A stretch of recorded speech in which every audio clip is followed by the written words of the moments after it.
just like the lemon loaf. No good. Who eats lemon loaf?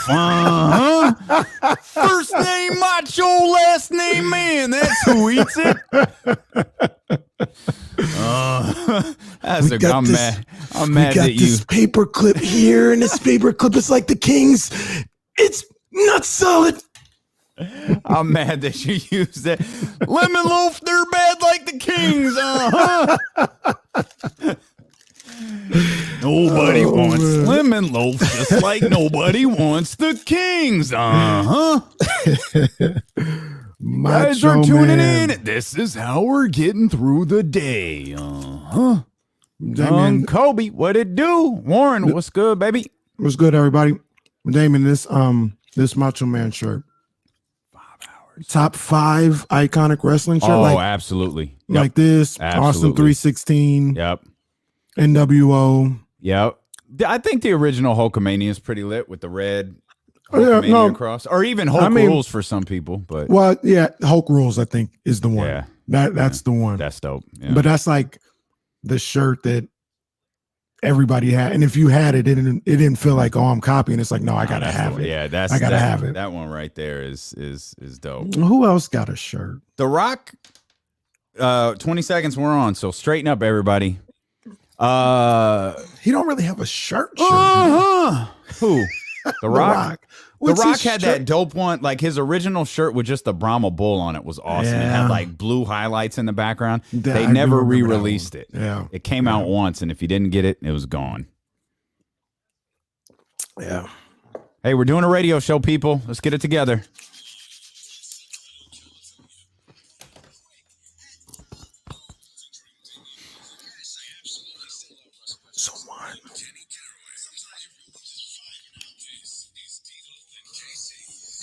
I'm the street voice out west, legendary self-made progress. Last time that I checked.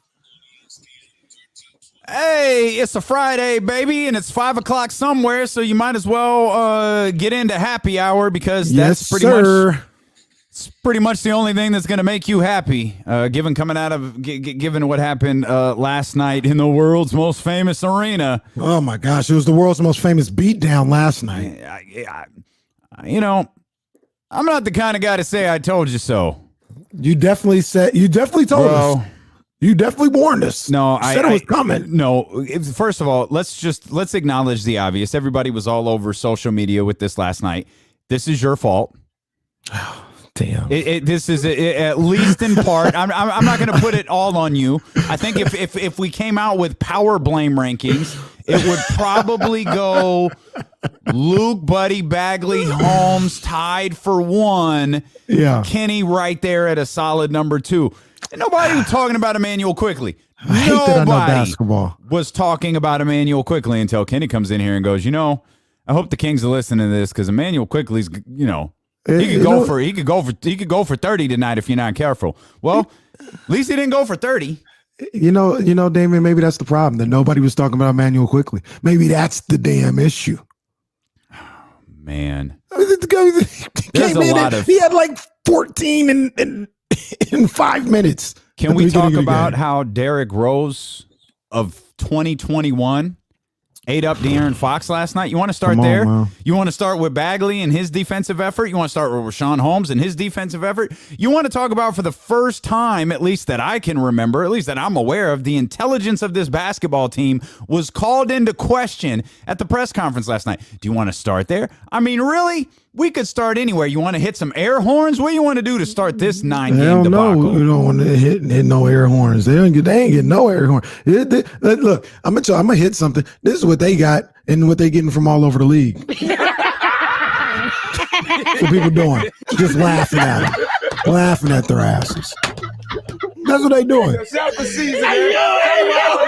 what they doing. That's the extended laugh. Yeah, they just laugh. The whole league. I got to get the whole league in there because everybody laughing at them.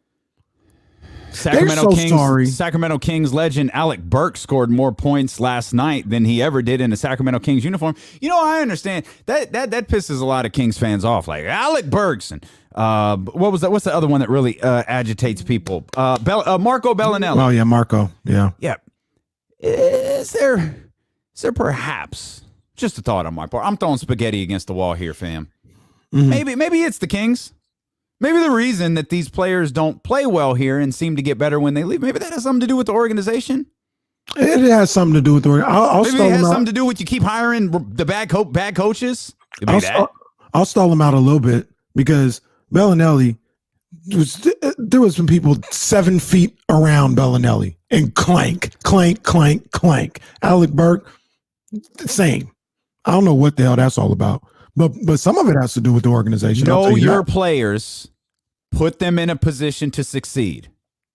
You know, the second Buddy gets traded, and I mean, whenever that happens, if it ever happens, God, I don't know when it's going to happen, but if it does, if he gets traded to a good coach, a decent team, they're going to be like, look, we want you to do one thing. Maybe he'll buy in. Maybe they'll find a way to get him to buy in. He already does one thing. Well, maybe he'll do one threes. Maybe he'll do one thing better than he does now. That'll be the litmus test for this whole thing, right? About just being different with the Kings for no apparent reason. Because Buddy gets wide open looks, clanks them, fumbles the ball, turns it over constantly. There's so much to talk about, so much to get into, so much to deal with here. They sorry, Damian. They sorry.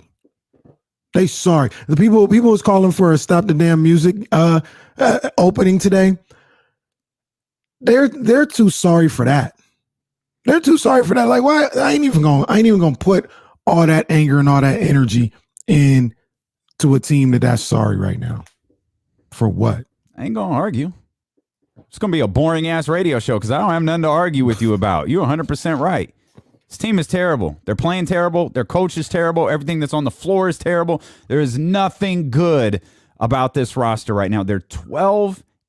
Everyone talking about, oh, they got Detroit. Got to get things right against New York and Detroit. Well, you saw what New York did against them. You know, there are only a lock for the powerless rankings each week. The Detroit Pistons, the Sacramento Kings are now exactly 3 games better than them. It's terrible. They're 3 games better than one of the worst teams in the entire league. Here's the cold, hard reality, or cold, hard facts, as they'd say on NFL Live or Primetime or whatever ESPN show that is. The Sacramento Kings are one of the worst basketball teams in the league. Absolutely. And here's another cold, hard fact. Detroit is looking at this one like, we get this one tonight. Yeah, oh, yeah. We got Sacramento coming into town. Yep. We can get this. It's embarrassing. Like, I'm a little less turned up today than I was at the vibes, and I was trying to control myself on the vibes. Vibes was lit because 4-letter words were just going through my head, and I was like, I can't get them out. You know what I mean? So I was trying to be chill, let the people get their stuff off. I'm a little more composed today, but I mean, this team is just sorry. They're sorry. It really is. I said it last night. If I was on that team, I know, basketball isn't life, and they've got families, and, they go home and whatever. I would be embarrassed. I would literally be embarrassed. It wouldn't be we just got to find it. We got to stick together and we got to find it out. It's not the coaches. We just got to execute and all this other stuff. I would be so embarrassed, Damian, about what the New York Knicks, put up 140 points on your head last night. 36 points more than their average. Sometimes the Knicks don't score 140 in 3 games. Real talk. And they put 140 on your head. They had 132 with like 3 minutes left or something like that. Pull the starters. Like if they kept everybody in, they could have had 150. I'd be so embarrassed. I really would. I'd be super embarrassed if I was a Sacramento Kings player today. Julius Randle, 21-14 last night. He's got 21 double-doubles in 33 games. Emmanuel Quickly, your man's. Jesus. 25 points off the bench. Easy work. 12 of 12 from the free throw line. 140 points, season high. 59% shooting, season high. And congratulations to your Sacramento Kings, who are now tied with the Houston Rockets for the longest active losing streak in the NBA. 9 straight losses, by the way. It's the first time that's happened since the 2008-2009 season. Oh, Damian, I'm not really this big defensive stats guy, or stats guy in general, the analytics, defensive rating. I don't even really know what that's supposed to tell me. But I do know this. As of right now, the Sacramento Kings have the worst defensive rating in the history of the game. In the history of the league. They've been playing this game or having this league for almost 75 years. You know how many bad teams have been in this league over the last 75 years? I know the Kings have been one of them for at least 28 or 9 of them. And even them sorry blue and white Kings, them blue and white with the red paint, the red key area at Arco, not even they were this bad defensively. Seriously, I would be so embarrassed. So embarrassed. It's disgusting. In their 20 losses, the Sacramento Kings are giving up 125 points per game. They've given up 140 or more twice. 18 times they've given up 120 plus points. Got those stats courtesy of Deuce Mason. Deuce, thank you for those stats. Can we talk about how Derrick Rose absolutely humiliated De'Aaron Fox in the first quarter of yesterday's game? Treated him like a chair. He ran him out the gym. And that was MVP Chicago Bulls Derrick Rose. That was not New York Knicks. Hey, good for you getting your career back on track, hanging out with Tom Thibodeau. That was the group from Chicago. That was the Derrick Rose from Chicago who won the MVP that humiliated De'Aaron Fox yesterday. He just, like I said, he treated him like a cone. It was easy work for Derrick Rose yesterday. Easy work for Quickly. I already know Tibbs was in there saying, he was telling them boys, like, look, we should stomp a mud hole in these boys. No, let's not play around. We gave them one in Sacramento. Mm-hmm. We should stomp a mud hole in them. Yeah. Go out there and do it. And that's exactly what they did. This was the most lost that I've seen the Kings look on the defensive end. Like, we watched the game. We both watched the game a second time, which is not something we'll ever recommend that you do. We just went back and watched the defensive possessions. Man, they are something. Like, I think Harrison Barnes, I think they had to switch Harrison Barnes to Julius Randle at some point in the second quarter to try to calm things down a little bit. Spoiler alert, didn't work. It didn't work whatsoever. Like, everything was going bad for them. They gave up 38 points in the first quarter. Hey, a bad start. Imagine that. A bad start by the Sacramento Kings defensively. Who knew? 39 points in the second quarter, so it didn't exactly get better. And then 39 points again in the fourth quarter. And, Luke Walton punched a clipboard. Good job. He showed emotion. Yeah, show some freaking emotion. Your team sucks. They're terrible. They're awful. But we're going to applaud Luke because he punched a clipboard out of somebody's hand. Get out of here. I ain't going to applaud him, but...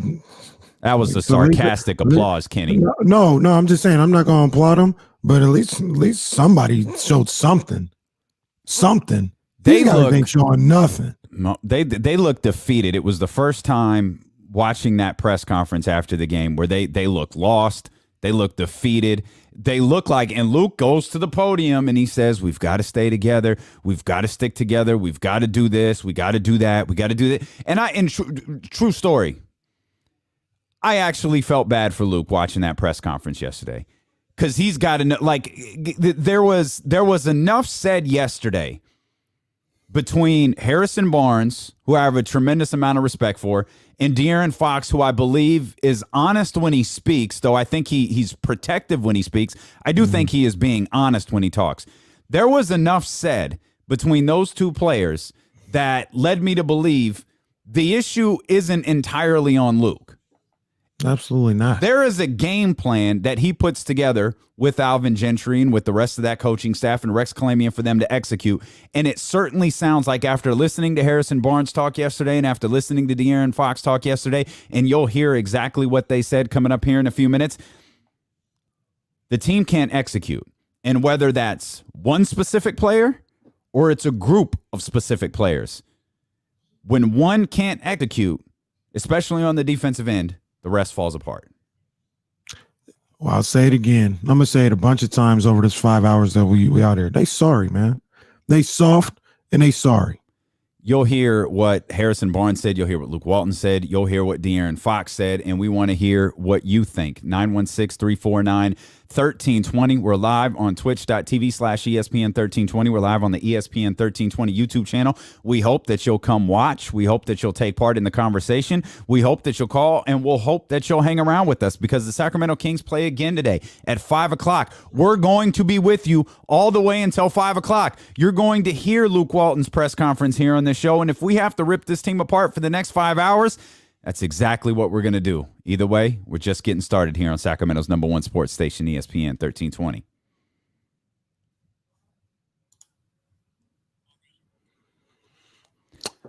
Random last night, I'm blocked by Bobby Gerald. Yeah, that was weird. Like, wait, Bobby? Like, no, Bobby's a guy. Like, that's odd. I don't really curse at nobody. I don't curse nobody out. I don't call no names.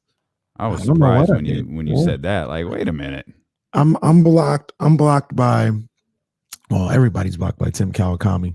Blocked by him. I'm blocked by Marcos Bertan. I don't know why. I don't either. But that's interesting given the love that he has shown our show.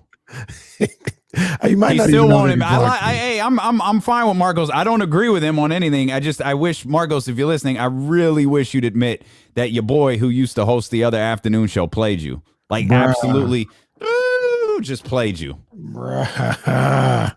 I'm a 60-year-old man. I got so much to learn, and you print this. Oh, it could be a learning experience. Like a fiddle. Played. That's all right, Marco. My man, we appreciate the love you've been showing us, man. Him and I disagree on a lot. Yeah, but I'm blocked. I don't even know. I'm not even asking. Bobby's a good dude. I'm going to reach out to Bobby, say, we got to fix that. Bobby's a great draft guy, too. I've heard Bobby a couple of times, and I liked him. I don't think I was He's a great draft guy. I don't think I was following him, but it's not because I got a problem with him. It's just I have no idea why I got blocked by Bobby Gerald. That's crazy. I'll smooth it over. We'll smooth it over. I got people in high places. Yeah, turnovers didn't help either. So sloppy. Yeah, we hadn't even mentioned his name. There's so much bad. Second round rookie by that. Man. There's so much bad basketball to go around. Does KC's coffee cream rise when he wears that Cream shoe? of the crop, rise to the top. I think that's what they're getting at right there, brother. First name Macho, last name Man. Well, look here, I'm gonna tell you this, Mean Gene. When they come together, I got this pin right here, and this pin and this remote. When they come together, they do things that other people haven't seen, but that doesn't matter. We do terrible impressions. It's terrible, but it's fun. Your Warrior's good. Your Warrior. Your Warrior's good. I enjoy your Vince, and I realized after listening to that podcast, it definitely is a Pritchard doing Vince. Absolutely. And absolutely. It makes it even better because you do it just like Pritchard. Yeah. What else do we do? I like your Macho Man. I'm sorry. I like your Macho Man. I feel like that's all it is. Yep. I got a DMX. I don't think you guys ever heard. Yo, the Kings last night, they just looked like like guys that didn't really know what they was doing out there. They was out there and they didn't have any bite of the dog. They weren't out there making moves. They weren't out there showing everything that they could. And I just said, I took a prayer for him and I said, dog, Heavenly Father, look down on these Kings because they do not know what they do. Right now, they're just struggling. My name's D like you, but my friends call me Damien. Oh, hell. Oh, no. Oh, no. Yeah, we might need the youngster to find that instrumental. My name D like you. Let Damien get some bars off. It's dark and hell is hot was just unbelievable. Unbelievable. Woo. Man. Are you being sarcastic or are you being serious? Oh, okay. Okay. You're not addicted to blue cheese? Whoop-dee. I don't even know. You don't know that Whoop-dee? Whoop-dee is like the hottest song in New York right now. Blue cheese. I'm addicted to blue cheese. Whoop-dee. Okay. All right. You know what? I'm sorry. I don't know that. I'm sorry. It's just going to be me to.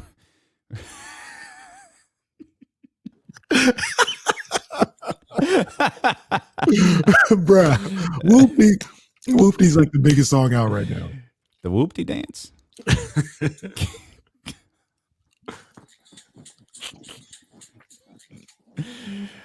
Oh man.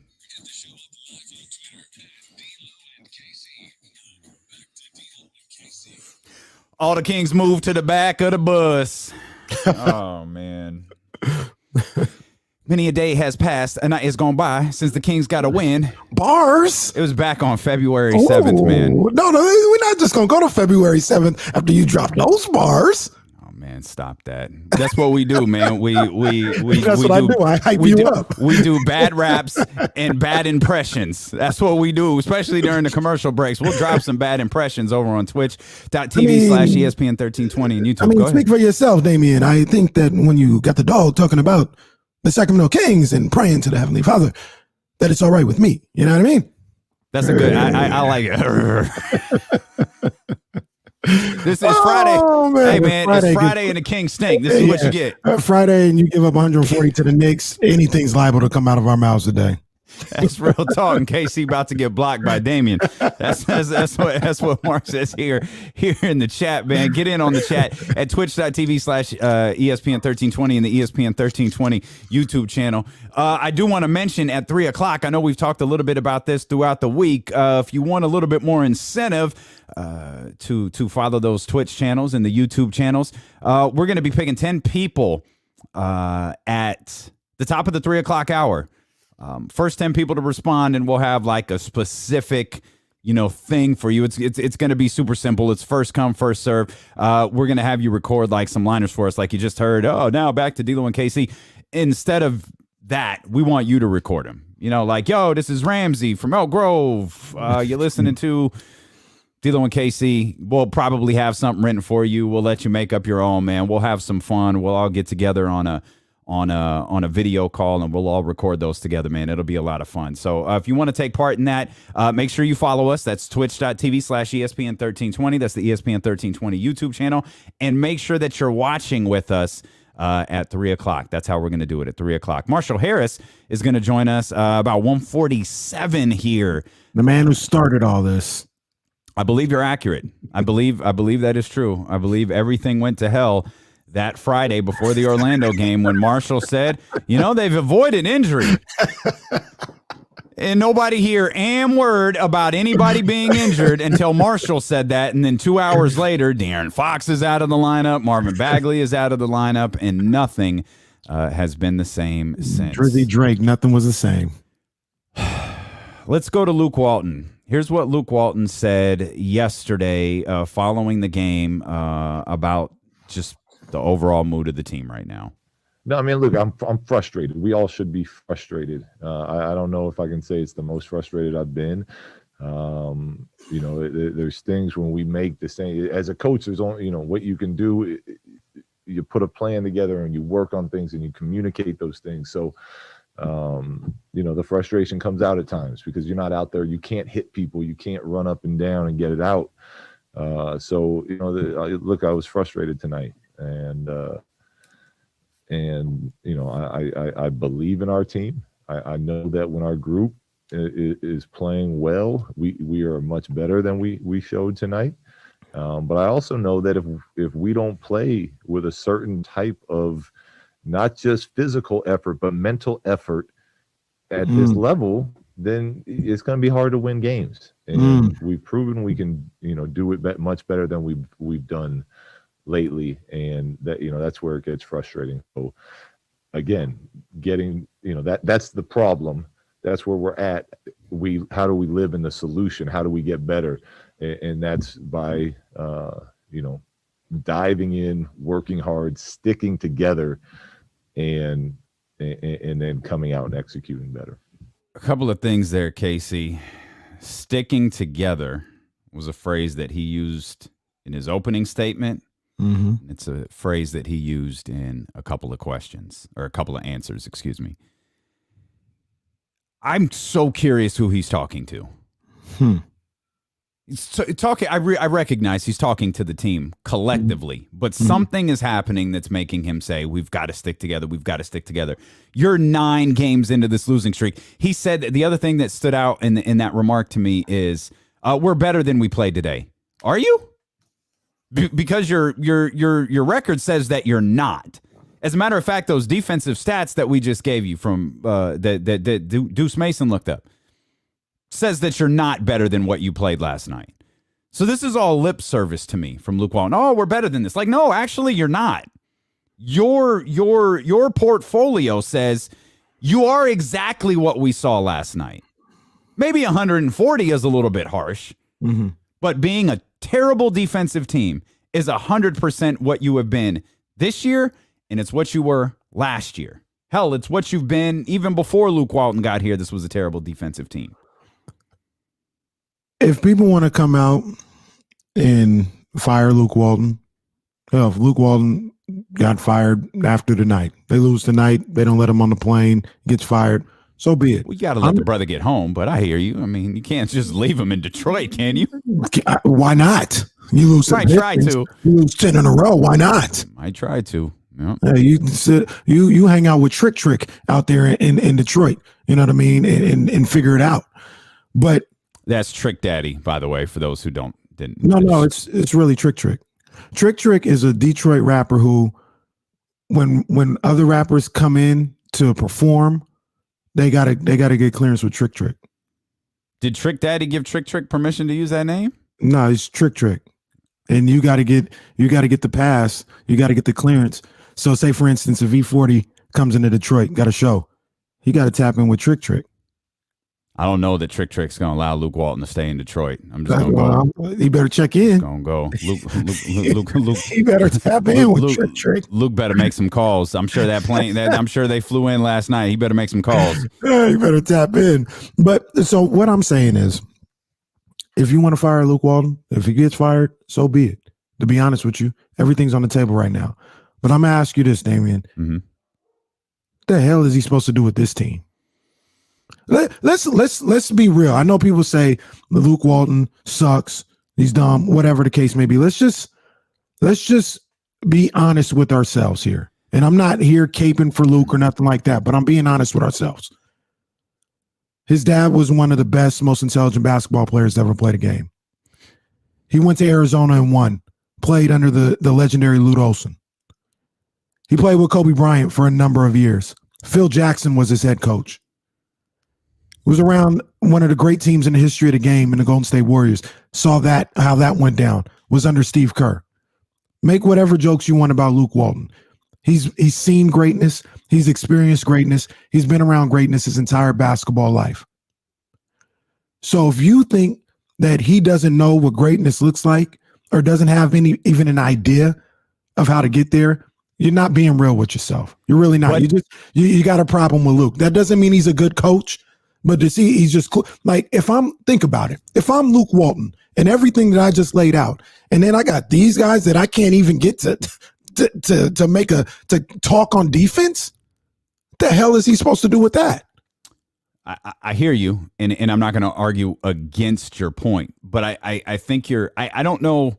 I think there are a couple of other things at play here. I think you can be around greatness. I think you could be a smart basketball mind. I think you could be a phenomenal assistant coach and still not be able to be a head coach. Because part of being a head coach is getting guys to respond to you. So here's my question to you. You look at these guys and you go, what am I supposed to do with these guys? Let's say, and maybe we should play this Harrison Barnes sound for you first. Here's Harrison Barnes last night talking about the execution, lack of execution, the whole thing. Here's Harrison Barnes. I mean, the reality is if we don't execute a game plan, we're not going to win a game unless we have just an all-time performance. I mean, you just can't allow teams to put 140 on you, that have 50 plus points off the bench. The coaches, our staff, take time to, come up with a game plan. And if we execute that and that's not working, then we can go to something else. But if we don't execute that, then it's going to be a long night for us. So we're not executing. We're not executing the game plan that Luke Walton has given us. One more clip about Harrison Barnes, and this got one more clip from Harrison Barnes. This was getting a lot of attention on social media last night. No, I mean, I think it's more IQ based. We have energy. I mean, you can see that on the offensive end. I mean, we have no problem running up and down the floor, doing all that type of stuff. But it's how smart are we playing defensively on our rotations? How locked in are we to that? And our communication, are we talking, or does one guy think the big is in a drop and then the big is up, thinking he's in a switch or a blitz, and then the roller is getting a wide open layup? So there's all these different things that are going on, but we just have to play the game within the game better, and like I said, execute the game plan. So there's a lot to take away from Harrison Barnes right there, particularly the IQ part. But to go back to what you were saying about Luke being around greatness and knowing how to get there and knowing how to get to championship basketball and being around, champions his entire life. He has all of that, right? Like, he has that basketball acumen. You say, why can't he get this out of his group? If IQ is a question, right? If the game plan, and it certainly sounds like the coaching staff put together a game plan that the team isn't able to follow. The question I have to ask is, why? Why isn't the team able to follow? Are they blatantly ignoring it? Do they not understand it? Or is it not being conveyed properly? That's a good question. Those are all good questions. I obviously, we don't know the answer to that. But what we can go on, and I think just like Luke won't call out a certain player and say he's a problem, I think there's a certain level of respect that those players have for Luke, where even if they didn't agree with the game plan or anything like that, they're not going to throw Luke under the bus because he's shown them that level of respect. They're going to show him that same level of respect. So you're not going to get them saying it's the game plan or it's Luke or anything like that. But I remember a couple weeks ago, before they started winning, we talked about the Clippers game, and Luke went as far as he's gone to like kind of go with the players and coming out of the half. Mm-hmm. And he said, we told them this is what they're going to do. Yep. This is what we want to do. This is how you have to come out and play. And we went out and we didn't do it. And I asked the question then, still asking the question now, what the hell is Luke Walton supposed to do? And people are like, he's supposed to get him ready. Bro, these are professionals and these are grown men. Like, if I tweeted it last night, if they need a coaching change or somebody to light a fire under them to play better, that's an indictment on everybody on that roster, not on Luke Walton. Maybe you're right. I think Murph makes a great point here in the chat. If you had a head coach that you believed in, he thinks things would be a little bit different. He's speaking specifically about the Metu play and that one play against Memphis. But I think the first line of what Murph said right there is worth pointing out. If you had a head coach you believed in, would you be more receptive? Would you be more willing to stay around after? Is everybody just waiting? Because you mentioned a couple of minutes ago, people are just, if you're anti-Luke Walton or you don't recognize Luke Walton's acumen. I think a lot of people, and I'm one of them, look at Luke Walton like he's probably gone no matter what. I don't know that. Nobody has told me that. But I don't think Luke Walton is back next year, regardless of what happens, other than, maybe a deep playoff run. If this team somehow was under 500 but got to the 9th or 10th spot, I don't think that results in Luke Walton being back here. I think Monty McNair needs to plant his flag, so to speak, with this organization, and part of that is a head coach. Or Monty McNair needs to plant his flag here. Monty McNair could come out and squash all that, say, no, not only is Luke Walton my coach now, he's going to be my coach. He's under contract for 3 years. We plan on Luke Walton being the coach for the Sacramento Kings for a long time. Right. He ain't said nothing of the sort, nor should he. But I'm of the belief, and I think a lot of other people are of the belief, that no matter what happens this year, Luke probably isn't going to be back. So at this point, if you're playing losing basketball, if you're playing embarrassingly bad basketball, why bother waiting?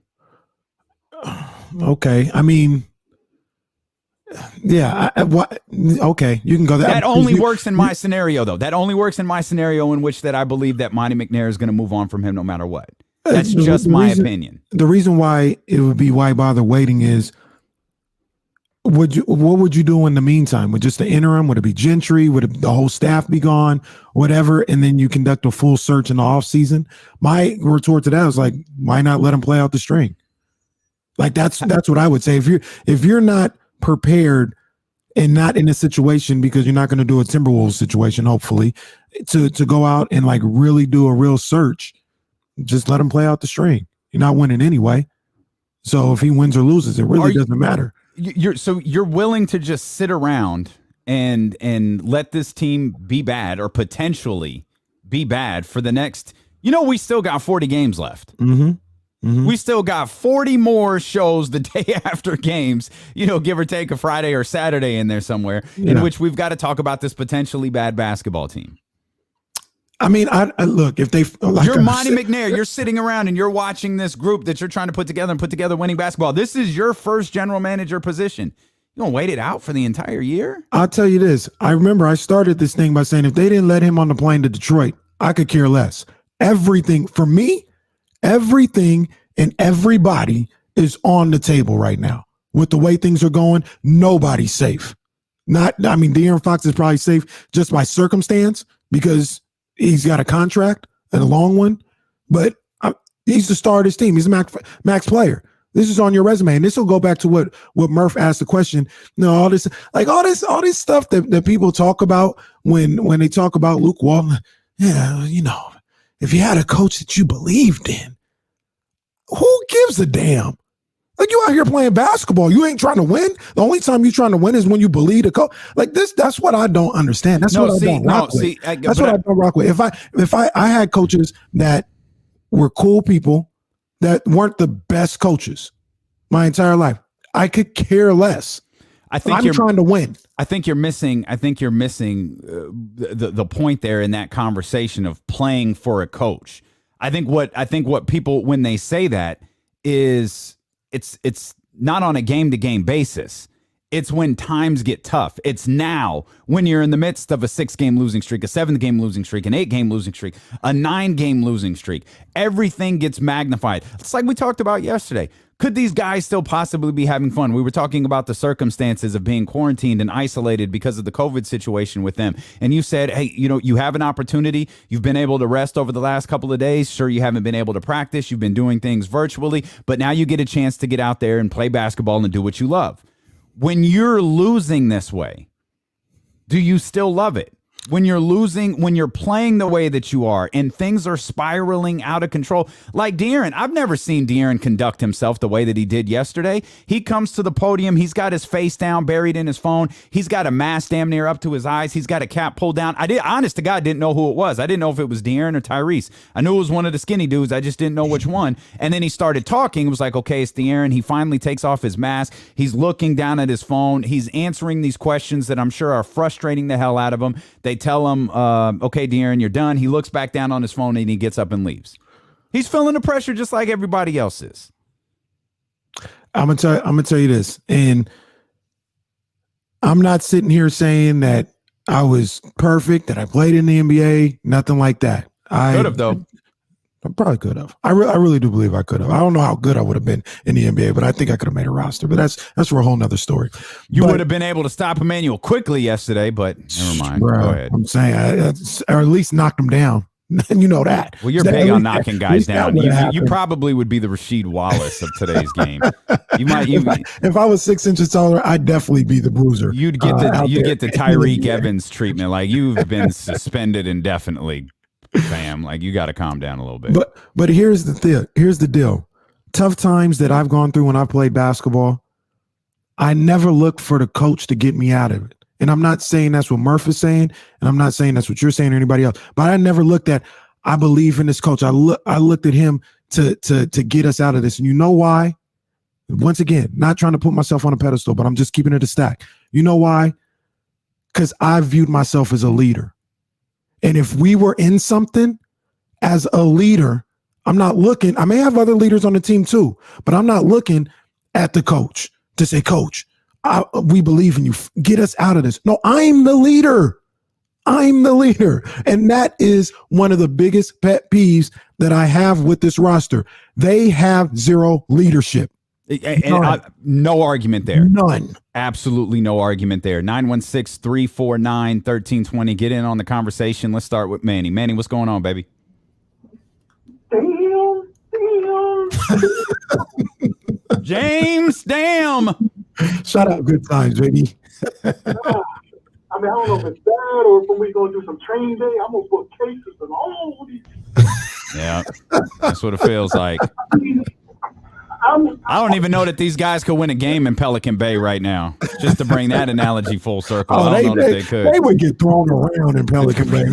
They too soft. They would get thrown around. They too soft for the training day game. I don't want to. I always bring up Bulls, but I have to in some way compare it to this. After the Mike years, that whole Bill Cartwright, Tim Floyd debacle. At some point, everybody got to go. The players, the coach, you ain't got no lead.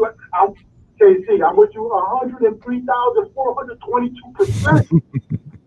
There's no leadership on this team. If they really want to play ball, you could tell when they're playing hard for somebody, and even if you still win, you could tell the difference. And he's a lame duck coach at this point. So if you're going to replace him, just replace him. I don't care who it is that you bring in right now, or whether if you see somebody right now, go get them. If you want to wait till off season, fine. But good Lord, everybody is on the table at this point. The only people I would say that I'm not touching is Tyrese. That's the only person I'm not touching because he hasn't been there long enough. Yeah, he hasn't been infected yet. Yeah, if he's going to be your leader, you're really in trouble. We haven't. Come on now. Well, no, that's it. That's okay. You could be a leader year one. We appreciate you, Manny, man. Thanks as always. But I get your point there. I get your point. Let's go to Craig. Top flight security of the world, Craig. Top flight. What's good, man? Oh, what's up, fellas? Hey, it's Friday. Luke still has a job, but he might get fired today. It's not his day off. It's not his day off. Yeah, it's not his day off. Okay, so thinking like you were saying, or even it might have been you. If we let Luke go, and that's fine. I think Gentry is the right guy to take over in that interim tag for the rest of the year. But I'm thinking about if Luke stays on, it's the rest of the culture that we're not really cultivating or building the rest of the year if we're really trying to move forward. I think that we just get the same dismal response. And if we got 40 games left, we'd have to win 32 games to even make a push for the playoffs at that point. We have to really claw out of this hole that we're in to even make a push for that guy to get this job. I'm with you. I think he's gone at the end of this year, even if not before then. And Gentry takes over, but it's a fire sale to me. Tyrese, Marvin Bagley, Fox all stay, and Harrison because I love him, but everybody else is up for grabs. I'm out. All right. You too, Craig. We appreciate Thanks, you, my man. Appreciate you, man. Yeah, 916-349-1320. If you want to get in on these phone lines, KC. I was talking to somebody about it last night, man, and there's no leaders to get out of this. And obviously, I think Luke isn't a leader either. I don't think he's a leader of men. But that coaching, that's why I don't really coaching matters. I'm not here to say it doesn't matter, but I think it's really overblown because at the end of the day, it's about those players on the roster. It's about them performing, and it's at this level, at the NBA level. It's about these guys having a leader out there on the floor and somebody that's going to make sure everybody's on the same page. There's only so much that a coach can do out there. You think about all these good teams out here. There's leadership on the floor. Mm-hmm. Frank Vogel's cool. He's cool. He's been fired twice. He's cool. But LeBron James is the leader. He's the guy. You go to Golden State. Steve Kerr, he's cool, but Steph Curry. And hell, you want to get emotional, throw Draymond Green in there. He's out. There's guys that will make sure everybody's accountable, and that happens within the group. The coach is part of it, but the coach, there's still a layer between the coach and the players, and they need somebody that's putting on one of them jerseys that they can look at and say, That's our leader. We're gonna follow him. If we ain't holding up to our end of the bargain with him, I know we got a problem. Mm-hmm. They don't have nobody like that on the Kings. Everybody's just whatever. like I said, a bunch of really nice guys, and it's just whatever. They just out there. Oh, we gotta stick together. No, it's on us. Whatever, man. Whatever. This team's so soft. Plumlee getting 30 tonight. Oh my gosh. Would anybody be surprised? By the way, Mrs. MacTan, if that happens, this is your fault. You're on the Kenny. You're getting the Kenny Caraway treatment if that happens tonight. Yeah, I love her name. I really just put it together. Just for now. life, Mrs. MacTan. For life. Boogie. That's what it is. Yeah. Oh, but yeah, and we can go ahead and squash playoff. That's we're squashing playoff talk. I don't care if they're a game out, 2 games out, a game and a half out. They're 8 games below 500 right now. They need to win a basketball game. We'll step out. We'll come back. There's a lot more Kings to talk about. We want to hear from you, 916-349-1320. We want you to watch along with the show on Twitch and YouTube. We got Marshall Harris coming up in about an hour. We've got 4 more hours of show left. We've got a long Friday with you. And we wouldn't be anywhere else. We wouldn't rather be anywhere else than right here with you on Sacramento's #1 sports station, ESPN 1320. Whoop, whoop. Whoop, whoop. Backyard boogie. Whoa, whoa. Yeah. Joe was talking about this a lot last night. Like, guys just don't know how to. There's just no. And who said it, Joe? Who said last night? Oh, I think it was De'Aaron. You can't teach the game. Like you can't teach the flow of the game. And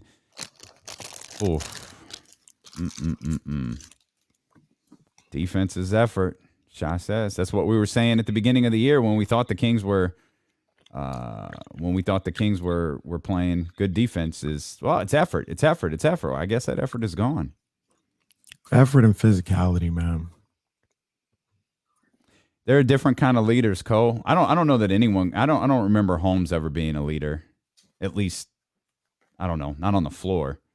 I feel like it's Barnes, and I feel like Harrison is just fed all the F way up. Yeah, yeah. And Harrison is so nice, and I don't mean this disrespectfully. He's so nice. He's not going to do that, but he's at that point where he's hot. Like, he's hot. Harrison Barnes is somebody that has been around winning basketball virtually all his life. You know what I'm saying? He knows what it looks like, and this ain't it. Yeah. Yep. Well, yeah, okay, maybe so. Like this is the problem that I have. This is just where I come from with that thinking. To me, personally, that ain't got nothing to do with them dudes on the court, man. Like, that ain't got nothing to do. I know, like, trickle down effect, everything starts. I get all that, but what the hell that got to do with being connected to your man on the defensive end? Yeah, I think there's some concerns. I disagree. I've always been of the. I thought my proposal was fantastic. If you're a non-playoff team for 10 years, you sell the team. If you can't put together a competent team in 10 years to compete in the playoffs, you've got to sell it. That's. I mean, now, not. And I'm not talking about relocating. I'm not talking about selling to a group in Seattle or Las Vegas. I'm talking about you can't own the team anymore. You're bad at this.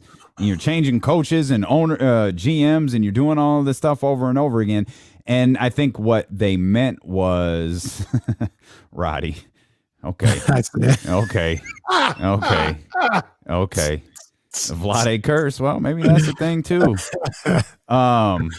Vlade curses this roster that he left. I think people are concerned that they're hands-on when they should be hands-off.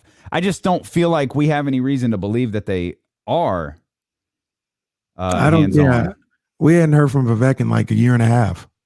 Well, and that was the one thing. That was the one thing everybody said. Oh, why is he always doing interviews? He stopped. We don't never hear from Vivek no more. Correct, but the reports were him and his son were very involved in the hiring, or at least the screening of a general manager, at least the interview process of a general manager, right? And yeah, and I'm trying to remember what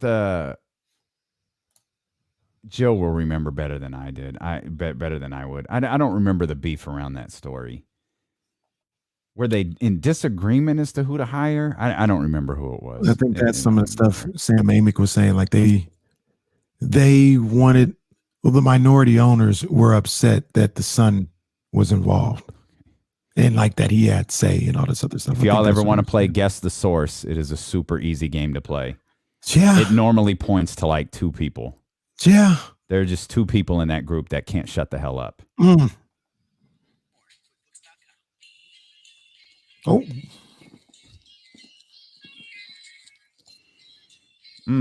Okay. Get in there.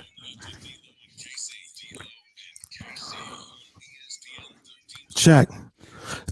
Go ahead, drop it on. Check. Yo, the Kings keep losing. No, I keep whining. No. They're not good. No, I keep asking, stop. Why do they keep playing these sorry teams? Wait a minute. They're the sorry team. Hey. I would have started with that night I can't sleep. A toss and turn. Another Kings loss. And there are jerseys being burned. Four walls closing in, getting bigger. Let's go. You're stupid, man. I can't deal with you. I cannot deal with you today. So this is a 4-hour Friday show. This is a 5-hour Friday show. Hey, guess what? Domantas Sabonis is going to be an all-star. All right. Who's coming off? We're just adding guys to the all-star team at this point. No. Kevin Durant's going to be out. Oh, Kevin Durant's going to be out of the all-star game. I didn't know so Sabonis is taking his place. Nailed it. And I'm so mad that I don't have that clip of... I don't have the clip of your boy in here yet. I did see another quick story I wanted to throw out your way before we got going. It pertained to Monday Night Football. Where is it? Here it is. Disney and the NFL have reached a broad agreement on a new media rights deal that will see ESPN renew Monday Night Football and ABC return to the Super Bowl rotation for the first time since 2006. Now, allegedly, just several days ago, Disney and the NFL were $1 billion apart in their negotiations. I can't imagine negotiating something with someone where we're $1 billion apart and it gets worked out in 3 days. That's the type of money we need over here at ESPN 1320 in D'Lo and KC.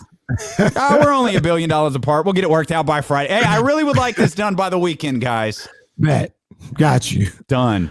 What? Done deal. So why wouldn't they put Monday Night Football on ABC? Yeah, I don't know. Maybe I have no idea. Because you got to figure, I mean, with all these ratings that the NFL always brings in, they do like 20 million in their sleep. Like, I'm sure. My guess. I love Family Feud, I'm sure Family Feud is not putting up 20 million on a Monday night. My guess is DirecTV, Xfinity, Dish, whatever companies are. They have to pay to have ESPN. Gotcha. ESPN's centerpiece of all of their programming is Monday Night Football. We were talking off the air the other day, or if it wasn't off the air, it was during a commercial about how much NFL content that ESPN does on a daily basis. Like I had Get Up on, kind of in the background this morning. It was, they talked about Deshaun Watson and Russell Wilson and Ben Roethlisberger for like 67 minutes. Right. Every day. Okay. Like I guess, but the centerpiece of everything they do is the NFL. Yeah. So they have to have Monday Night Football, and I think that's why it has to be on the 4-letter network. And then when you go to the Super Bowl, you could throw it there on ABC and get the 100+ million watching. Got you. For the record, everybody in the chat, I was doing Kendrick Perkins. You guys know I make no mistake that I be fumbling these names sometimes, but I can say Vujacic. All right, I can say that. I was doing Kendrick Perkins trying to say Vujovic. Kendrick Perkins saying, yeah, that's an all-timer. That's an all-timer. We're gonna throw that in the sound bank so we can fire that when appropriate. But yeah, that's good stuff from Vuja. Hold on, I think we got it. Stand by. I think we got it.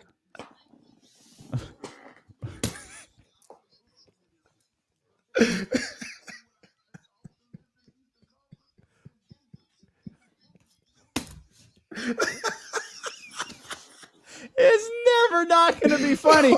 And you know what makes it even better is there's probably not a more scary looking individual on television than Kendrick Perkins. And watching Kendrick Perkins fight this name on national television.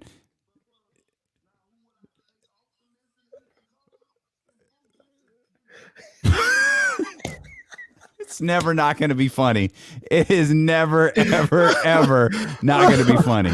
Oh my gosh. It gets one of the, your stomach hurts from laughing. Real talk. We're getting an ab workout from laughing at that one, man. Oh man. Tremendous. Absolutely tremendous. We laugh to keep from crying here on Tilo and KC with you all the way. That don't fix the Kings' problems, though. No time to lick your wounds either, because the Kings are right back at it.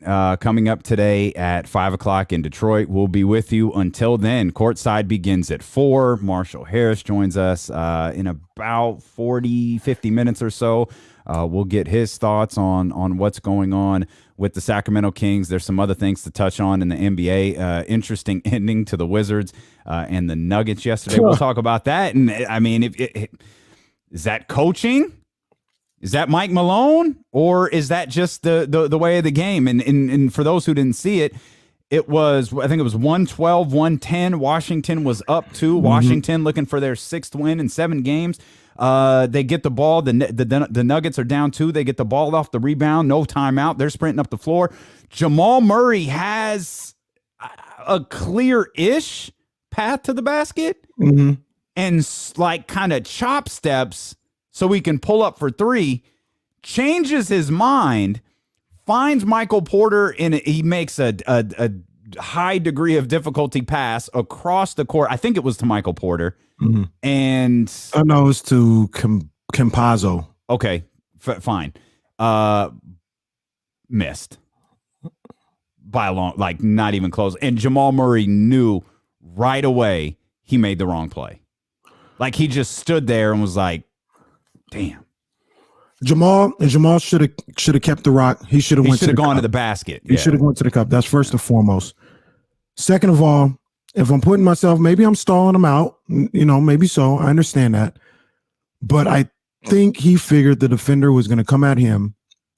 Michael Porter or Campazzo should be going to the bucket. And they flared out for 3. Right.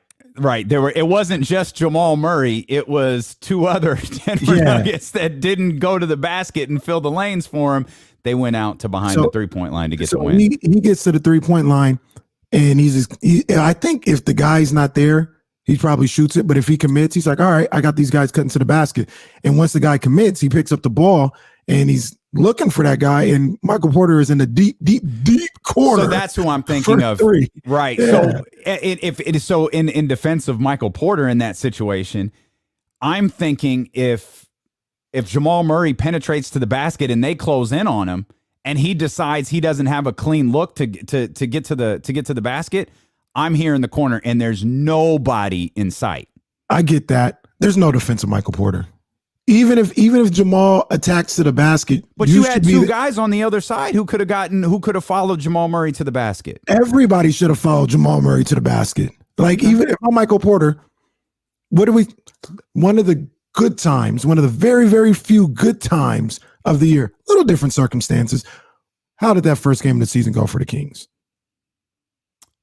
That was the Buddy putback, right? Oh, so if the ball comes off the rim, someone's there to put it back. Attacking the basket. If I'm Michael Porter, I'm like, they might contest it. He might have to throw up one in duress.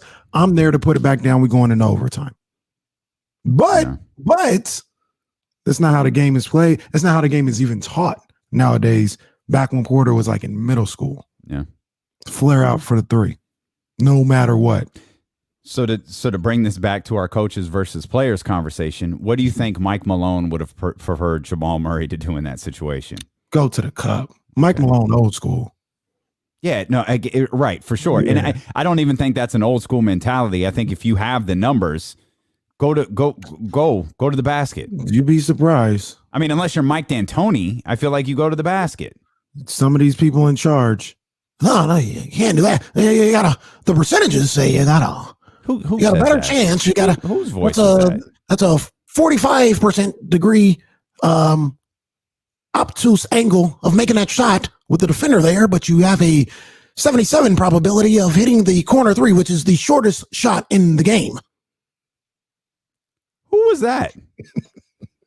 Was that just generic analytics guy? Generic. Who was that? Yeah, generic analytics guy. Okay, you're analytics guy in 2K. That's how I would do the voice. That's what they sound like, huh? Okay. Yeah, well, if you not really missing out on much. You got a 3-on-1. The numbers say that you really should take a 3 in that situation, because even if the other two guys flare out, there is a 45% chance that it's going to be a long rebound and you can have a wide open 3. You know why that voice doesn't work for you? Your voice, it's too. You've got that raspy, grimy sound, like, because you've got to have a cleaner sound. And if you're going to flare out and you hit the 45-degree angle, boom, it works. But so you've got the raspy sound, and it doesn't really work for you. There's no raspy. I do a generic analytics voice better than you do, only because I don't have that. I don't have that raspy. Well, that's a good point, though. I don't think I've ever heard a raspy nerd. It's a good point. I wonder why that is. There we go. 916-349-1320 if you want to get into this conversation, because this is a stimulating conversation we're having right now, that's for sure. You're listening to D-Lo and KC on KIFM West Sacramento, KRXQ, HD2 Sacramento, a radio.com sports station, and driven by the good people over at Lashers Elk Grove Dodge. You could watch along with the show on twitch.tv/ESPN1320. We hope that you'll follow us there. Hit the share button as well. Follow us on YouTube. ESPN 1320 YouTube channel. If you're watching, hit the thumbs up, please. Also, hit the subscribe button. We're closing in on 200 subscribers here in the first 2-ish weeks or so of that channel. Yeah, so that's good stuff, man. Thank you for helping these new, completely brand new platforms grow. We appreciate it. We didn't even have to buy followers like some others do, man. So we greatly appreciate it. Keep those coming. Let's go back to some post-game remarks last night. We've heard from Harrison Barnes.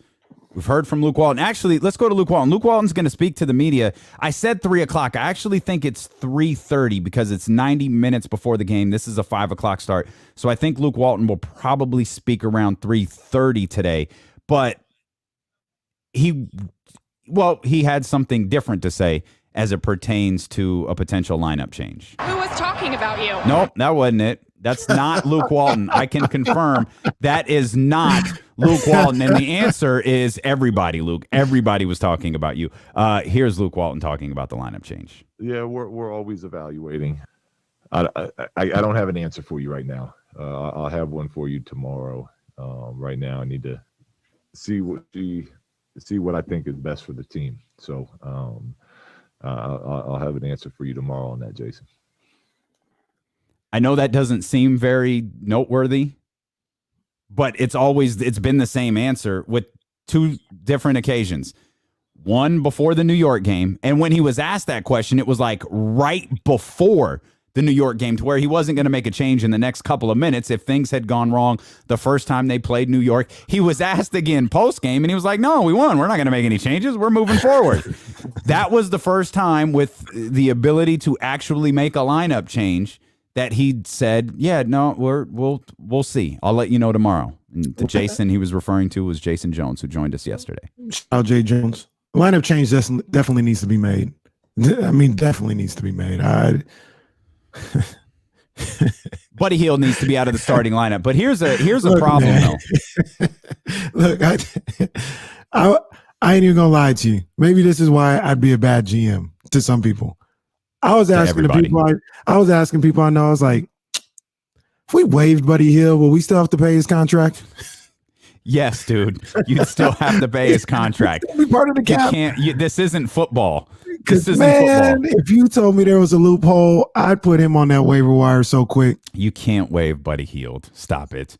You can't even get anything for him. You can too. No, you can't. You can get a 2nd-round pick for Buddy Hield. No, you can't. You can get a bad contract for Buddy Hield.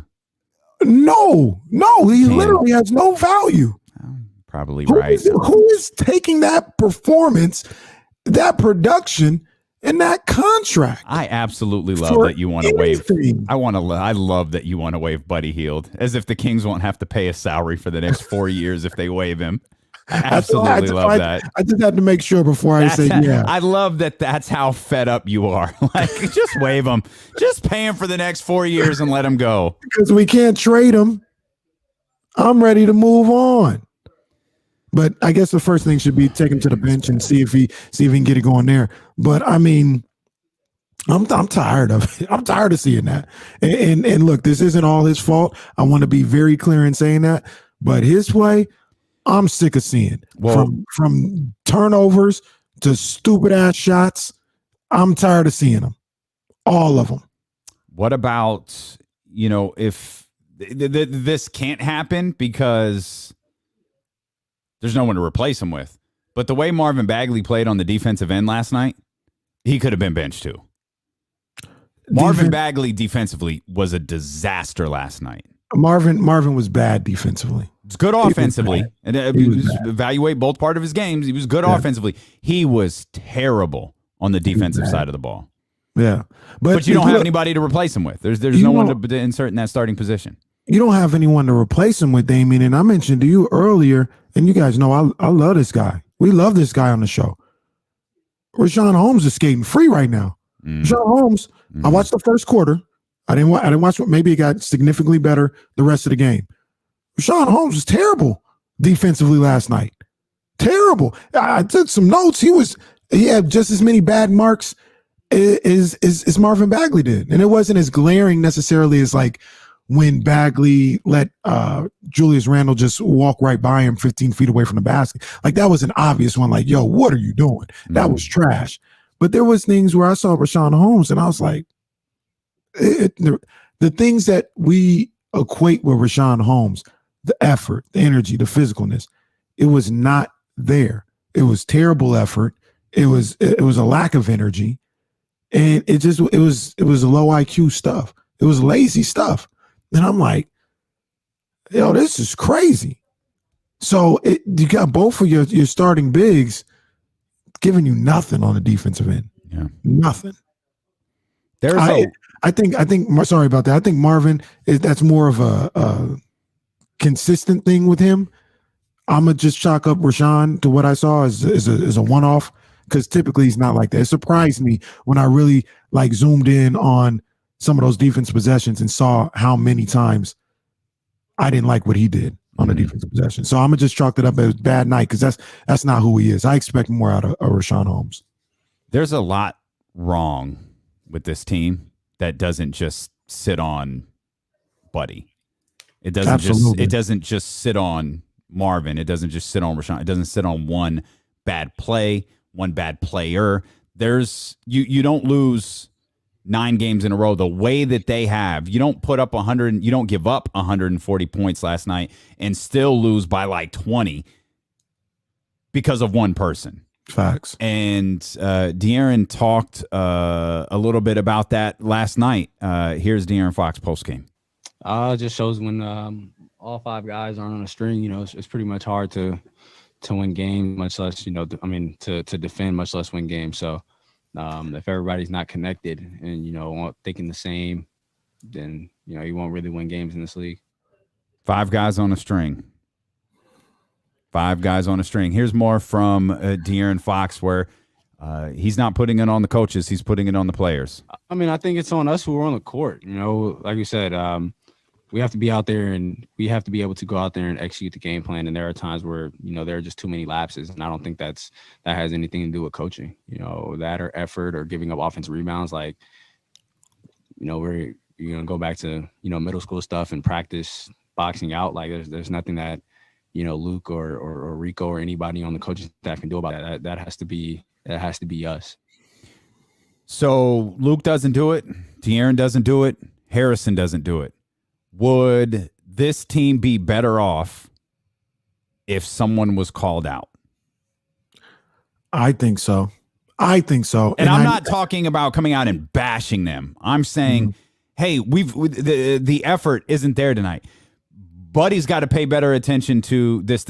And I'm saying this. I haven't been in a locker room. I haven't been in on a professional basketball team, a professional football team. I don't know how that type of stuff goes over. I'm legitimately asking a question. Would this team, this unit, be better off if we just stopped talking in coded language and say the effort wasn't there tonight? There's some guys in our front court who didn't perform. There's some guys. Buddy was missing defensive assignments in the second quarter. That's why we gave up, 39 points, 38 points, whatever it was. Would they be better off if they did that? I don't know if they necessarily have to name. What I'm looking for is I don't know if they necessarily have to name players in the media. And I know this, loud and all this other stuff. Like, I know that has no bearing on what happens tonight in a lot of cases. But I would have loved for Fox to just go off last night in his home. He did the exact opposite. He did the exact opposite. And like you said, Damon, he sounded defeated. And he's supposed to be the leader. He's supposed to be the leader. And he sounded defeated, like you said. And like I look at it, and I know that's not him, but any other time a microphone is in front of De'Aaron Fox, he has no problem cursing. How about when your team loses 9 straight? Like, drop some bombs. Drop some bombs. And I know, trust me, I know he could curse to the cows come home, and if they still ain't playing defense, it won't matter. I get it. But I'm just telling you what I would have liked to hear from him last night. Him to just go off on their performance, on himself, on that group as a whole. Because what you're doing, like this whole, we just got to stick together. We got to do better. That ain't working. It ain't work when Luke says it. Doesn't work when Harrison says it. Doesn't work when Fox says it. It ain't working. Give me something else. James Ham just tweeted. What we got? Tyrese Halliburton is not expected to play tonight. Here comes 10. That's literally what Jill just tweeted. Word for word, that's what Jill has just tweeted. Tyrese Halliburton is not expected to play tonight for Sacramento. Left calf soreness again. That according to our good friend, James Ham. We'll see you Monday, folks. Have a great rest of your weekend. Happy hour begins right now. Wow, we can spend the rest of the time talking about the whoopty and being addicted to blue cheese. We could freestyle rap. You could tell us more about Tricky. Tricky. Oh, Trick. Yeah, Trick. Sorry. Tricky somebody else. We don't want to talk about Tricky. Show some respect to Trick. Trick is. What did I say that was disrespectful? I just said you could tell Tricky. I was talking about somebody else. She handles things in Las Vegas. It's something totally different. Something totally different. Don't worry about it. I'll tell you about it later. I'll tell you about it during the commercial break. That's what we'll do. So it looks like Tyrese, and it's weird. It doesn't say Tyrese Halliburton is out. At the point, it says Tyrese Halliburton is not expected to play tonight. So I don't know. That's a weird phrasing on a game day like that. That seems like it would fit a little bit more if the game was tomorrow, but not expected to play tonight. Meaning, like, are they still evaluating it? Are they still like? Is he going to work out before the game and see how he feels? If we're talking about left calf soreness, is this the medical team going calf? Ain't going to do that. We ain't going to allow him to play the way that he plays on a left calf soreness and risk something going terribly wrong because you think it's bad right now. Let Tyrese Halliburton be out for a little while. Oh, by the way, I guess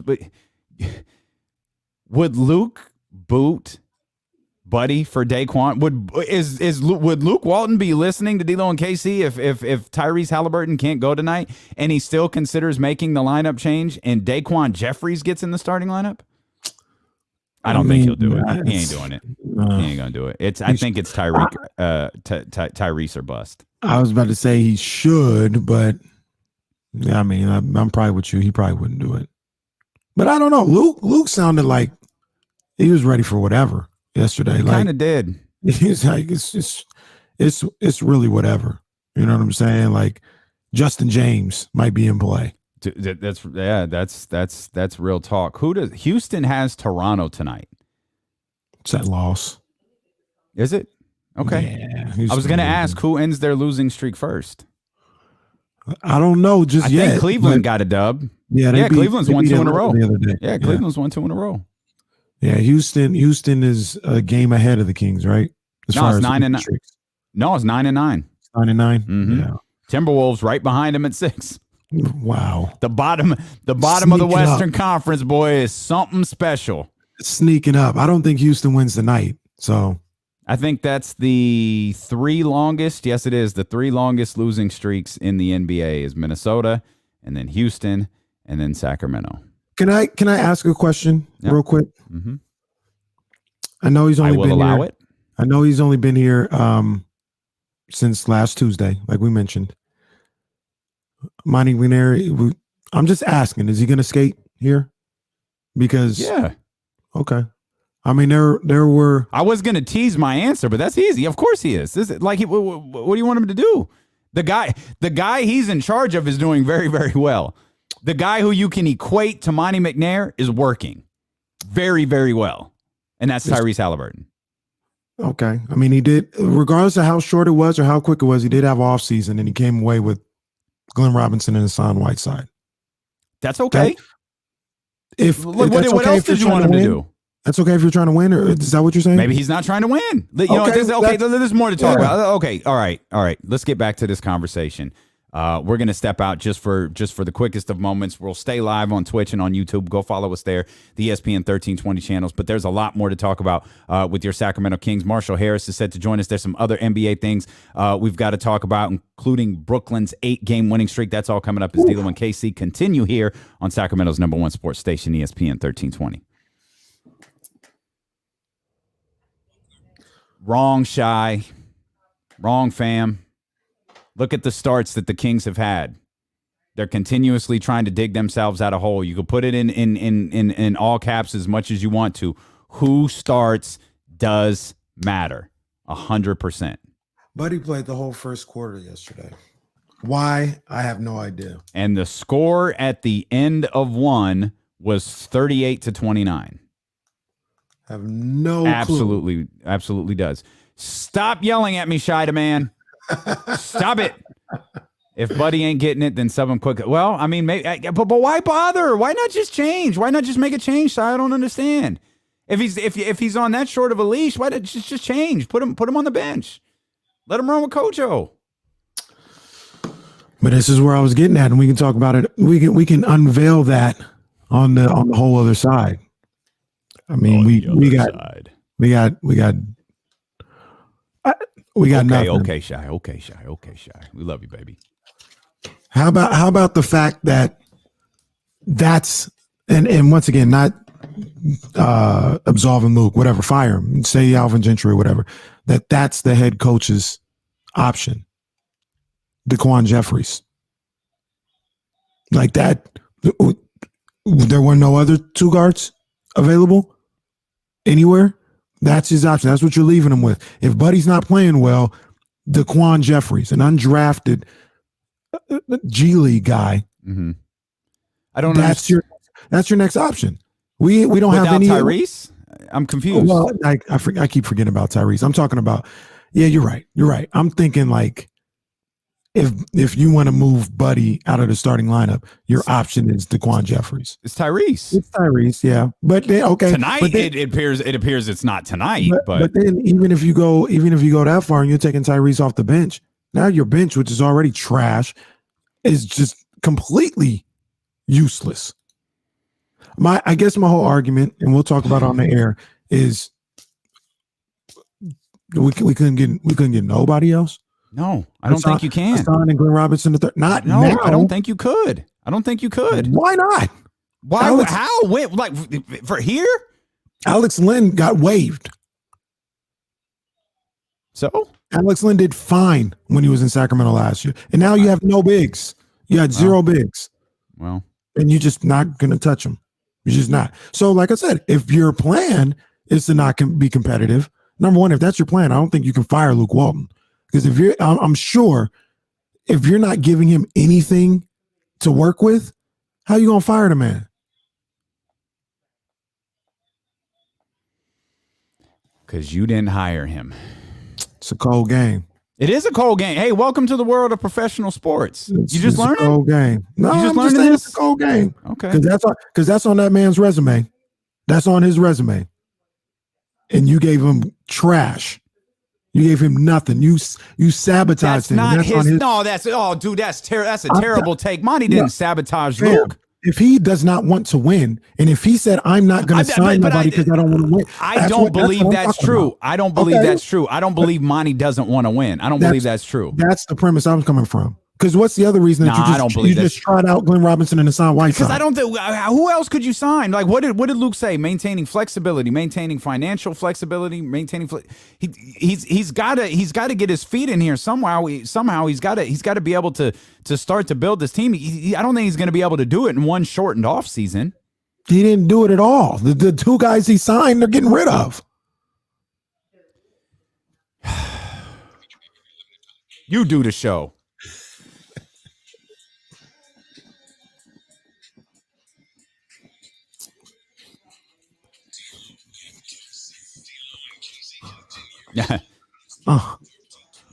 This is an appropriate record for the Kings. They scared to death. They scared to look. They shook because ain't no such things as halfway. Yeah. Bars every time we come back on this show, because I'm just rapping the lyrics to the song. Of course, that's a classic. It's easy to do that. You put Kings in there though. It's just that fit. They scared to death. They shook. And you know, I got to tell you, normally during the commercial breaks, we're talking about wrestling. We're talking about a movie. We're talking about something fun. All of this talk about the Kings during commercial breaks this whole week, I think it's aging me. I'm getting older as we talk about this. You look fine. I appreciate it. You can't see all that gray. All that gray started in this 9-game losing streak here when the show expanded to 4 hours and now we're doing commercial breaks when we're supposed to be doing Macho Man impressions, and we're legitimately having an argument about Monty McNair. I just want to know, look, and you guys can tell me, call in, Damon, you tell me, there was nothing Monty McNair can do to this roster. Not only did you lose people, but the only thing you did is replace them with Hassan Whiteside and Glenn Robinson III. Let him build his guys roster. Out the rotation. You lost 3 guys, and you came back with 2 guys. You lost 3 guys out of the rotation that won 31 games last year? All right. They won 31 games, KC. How many are they going to win this year? Not 31. At this rate, 12. At this rate, they're winning 12 games. Convince me I'm wrong. All I'm saying is, so do you think Monty McNair, and I'm not saying fire, I'm not like that. I'm just saying, do you think Monty McNair went in here with, we're trying to win? Yes. How is that the case and you get nothing? You lose 3 guys and you get 2 guys that you're both going to get rid of. You're going to get rid of both of them. What do you want him to do? Who did you want him to sign? What did you want him to do? Go get KD? Who was the free agent last year? Get James Harden? What do you want him to do? No, but Jamie, there's nobody. We talk all the time. They got 4 good players. They're playing 6, 7 guys. What were they going to get? Anthony Davis? Who's the free agency class this year? Give me some free agents. You guys in the chat, give me some free agents. I'll tell you exactly. I feel like there was one free agent this last offseason, and it was Anthony Davis. Fam, they had 250 moves in 3 days. You remember that day? No, I think that was last year. Was that this year? It was this year. They had a record amount of moves. And Monty had the job, for an hour and a half before he had to sign Hassan Whiteside and Glenn Robinson? So that means he don't do his job. And boy, man, you a tough dude to work for. I'll tell you that. Everybody's on the table right now, bro. Everybody. Including Monty McNair? I'm not saying fire him, but he just gets nothing. No, he gets nothing. Nothing. Okay. Do not put this on his shoulders. All right. I think DJ Augustine was a free agent this year. Signed with Milwaukee. Oh, man.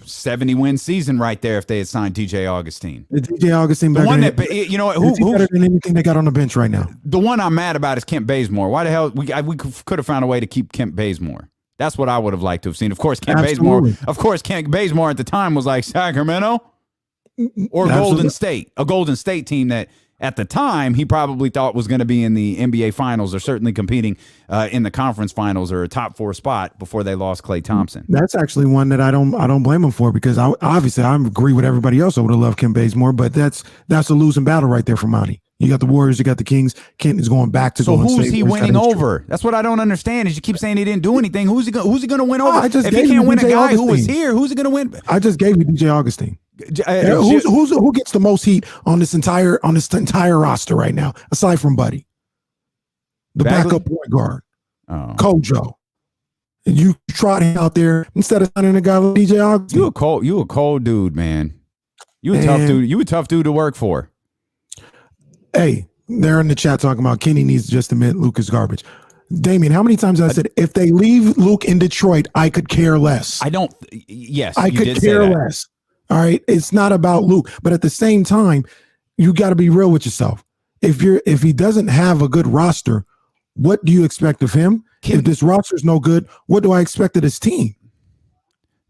Remember, we're trying to get inside the head of Monty McNair. We have no idea. Monty may be thinking, dude, I don't know what these idiots are talking about. Luke Walton's coaching this team next year. I don't care if we are 12-60. Is that right? 12-60? Yep, that equals 72. Yeah. Good job. I don't care if we are 12-60.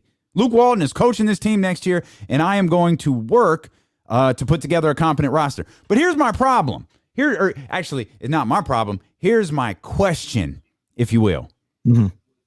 If you're a free agent, or if you're a guy who's going to take a meeting with Monty McNair and you see the way that this thing went down this year and he hasn't made changes with Luke Walton and he hasn't pursued a coach that like why would you even take the meeting if you're a free agent? Why would you even take the meeting with Monty McNair if Luke Walton is sitting at the helm and you see the way that this thing turned out this year? Because you're asking me like, what would you do? And I don't know that this is the right way of doing it. And I don't think I don't know how this works. I honest to God don't. I don't think the way Minnesota conducted themselves was okay, because I think it was terribly unfair to Ryan Saunders, and I think it was terribly unfair to other coaches. However, the one thing I can say about it is clearly Minnesota had a guy that they wanted to be the head coach. Mm-hmm. And I don't even know if this is possible. If you let Luke Walton go and you start your search now, you don't wait until the offseason and it's Alvin, this is your team, but we're going to this is you're coaching this team right now. You are the legitimate interim coach. I may bring a coach in here in 10 games. I may bring a coach in here in 20 games, but we're starting our search now and we intend to hire him. Mm-hmm. I have no problem with that. I don't believe that they should go hire. They need to hire David Vanderpool. Period.com. End of story. That's it. Hire David Vanderpool to be your next head coach. However, I don't believe that you can go to David Vanderpool and say, hey, want to be our head coach? You do? Great. Hey, Luke, you're fired. Hey, guess what, everybody? We hired David Vanderpool. That's the wrong way of doing this. Conduct interviews. That's fair. Do a search. That's fair. Damian, I will. But if you wait till the offseason, when other jobs are available, you're putting yourself in a bad conversation. You're putting yourself in a bad predicament. I'll say this once again. After what I saw last night, everything's on the table for me. There is nobody safe. There is nobody where I'm like, leave that alone. And you know how much I love De'Aaron Fox. You know how much I love Tyrese Halliburton. You know I'm on, figuratively, Team Bagley, right? I've said that numerous times. Yep. Every single thing is on the table. I don't object to anything. But all I'm saying is, when I say everything's on the table, unless Monty McNair says we weren't trying to win this year. If you tell me they're trying to win. He can't say that. He's not going to say that out loud. He I'm can't say that. I'm asking you, do you think he was trying to win this year? Yes. How? Yes. What did he show you to say I'm trying to win? He put the I don't know. Like, I don't know how to answer that. I don't believe he was trying to lose. I believe he was kind of rolling the dice like, hey, let's go out there and see what happens. Let me evaluate the roster that we have. He didn't do anything to win. What did you want him to do? That's the part I can't get over, is what did you want him to do? Bolster that bench. With what? I just gave you a DJ Augustine. So is it just a matter of Monty saying, hey, DJ, I want you here. You need to come here? Is that the way the NBA works?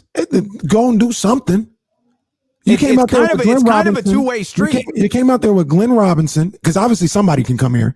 People are like, well, how are they going to get free agents? 2 free agents came here. Hassan Whiteside walked away. 2 minimum free agents came here. Hassan Whiteside walked away from other offers to come to whatever reason. I don't walk know. away from this conversation. I don't know. But what I'm telling you is, no, I'm keeping you right here. I'm locking you down on defense. You're staying right here. Oh, that's a new Sacramento is not we are completely not aware of the phrase that you just uttered. Locking down on defense. What is this that you speak of? But all I'm saying is, I would even accept it more if he said, I went in here, not him saying it literally in a press conference, but the idea that he didn't want to win this year. You cannot tell me that he wanted to win and his moves were to, and I said, let him go. I said let him go, but his moves were to let Bogey go for nothing, sign us on Whiteside, and sign Glenn Robinson III. You cannot tell me that is his moves to win. If that's his moves trying to win, we've got issues. I would much rather you tell me I wasn't trying to win. True serum, I wasn't trying to win. I'm evaluating.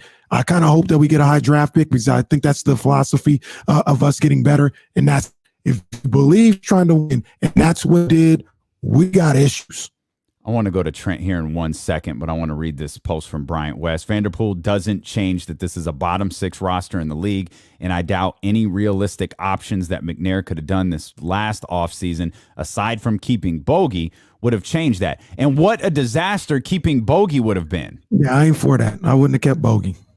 And I'll even give disrespect of Vanderpool by Bryant West is terrible. I expect better from Bryant. Disrespectful. Actually wasn't. He was saying it was a bottom roster, which I understand. And I'll give Monty a pass because I'm all about fairness right now. I'll give him a pass. It sure as hell doesn't sound like it. I'll give him a pass. He tried the Bucks deal.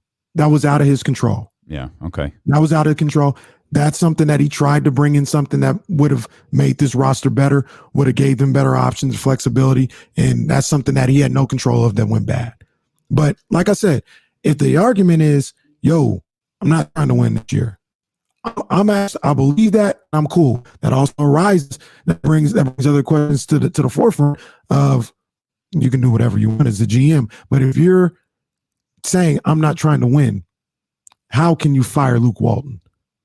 Easy. Luke, I mean, you can do it. No, you can do it. You're fired.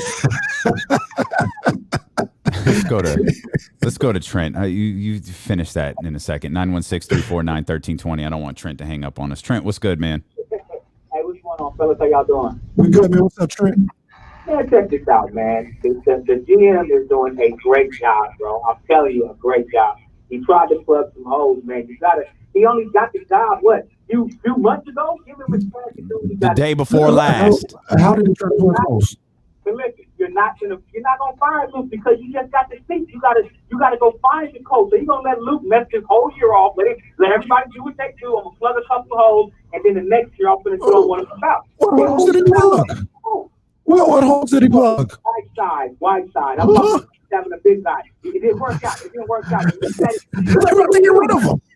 Listen, bro, look at it from the point of view of there's a big out there and I went and got it. We didn't know he was going to be this retarded on the floor. We had no idea. But I'm talking about looking at it from his point of view when he first got the seat of a Sacramento Kings. Yeah. You understand what I'm saying? He's doing his best. Give him a chance to go find his coaches, attach himself through, and then we'll see what goes from there. I'm telling you, I like how he thinks, is what I'm saying. So, I like how he thinks. And that's fair. And I'm just going to ask you, Trent, so you agree he wasn't trying to win this year? I don't think we gave him a chance to try to win this year. I don't think we gave him enough time. He didn't have enough time to put them together with the Kings. Nobody wants to come here. Come on, man. That takes a lot of thought and everything to make somebody come here, bro. He didn't have enough time to do all that. He did what he could, and guess what? Our coach sucks, and where we at, and that is what it is. No, this roster sucks. Let's judge him on what coach he go get. Let's go after his throat. If he comes back with some bull job, he's like, oh, nah, you tripping, bro. But everybody knew Luke wasn't going to make it. He was going to ask you for the job he had. That's real talk, Trent. We appreciate you. You know that. And, Trent, we're going to do better with the way that we describe Hassan Whiteside's play the next time we talk to each other. So just keep that in the back of your head. 916-349-1320 if you want to get in here on these phone lines. Again, 916-349-1320 at D'Lo and KC on Twitter, at ESPN 1320 on Twitter as well. Or you could just watch us, man. We're having fun. This chat's going crazy right now. I think we've got more messages today. It's always such a fascinating thing. Like, we had this stretch. There's when the Kings are really, really good, everything is on fire. Like, I mean, download numbers, views, like interaction is sky high. And then when the Kings are really, really, really, really, really bad, it's the exact same thing because we're all so incredibly frustrated, and especially off of bad losses last night. So if you want to watch the show, go to twitch.tv/ESPN1320 and the ESPN 1320 YouTube channel. Here's the funny thing about all this, because people, it's all good. We're talking. We're having a conversation. People are chatting. It's all good. But people scream up and down about accountability. But the only person trying to hold accountable is Luke. I'm holding everybody accountable. Everybody is on the table here. Everybody's under evaluation. Luke is under evaluation and he's being held accountable by me. The players are being held accountable by me. And Monty McNair, you too are being held accountable by me. So people keep the same energy when you talk about accountability, because right now you're not. You're talking about accountability, and the only thing you want to do is fire Luke. That's accountability. No. I'm telling you. That's not the only thing. That ain't the only thing. I was so disgusted last night. Everything and everybody is on the table, and everybody needs to be questioned. Everybody. You're saying it is if firing, as if Luke Walton is firing Luke Walton is the cure all to everything. I don't think anybody. You see the tweets. You know what time it is. Everybody fire Luke. Fire Luke. But no one's saying fire Luke and all of a sudden this team is in the playoffs. No one's saying firing Luke and this team is winning the next 30 games. This team is looking like, what's the first step? My argument is the first step is to put Buddy Hield on the freaking bench, a step you should have taken weeks ago, but you refused to. Why did you refuse to? Because under my estimation, you're a bad coach. That's why. Hey, here's another thing. If there was something out there, we don't know if it was. Who was trying to trade Buddy in the summer?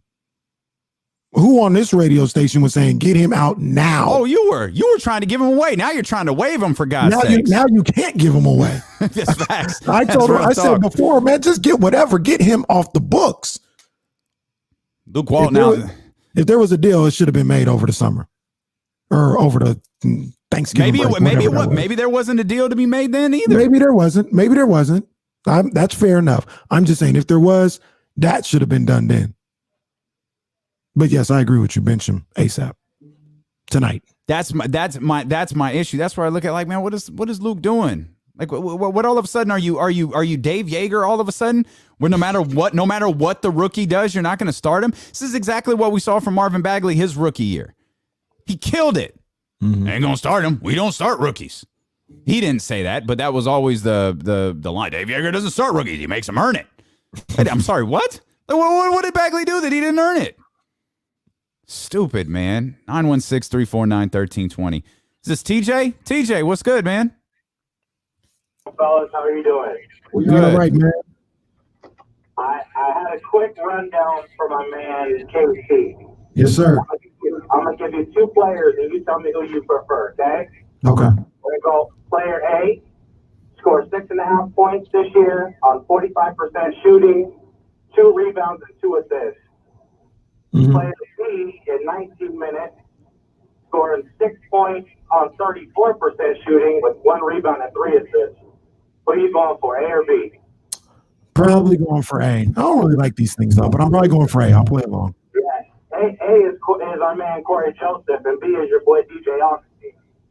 That's fine. I think DJ Augustine's a better player than Corey Joseph. Well, okay, that's fine. I think he's a better player than Corey Joseph. I want to ride with TJ. I don't understand the Corey Joseph hate. Maybe it's the amount of minutes that Corey Joseph plays that pisses people off so much.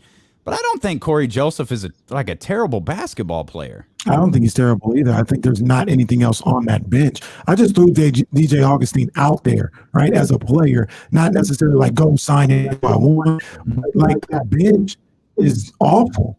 It's awful. They have nothing else. So Kojo is out there. He's the punching bag because he's kind of like the only one that has a pulse coming off the bench besides Tyrese, obviously. So bolster that bench somehow. I'm in 100% agreement. I'm not the biggest Kojo fan. I also don't think 3 years, $21 million for DJ Augustine with worse stats is the end all be all there also. But I'm in 100% agreement. The bench is awful. They need a lot of work. Yeah. And I'm with you, Casey. I'm hoping that this wasn't a win this year mentality, because if the moves that we've done this year are a win this year, I think we're in for a long 10 more years. Yeah. Thanks. Ooh, I hope not. I hope not. Real talk. Thanks, TJ, man. We appreciate the call. 916-349-1320 if you want to get in. I think that's the fun time TJ's called also, man. So get in here more often. We appreciate hearing from you. Wasn't Austin Rivers a free agent? Once again, I know it's a two-way street. These people have to want to come here, but maybe Austin Rivers was out there. Robin Lopez was out there. I would have took Trey Burke. I think he went back to Dallas. Again, these are all guys that you would have rather signed. I would have loved to have signed Anthony Davis. They're I'm free. not, I mean, I'm not even looking at Anthony Davis. I would have took Garrett Temple but Anthony to come back to Sacramento. Me too. Garrett, I would have loved Garrett Temple to have never left Sacramento. He punted. Maybe they did, man. Maybe they did. Maybe Tim Maxwell is secretly Monty McNair, and he's constructed this team to lose. So, and I think it's you. I think you and Tim Maxwell are in cahoots with this. Y'all are watching your Jalen Green films and your Cade Cunningham films. All these Fridays, and then there's this 9-game losing streak and my frustration and putting everything on the table. If Adam Silver comes to the podium in July and says the Sacramento Kings select Jalen Green out of the G League Ignite, all is forgiven. All will be forgiven. So let's say you get that, right? And we don't know. Yeah. We have no idea when free agency is going to start. Hell, I don't think we even know when the draft is or anything like that. I think it's like July 4th weekend or so, or maybe a little after that. Let's say let's say you get your wish. Mm-hmm. What's the next step? Because you don't think Monty McNair has done it. Like, what's the next step for Monty McNair for you? Like, what do you want to see him do this offseason? Well, I'd like to see him move Buddy. If he can't, they need to bolster that bench, man, in a bad way. I mean, you look at just the Knicks last night, and they're coming off the bench with Taj Gibson. Taj Gibson's not great, but he's good. What's wrong with Taj Gibson? No, he's fine. But I'm just saying, I'm not even saying like, people are like, oh, you want him to go get, these top free agents. No, get You need a role player. Yeah, you need good role players. We don't have that. We don't even have that coming off the bench. They had I know he made a deal to get Derrick Rose, and Derrick Rose probably had to sign off on that, to a certain degree, but give me a Derrick Rose as a backup point guard, or a Trey Burke as a backup point guard, or another small forward or something like that. I mean, they could easily get a what's the guy that played yesterday, the small forward that played for the Knicks yesterday, went to UNC. I'm drawing a blank. Reggie Bullock. I don't know what you're talking about. Yeah, Reggie Bullock. Getting him, that's a serviceable NBA guy to come off your bench. I'm not asking for him to be in the Bradley Beal sweepstakes. Not asking for that. But they literally have nothing. That they have to go to Kyle Guy right now off the bench. They have nothing. I think you're in trouble. Uh-oh. Your mama's on the phone. Cheryl from Elk Grove. Hi, Cheryl. She thinks Luke stinks. What's going on, man? What's up? What's good? What you want to talk about? You agree with me? Monty McNair needs to do more? All I want to say is get rid of the coach. Cheryl from Elk Grove, ladies and gentlemen. Yeah. What'd he do? You should have never had the coach in the first place. Yeah. Well, I know you're not. Saying that. Who has been saying that? You said that from day one. You're not a Luke fan at all. I mean, who do you want in here? As the coach? Yeah. I don't know. We got slim pickings going on. Not Luke. That's who she wants. Not Luke. I'm almost ready to get rid of the GM and everybody else. Okay. This is where I get it from. Okay. This is that's my mama right there talking about let's get rid of Luke Walton. That's not yours. This is mine. Thank you, Miss Cheryl from Elk Grove. We always love hearing from you, and I'm so happy to know that you're on my side in this. And then she was on my side. Well, I didn't say get rid of Monty. I didn't say that. So she's on her own there. I didn't say get rid of Monty. Well, you kind of did. No, I'm just saying accountability. That's all. Okay. All right. Thank you, Cheryl from Elk Grove. Take care, Mom. I got something for you, D-Lo. For me? Just to kick off your 4 hours, going to 4 hours thing. Congratulations. So I got a little something for you. Oh, thank you. I appreciate that. No. Hey, get out of it. Hey, mind your business. I literally didn't get anything for 4 hours. Mind your business. From my own mother. That's okay. That's okay. Don't worry about it. We'll connect, Miss Cheryl from Elk Grove, and thank you. That's so sweet. Thank you so much. I love that. That is the sweetest thing that your mom got me a gift, and that she wants Luke Walton gone too. She's very impatient with her basketball teams. I mean, she's not even a Kings fan, but she's extremely impatient. Subs, roster moves, all this. Like, get him out. Like, she's quick to get somebody out. That absolutely made my day. Mama, keep it a stack, as Ramsey said. Mama, keep it a stack. Yeah, she's never been. When Luke was hired, she gave us, what they do that for? That's what she gave us when Luke was hired. Yeah, change your tone with Mama Kenny. Yep. Yes, indeed. Yes, indeed. We argue about basketball all the time. I believe it. 916-349-1320. Your mama look younger than you do, by the way. She does. I hope I got those genes, man. I hope I got those genes. Yeah. Struggling. I need to get these cucumbers. Get them cucumbers. Yeah, Yes, man. get them cucumbers. Get them cucumbers indeed.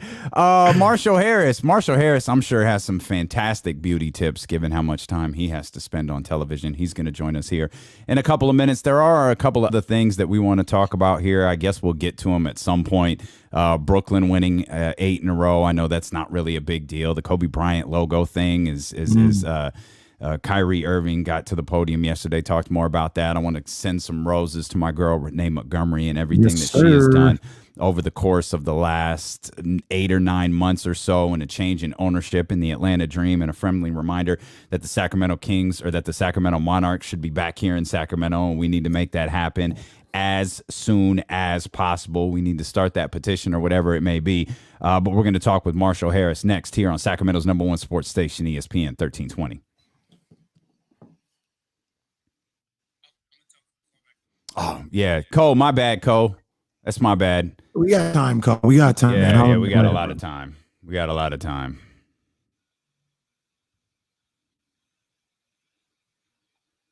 See, now I got Whoop-Dee in my head. Blue cheese. I'm addicted to blue cheese. I don't even know what you're saying. I can't believe. Where are my people in the chat? I think somebody was talking about it earlier. Yeah, Ramsey said it was trash. Yeah, it's not a great song, but it's the hottest song. I'll tell you that. Hot doesn't mean it's not trash. I know. I'm just saying it's hot. All Gold Everything was quote unquote trash, but that was a smash. Hey Baby was trash. It was played all over the. I was playing that the other day, Jesse, and I didn't. I loved it when it was out. I feel like I didn't fully appreciate it. All Gold Everything was a smash. Oh well, that explains why you liked it. Yeah, you were in high school. I was like 30. Whoop-dee. I'm addicted to bees. No, that's terrible. No, bro. That's terrible, bro. Blue cheese. I don't get it. Like, why? I gotta explain it here to the OGs. He's addicted to blue cheese. Think about it for a second. Them big faces are what? They kind of got a hue of what? Mm-hmm. Blue. Okay. As we know, that money is cheese. Okay. He's addicted to blue cheese. It don't make it good. That doesn't make it good. Look, Cole says, and Cole, my bad. We'll get you after. We'll get you right after Marshall. My daughter loves that song. His daughter's like what, like 9? I'm telling you, how old is the little one, Cole? A smash. They play all those records on Fortnite now. All right. Yo, have you heard Hold up, this? wait, is this real? Yeah, you heard this? It's G-Eazy and Chris Brown. Like, it's not bad, but it's like Mark Morrison Return to the Mac. Mm-hmm. It's called Provide. Okay. It's not bad, but I wouldn't be like, I ain't slapping it. Let's get Marshall potted up here. Mr. Harris. What up, fellas? What's good, baby? Friday to you. Yes, sir. Happy 9 and counting to you. Yeah. Tyrese out tonight. It'll be eventful.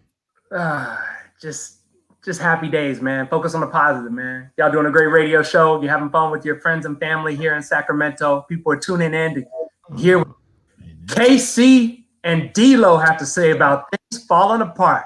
Did you get your cake? Down. Did you get your cake last night? Did I get my cake last night? You know what's funny? I went, bought the cake, got comfortable on the couch, but it was a little too comfortable, fell asleep before I could watch WandaVision and eat my cake, woke up, had the cake for breakfast while watching WandaVision, which is it's an elite show. It is an elite show. I'm ready to say that after 8 episodes. Now that's a Marvel show, right? It's a Marvel show coming out of Endgame, the big movie that they knocked out Thanos. Would spoiler alert. It's been a while, so everybody knows Thanos is now gone. Wanda snapped away. Hang on, guys.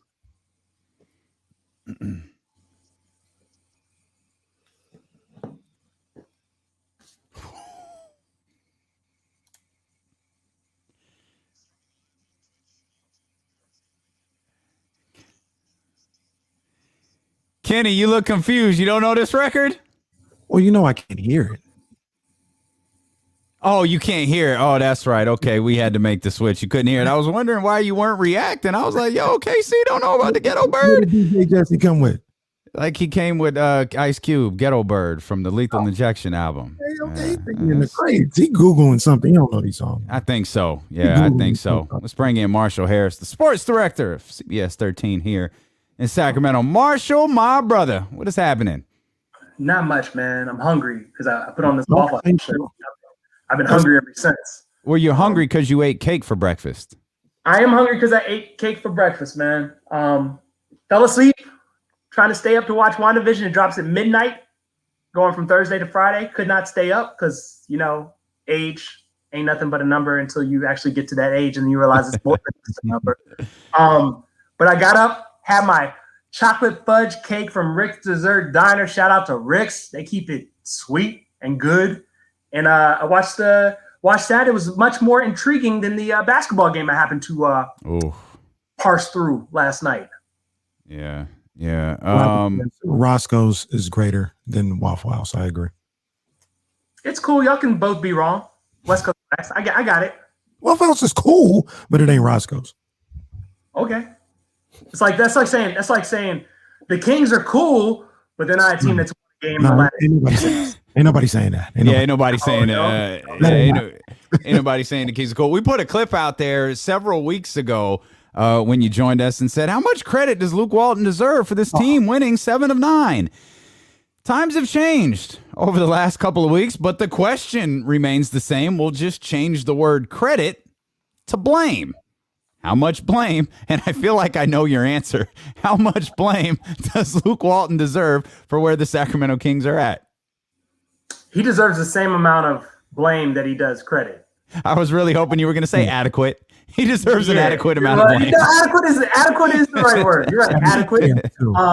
Because what I saw last night, you got to remember, this was like a full circle moment for the Kings last night. If you'll remember, when they lost 9 of 11, yep, they got right because the Knicks came to town. Yep. My boy used to describe it when I covered baseball as a sideline reporter for the Pittsburgh Pirates, right? And the Pirates were not good when I was a sideline reporter for the Pittsburgh Pirates. And he used to always say, you know what the Pirates are like? They're like when somebody sends you to the pharmacy to pick up that something that's been ailing you. You just go to the pharmacy. And I was like, well, what do you call it when the Pirates are actually on the road? That's Meals on Wheels. That's and the Kings, they treated the Knicks like they were Meals on Wheels when they came to Golden One Center.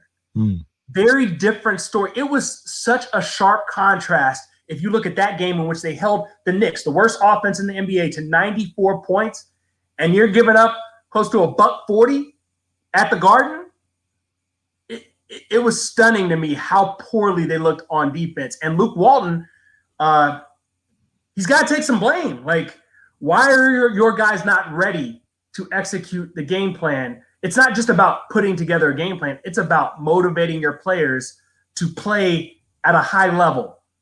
And they did not play at a high level. Now, De'Aaron Fox, Harrison Barnes, after the game, they were talking about the fact that, we're making, basic IQ lacking mistakes.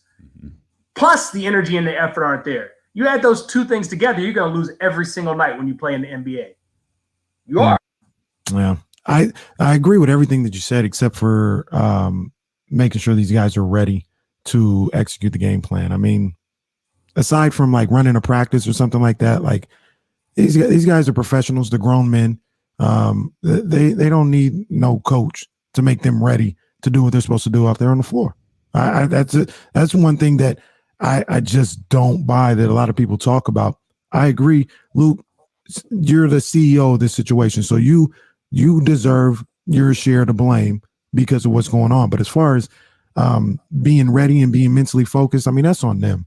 That's on those guys. You say that, KC, but what we always talk about when a team is struggling, here's the question that always comes into play after the struggles go on and on and on.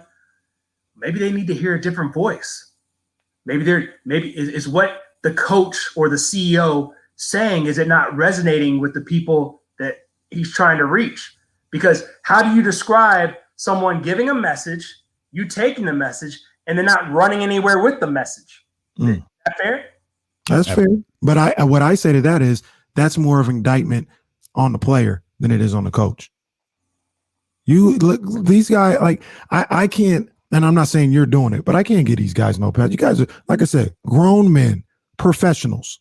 Like they almost don't need a coach to go out there and give a certain level of effort and play a certain type of way. Now you talk about X's and O's and all this other stuff. That's a whole nother thing. Maybe they need a coach for that, but should nobody be out there saying, all right, I need Luke Walton to get me ready for this game tonight.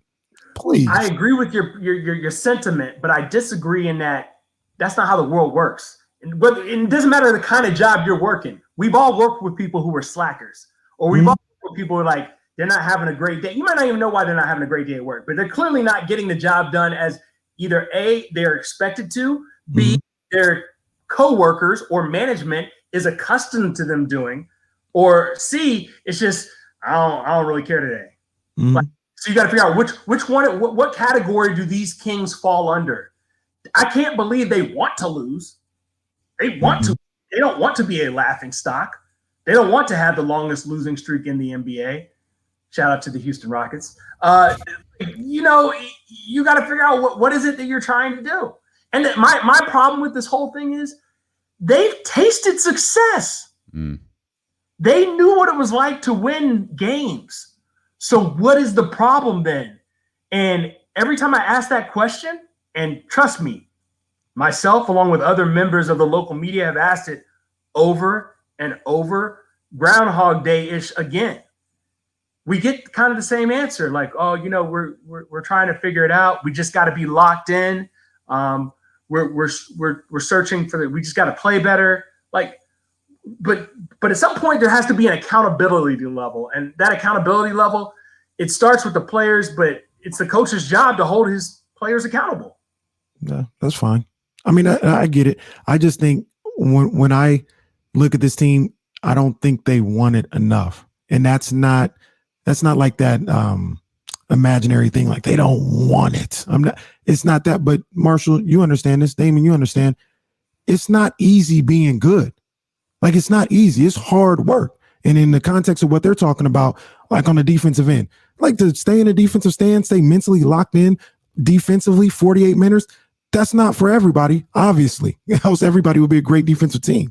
Only the top teams, only the teams that hold each other accountable, that have that, they stay locked in on the defensive end and are committed to that. Those are the ones that do it. It's not easy. Like I said, if it was easy, everybody would be able to do it.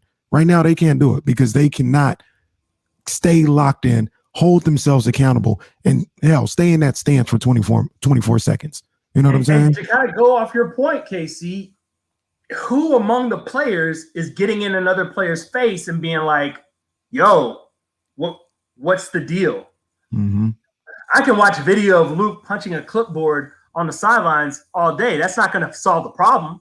Right. It's amongst the players to self-police to a degree. Do they have that dog in that group that's going to really be like, yo, come to Jesus meeting? Really discuss things. Nope. Nah, they ain't got that. Marshall Harris with us here, D'Lo and KC on ESPN 1320. What's your biggest concern with the Kings right now? I mean, can you stop the guy in front of you? Can you as a team align? I think Harrison Barnes probably put it best when he was like, guys can't stay on it. The five guys together can't stay on the string. They all have to be in the same place. It's not to the degree of football. In football, it's like you run a play, one person on that play messes up on offense, and the whole thing, quarterback gets sacked, hurt, whatever. In basketball, layups. I can't remember which game it was because there's been so many losses, but what was the game where the guys are just literally sitting under the basket, catching the ball and laying it up off 2 feet? Like, That can't. I'm sorry, that wasn't last night. My bad. Maybe, I mean, but there was a game where it happened like it was Brooklyn where they were throwing the ball full length of the court. That was Brooklyn. 3 different times, yeah. Yeah, so like that's what I'm saying. Like, can you defensively more than one possession at a time? Because that's part of the problem with their offense too. Is like they're not even getting like the fast break going off stops. When you have to take the ball in from out of bounds, like defense gets set. De'Aaron Fox can't even get loose like that. Tyrese Halliburton can't even get. Yeah. You know, the other thing with that, as I hear you explain that, and I agree with what you're saying.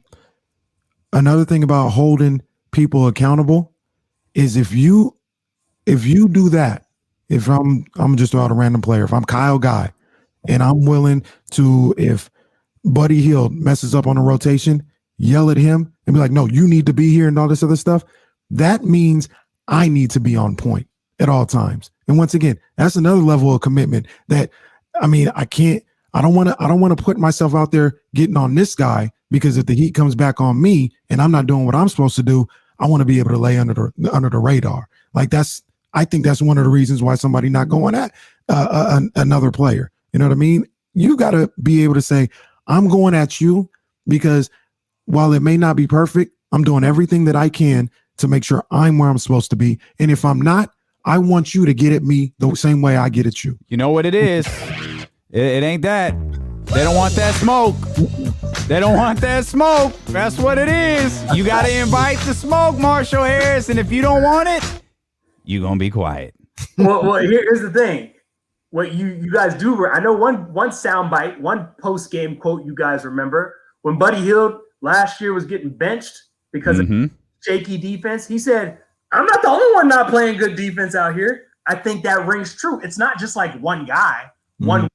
There's a lot of, it's like the little cartoon, the boat in the cartoons where one leak springs up and guy plugs the hole and another leak springs up and you run out of hands real quick. Mm-hmm. Yep. You know you're underwater. The Kings are underwater. That's facts. Can you fix it? Can this be fixed? With this roster, assuming there's not any massive changes before, maybe small changes here and there. We saw Glenn Robinson waived. Who knows what Hassan Whiteside's future is? Like, is this something that can be fixed over the course of the next, what are we at, 40 games or whatever's left, 30 games? Damien, if it can't be fixed, there will be a new coach in charge. Listen, I'm not, when you say can it be fixed, I'm just talking about being competitive. They weren't even competitive last night. Like, they're not competitive when people get excited because they get like within 7 points. Okay. Yeah. So the yes, it can be fixed because I've seen this group of players do it before. So the question remains, how do you get them to play defense consistently, possession after possession? I'm not saying night after night, possession after possession. String together a quarter where you're giving up less than 30 points. Then do it 2 times in a row, then 3 times in a row, then 4 times in a row. And now we're talking about a game where you can maybe win 115, 107. Mm-hmm. Which is what we saw them doing during that streak where they were playing good basketball. You're listening to D-Lo and KC on KIFM, West Sacramento, KRXQ, HD2 Sacramento, or radio.com sports station driven by Lashers, Elk Grove Dodge. We're live on twitch.tv/ESPN 1320. We'll hope you come watch us and on the ESPN 1320 YouTube channel as well. Marshall Harris is with us. I'm Damian Barling. He's Kenny Caraway. KC, go ahead. Didn't mean to cut you off there. No, I was just agreeing with what Marshall said. He's finally listening to how I talk about things and how I go about things. It's coming into his everyday train of thought, and I see it taking form with how he tries to explain these things. So I'm just sitting back. I'm proud of little bro. I'm just gonna let that ride at this point. Casey's talking crazy. When he talk, how like the young buck talks a little crazy. You know who he sounds like right now? He sounds like that camper. I'm just, sitting here like Cam Newton. Just okay, talk your talk, dog. Talk your talk, dog. Come get me when you've been come holler at your boy. Do you kind of mentioned this, alluded to it, like you mentioned it a minute ago. If the problem isn't fixed, there's going to be a new head coach. Do you think there's no matter the circumstance, barring like a deep playoff run, and I don't even think that's a conversation that we're having. Do you think that Luke Walton is gone this offseason or by this offseason? Does the general manager who hired him still work for the Kings? He does not. Then yeah. Like Luke Walton has to finish in the top 10 for him to return. Ooh. Ooh. Straight up. Tell me why I'm wrong. Tell me why I'm wrong. At first that sounded jarring. I don't even think I don't even think that does it. I think if the team, because we're looking at a Western Conference where you could conceivably be 10th or 9th, but still be several games below 500. Is that good enough? I don't believe that to be the case. I think if you look at the Western Conference standings right now, and you look at the 10 teams that are above them, or maybe it's 11 or 12 teams now that are above them. Dallas is 15 and 16. That means if they finish in the top 10, they finished ahead of teams such as maybe a New Orleans or a Memphis or a Golden State. Like they'd have to finish ahead of like teams that are legit. Like this is the new world. It's no longer an 8-team thing. It's 10 teams from here on out that get to play beyond the postseason. Now, maybe if they make the top 10 but lose that first game, if they're 9 or 10, and so they lose and they don't get to the second playing game, then maybe he would still be gone. But at minimum, the Kings must play beyond the regular season. Now, here's the one caveat to where that might change. What is it, March 25th, 26th? Yeah. Trade deadline? Yeah. Maybe they just sell off all the parts. And if they sell off all the parts, he's not coming back. Because you've punted. You're interested. What is it? The bottom 4 teams now have equal percentage chance of getting the number 1 pick, correct? Yeah. 0.5% each, I think, is what it is. So, like, at that point, if you look at the standings right now and see where they are in terms of bottom of the league, if you're within striking distance of being a bottom 4 team, you just take the lottery odds. And then, no, Luke Walton's not coming back, and some guys are getting moved. Like, there's guys on the Kings that can help a contender. Mm-hmm. So Monty McNair would have to think about that. Maybe not even long and hard, depending on how the Kings play between now and a month from now. Yeah. My partner, Damian Barling, and our good friend, he asked the question, why wait? As opposed to getting rid of Luke. I think everybody's under the impression he ain't coming back. Why wait? So you would get rid of Luke and make Alvin Gentry the interim coach? So yeah, I would be fine with that. My next question to you was, did you have an issue with the way Minnesota handled their coaching situation? Yes and no. Mm-hmm. Yes and no. As a guy who works, as you guys know, in management, responsible for hiring and firing, like, I get it, what they did. I don't agree with it, but I get it, because I'd much rather hire somebody that I am familiar with and know and reduce the risk than, because there's just so many people who can do that job. I mean, think about how y'all were just talking about Luke Walton, what his job is, and ultimately it's the responsibility of the players, blah, blah, blah, all of that. And then just say, so can anybody do that job that's got a certain level of coaching pedigree and experience? And like, the talent pool is endless, right? In terms of head coaching job. So to go and just hand pluck someone off of someone else's team that you had already interviewed for the head coaching job prior, so you had some familiarity with and worked with it in another organization, as Gerson Rosas did. I mean, I see where he's coming from, but that doesn't make it right in the age of transparency, and you need to make certain space. Unless he was just worried that his guy wouldn't be available. Isn't that exactly what Vlade Divac did with Walton? He just did it at the end of the season. I'm gonna go pluck him. I don't agree with it, but I get it. Mm-hmm. My answer to that, though, is, or you could just do the hard work and research and vetting to find a pool of qualified candidates and at least give everyone a shot to have your ear. So my thought was, if the idea is we're moving on from him, and you go with you go with Alvin as your guy or whatever, and it's like, listen, Coach Alvin, here's what we're gonna do. We're gonna conduct our search now, and this search may take 10 days, it may take 20 days, it may take 3, it may take 30, it may take 2 months, whatever.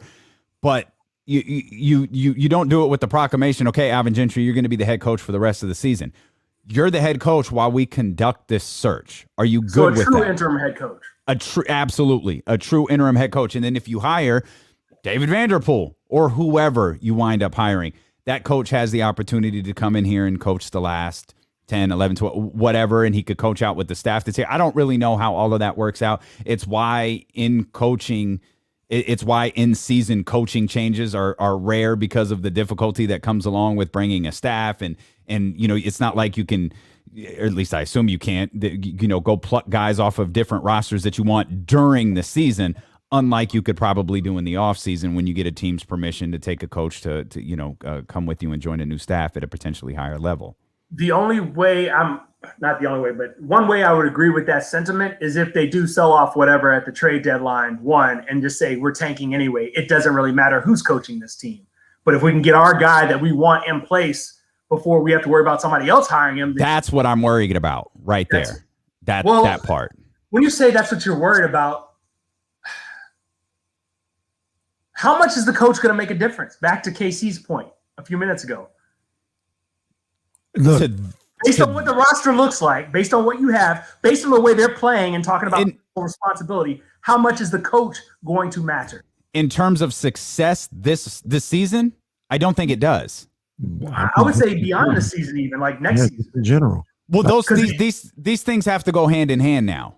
Like, because if Monty fires if Monty fires Luke Walton and brings in his head coach, now it's Monty Williams' team. Like, I heard all of this crap about Vlade Divac for years. Vlade didn't hire this coach. It wasn't really Vlade's team until he got rid of DeMarcus Cousins. So, okay, for Monty McNair, and I know that's a big line of garbage, but whatever. That's what the propaganda machine was saying about him. For Monty McNair, the flag is planted if he fires Luke Walton and hires his head coach. You're right. That's the actual start time to, okay, show me what you're going to do. It's yours, yeah. And I really just want to know what they're going to do with this roster. That's my main concern. I mean, like I told y'all coming into the season, what the biggest question for me was, what are you doing with Marvin Bagley? What is he? Is he a part of your future?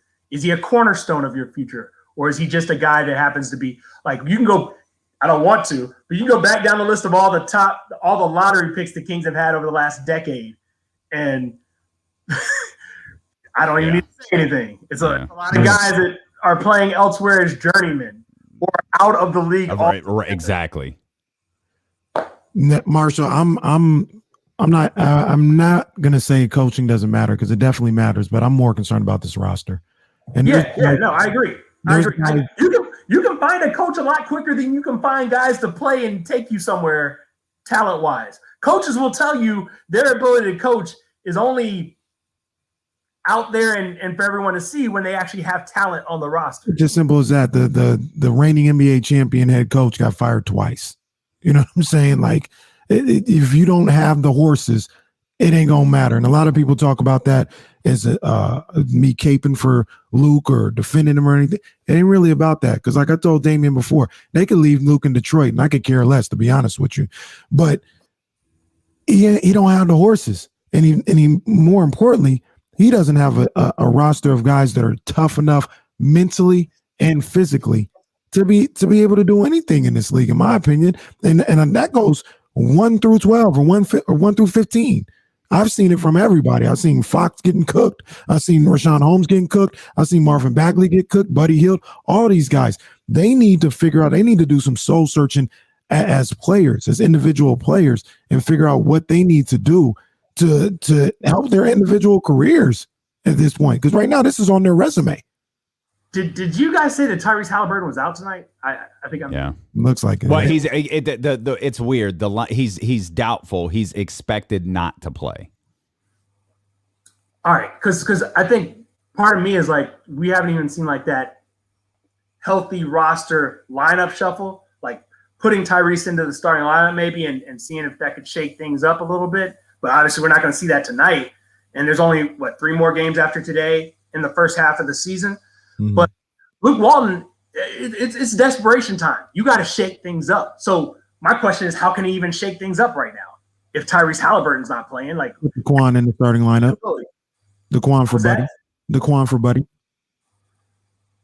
Okay. I mean, DeQuan can hit a three. Buddy hasn't been hitting threes, so there's not the fall off that you would expect there right now.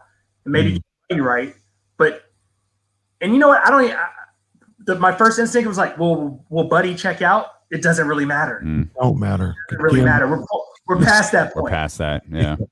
Yeah. So as we wrap up, you've got people's attention with a Spike Ball shirt a couple of weeks ago. Some people don't know you are a play-by-play man for Spike Ball. Sacktown Crown Report is asking if there was a tournament with the Kings, who would the 2-person Spike Ball team be for the Sacramento Kings? Ooh, that is a great question. I have good answers for you here. It's going to be De'Aaron Fox and Tyrese Halliburton. Here's why. Quickness and reaction is a thing for Spike Ball. Like that ball bounces, you got to be ready, and then length. They're the perfect size where they're not too big and lanky, but they can make their length, especially Tyrese. I mean, you see what he does, spike and intercepting passes and stuff, but it's the perfect build for Spike Ball. Somebody who has an L next to their number when it comes to the suit jacket. Okay. And they both fit that description. They would be an excellent Spike Ball tandem. I'm gonna have to look up Spike Ball. It's interesting. Do they play that in the grass? Because I think I saw that the other day. You can play in the grass. You can play it on the beach. You can play it on ice. You can do it. I'm gonna send you a link. Whenever Marshall posts the clip, I'm like, hey man, this is kind of wild. This is dope. Marshall Harris, CBS 13 Sacramento. We appreciate you as always, my friend. We're coming back with more of D'Lo and KC here on Sacramento's #1 sports station, ESPN 1320. Yeah, I gotta get you on the Spike Ball, man. It's not an easy game. It's one of those games that it's like skiing. If you learn it when you're a kid, you're good. But if you try to learn it as an adult, a little dicey. I don't think I'm ever learning how to ski. I don't want nothing to do with it. Yeah, me neither. That's what I ain't gonna do. Not now. Your ACL would be in danger just from jump. Like no problems. I'm gonna try to get out there and do some skiing and whatnot. I appreciate you for having me. Always. Sorry that your basketball team is looking real. What's the word I'm looking for? Trash. Not good. Yeah, trash. That's a good word. That's a good word. Real dingy. You know, ain't good. It's like when you go to the produce section and you see that one banana, and like there'll be some green bananas and some yellow bananas, and like that thing is only good for banana pudding. Get the Nilla wafers out. Like that's it. Only one way for it to go. The wafers. But yeah, if Tyrese is out, if they can win today, Detroit is a garbage team. So somebody got to. I mean, maybe it's Daquan. Listen, this is how I'm looking at the rest of the first half. I'm like, yo, get 2 wins, and if there's any, although I'm concerned now, I don't. What's Tyrese's injury? Calf soreness. That's it. Yo, get yourself ready Sunday because you only got 2 chances to prove that you're the rookie of the year. It was nice to see you do it against LaMelo Ball and them. Yeah. And then you got the Lakers on Wednesday. They've been struggling. Does it matter? Yeah, this thing could spiral out of control. I want y'all to have a great weekend. You too, my brother. And I'll holler at y'all later. I will. Hopefully next time we talk, we have something positive to talk about. No doubt. Yes, thanks, indeed. man. All right, bro. Hey, hustled out of there. Man. Let my brother say goodbye. All right. Chat. Question for the chat house. When we have people on through video, how does it sound? It always sounds a little different to us, but we're connected to we're connected to all sorts of different devices here. So we got all sorts of different things going on. Does it sound all right, chat house? When we have someone on the video stream, does it sound okay?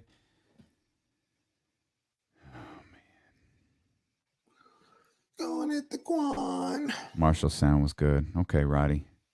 Fine on mine. Okay, as long as it's good on. As long as you guys hear it's we have a whole bunch of we've got a elaborate setup here and it's connected. So we know it's going to sound a little bit off for us, but as long as it sounds fine for you, man, that's all that matters. That's all we need to know. That's all we need. That's all we need. That's good stuff. Good stuff. Good stuff. Going at the Quan. Hit the quad. Hit the quad. Hit the quad. I didn't hit my mic stand. Break it down.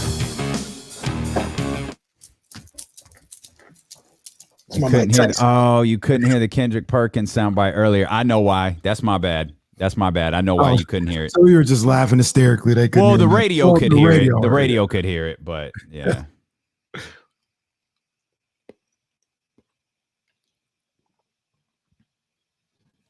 Yeah, okay. That's my bad. I know why. I 100% know why. Break it down. Break it down. Then you move. I just got time. Doing what they told us to do. That's the bites, boy. Yeah. Okay. That's enough. Just like, all right, shut up.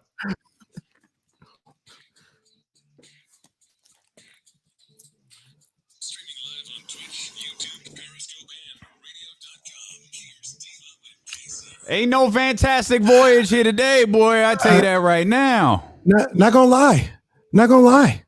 First L for Jesse on a Friday.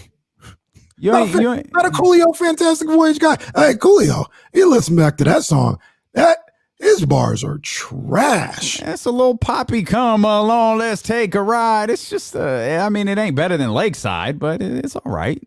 First L for Jesse. Cool. You got a few more, breaks to come Dude, back. we got bro, we're here till 5. Jesse's got time. Jesse's got time to redeem himself. We're here till 5 o'clock when the Sacramento Kings will step on the floor in Detroit, and apparently Tyrese Halliburton won't. So they have a station on XM radio now. I would not advise anybody to go listen to that. Stay right here. But I'm just saying, they have the top 500 rap songs of all time. That's a station. On this show, we could probably play all of the top 500 songs on here all day. No, that's the draft show. That's the NFL draft show that we were informed about a couple of days ago. We will be on 8 hours. Apparently marathon shows on draft days is a new thing. That's what we do. It's like, we'll do it once, really establish ourselves. The show had just started. Let's just get really going here in the market, and let's have an 8-hour draft show. Okay, cool. Hey, guess what? You guys are going to do it again. You're going to do it again for the NFL draft. You're going to do it for the San Francisco 49ers pick that's, 90 minutes away, but we're going to go ahead and have some fun with it. That's going to be dope, though. We're excited about it. Plus, it's months away, so we don't really need to dread it yet. But another 8-hour show is on the way. We got 5 hours today as the Kings look to snap this 9-game losing streak as they head into take on the Detroit Pistons, who the Kings are only 3 games better than Detroit, by the way. I know it feels like Detroit is terrible. I know they have a permanent spot in our power list rankings. They're 3 games worse than Sacramento. That's it. That's where we are right now. Well, to our defense, I guess you want to say, or our credit, we definitely had the Kings in the power list rankings this week. We did. Yeah, and I think we had them like 2 slots below where we had Detroit. And Detroit right now sitting at the bottom of the Eastern Conference, 9-23. Hell, even the Cleveland Cavaliers, who had just lost 10 in a row, they've won 2 straight. But you've got the Kings now, who along Minnesota's lost 6 in a row, Houston's lost 9 in a row, and now you've got Sacramento losing 9 in a row. For those who are there, it's a couple of days ago, it was like, they're only a game back. It's no big deal. They're only a game and a half back. Yeah, they're like 2.5. They're 4.5 back now. Wow. 3.5. Wow. 3.5 back now because they just of the 10 spot. They just keep losing games. Damien, where do you stand on like the tanking? Not people who want to tank, but the ideal of it. Like, are you like, honestly, all right, we're here. Like, let's try and get the best draft pick possible. I said this to you a few weeks ago when the team was winning, the glory days. Now, granted, when the team is really, really bad like this, the job can be fun because everybody is just really, really agitated, and we all get together. Everybody gets together and have a big gripe session. It's kind of what we do. But this job is so much more fun when they're winning and there's excitement and there's all of these other things going on that I'd rather they win. I mean, the idea of tanking, and I just hate the concept of it because you're insinuating losing on purpose. Like, I'm again, I've told you, I'm a player first guy. Mhm. Like, how do I feel? Doesn't matter. How do you feel? Doesn't matter. How do the Tim and Bryant and all the draft analysts at the Kings Herald feel? Doesn't matter. How does De'Aaron feel? How does that guy feel? How does Tyrese Halliburton feel about you not putting forth your best effort trying to win basketball games, not putting the most competitive team out there on a night-to-night basis? That part bothers me because De'Aaron, he's been through this already. Right. He went through this, several years ago when Garrett was here and Vince Carter was here and Zach Randolph were here and those guys were shut down basically with like 40 some odd games left in the season. He's already been through this. So I'm far less worried about what the fan base thinks and far more concerned about what someone like De'Aaron Fox thinks. I've always said this year is a bunch of win-wins for the Kings. If they're winning basketball games, that's great because you want them to win. If they're losing a bunch of basketball games like they're doing right now, this draft, I'm a big proponent of this upcoming draft. That is not a bad thing if they're top 5, top 6, top 7. But at the same time, I think about a guy like De'Aaron Fox too. And I'm not saying like he's being like to say that somebody, in my opinion, to say like they're being damaged by all this losing, that implies that they're kind of weak. You know what I'm saying? Like I think somebody that's tough-minded, that they're losing, they're able to stay persistent and keep their eyes on the prize, for lack of a better term, right? So I don't want to look at it like that, but I feel like De'Aaron, there needs to be some kind of uptick, with him in this franchise. Yeah. He's got the contract now, he's committed to it. There's got to be something. And that's why I said if they're losing, okay, lose, but some competitive games where it looks like they're a piece away, or they're just missing 1 or 2 players or something like that. They can't get smacked up by 20 points every damn time they lose. But isn't this what we talked about before the year? Like, I don't know how good this team is going to be. You and I both thought they are good. But like we didn't know how good, but good. They were a solid we team. didn't think, and this was the thing. We didn't think they were this. No. And we talked about it. Don't get into these streaks where we're losing 5, 6, 7, 8 times in a row. And that's what we have to talk about on a daily basis. That's where my frustration lies. Because I'll tell you the truth. As my partner would say, I'll keep it a stack. Let this keep happening. I'm done. We're going to find something else to talk about. There's only so much you could talk about a sorry-ass basketball team. Facts. If they're going to continue to be this bad and get blown out by 30, we'll talk about Brooklyn. We'll talk about the work Renee Montgomery is doing in Atlanta. We'll find another entertaining way. We'll find a way to entertain you with stuff that doesn't pertain to this basketball team. Our job is to provide an outlet for you. Our job is to be, at least in some way, shape, or form, entertaining, give you something to listen to, whether you feel differently, whether you feel exactly the same. But at some point, I ain't going to want to talk about this team anymore. We ain't going to talk about the Warriors. We ain't going to talk about a team that you hate. We're going to talk about something else, and we'll find a way to make it entertaining. But I'm not going to keep talking about a team that's losing 10, 11, 12, 13 in a row, or a team that's losing by 20, 30 every night. It ain't worth it. We could do something better. There's better things going on in the world of sports than to do that. I mentioned this last night, and Philip brings it up again. He says, all we ask is to fight and not lay down every game. And I brought this up on the post-game vibes last night. Sacramento's a real easy place to a certain degree. Mm-hmm. It's a real easy place. Yep. Almost the entire time this franchise has been here, it's been a losing one. They have seen some bad teams, some terrible teams, but these teams came out there, and at least to our knowledge, they gave best effort, and these teams loved them. Right? This city loved them. They embraced them. They showed them love whenever they saw them out in public, saw them at your Rayleigh's or something like that, or had autograph signings at Incredible Universe or whatever. They showed up. They showed up to the games. The only thing they don't tolerate here is soft, passive play. And that might be like this might be the only market in America where I'm not saying they're fine with losing, but if you lose and you play your ass off, they'll at least be there they're not going to talk bad about you. They'll clap it up when you do something good or whatever. The one thing they'll turn their back on is a lack of effort. And I think a lack of toughness. I don't think they accept a soft team. And that's what they're getting. This team right now is giving both of those things to this fan base. Yeah, man, it's frustrating as hell, and and you talk about we're so easy, right? Like we're an easy fan base to please. Like we were talking about how exciting it was a couple of weeks ago. This team was like a game above 500. They were lingering around 500. It was the best. When was the last time we've been this far into the season and the team was at 500? It's like we were 524 games in. This is the greatest thing ever. That we're easy to please. It's because we're so conditioned. You talked about how damaging is it, losing. How damaging is it, to prepare for next year's draft? Well, there's long-term damage on the fan base, but the fan base doesn't even think about winning anymore. Shout out to the dude on the D-Lo and KC Twitter account. Sorry, I think I got it open right here.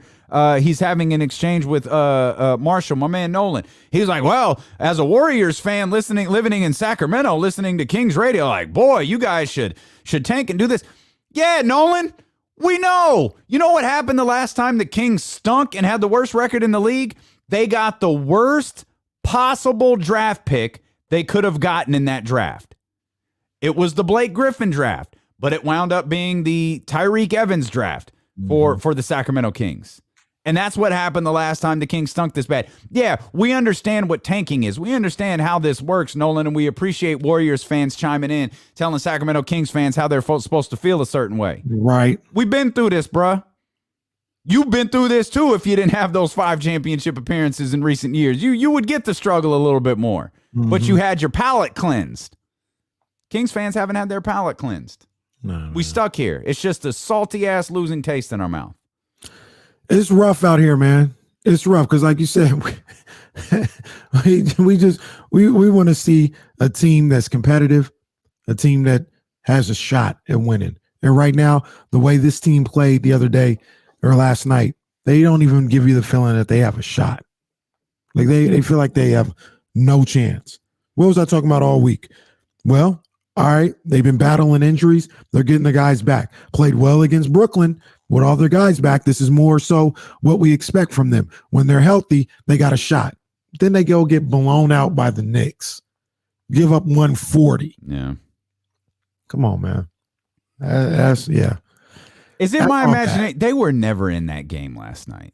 It felt like they weren't. I mean, maybe they were. Maybe they fought back. I guess they fought back. They got it down to 4 in the third quarter. Knicks were up by 23 at one point. And you're right. I think I don't know how close it got, but I know it was like, okay, they're there. Like, are they going to close this out? And then a couple of minutes later, it was back to double digits. It was like, no, that was their one run. That's all they got. That's all they. And it's. I mean, this is what happens though. When you get down by 15, 20 points all the time, you got to give everything you got just to get it back to respectability. And at that point, one shot breaks your back. You get it back to 4, all of a sudden they hit a 3-pointer, you're at 7. It's like, you know what I'm saying? Yeah. You can't dig yourself that hole. One thing that happened in the Brooklyn game is it never got out of control. So it got to 10. If you go on a 6-0 run, it gets to 4. Right. You know what I mean? You're right there. It's not 20 where if you go on a 6-0 run, it's 13 or 17 or whatever the math is. And what was the conversation after that? Oh, so much better. It was so much better. The Kings, they were just so much better in that game. They still got their butt kicked by a team they really had no chance of beating. Because think about it. If you're in a game with James Harden and Kyrie Irving and it's close and it's coming down to the wire and it's who's going to close the game, it's going to be one of those guys. Yep. And it's rare that it's not one of those guys. It's rare that it's one of the guys on the other team. Yeah. So we were left to believe that Brooklyn, it's a sign. We're turning things around because Harrison Barnes is back and Rashawn Holmes is in the lineup. And now, hey, what do we get? 2 healthy games? Is that right? Brooklyn and New York, 2 healthy games. Tyrese on the shelf tonight. Yeah, possibly, probably. Hey. A guy who's I believe he's missed 2 games this year. And I believe the Kings got it handed to him in both of them. Absolutely. Right? Is that right? Is that number right, too? Yeah, I think he missed the first Warriors game. I think so. Bars from Jill, from the great Kara Lawson. You can force someone to work hard. You cannot force someone to compete. That's Bars. Real talk. It's a viral video. The story behind that video is something. That video caught on. I think that video has been viewed by like 2.5 million times. The social media person at Duke Man, that woman should be a millionaire. She is bad. Like, she knows how to create some great videos. But I remember the day they recorded it. It's like, we did this. Like, I did a speech and they recorded it and they wanted to put it on social media. It's like, oh, okay, that's good. Like, good. Like, I don't know.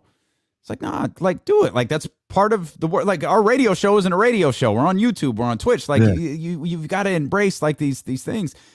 And that thing went crazy. Again, I think the last time I saw it had been viewed by, like, it's the video that President Biden, when she introduced then presidential candidate Joe Biden in North Carolina, he quoted that video about competing. Wild, man. Man, that's crazy. Iconic. That's crazy.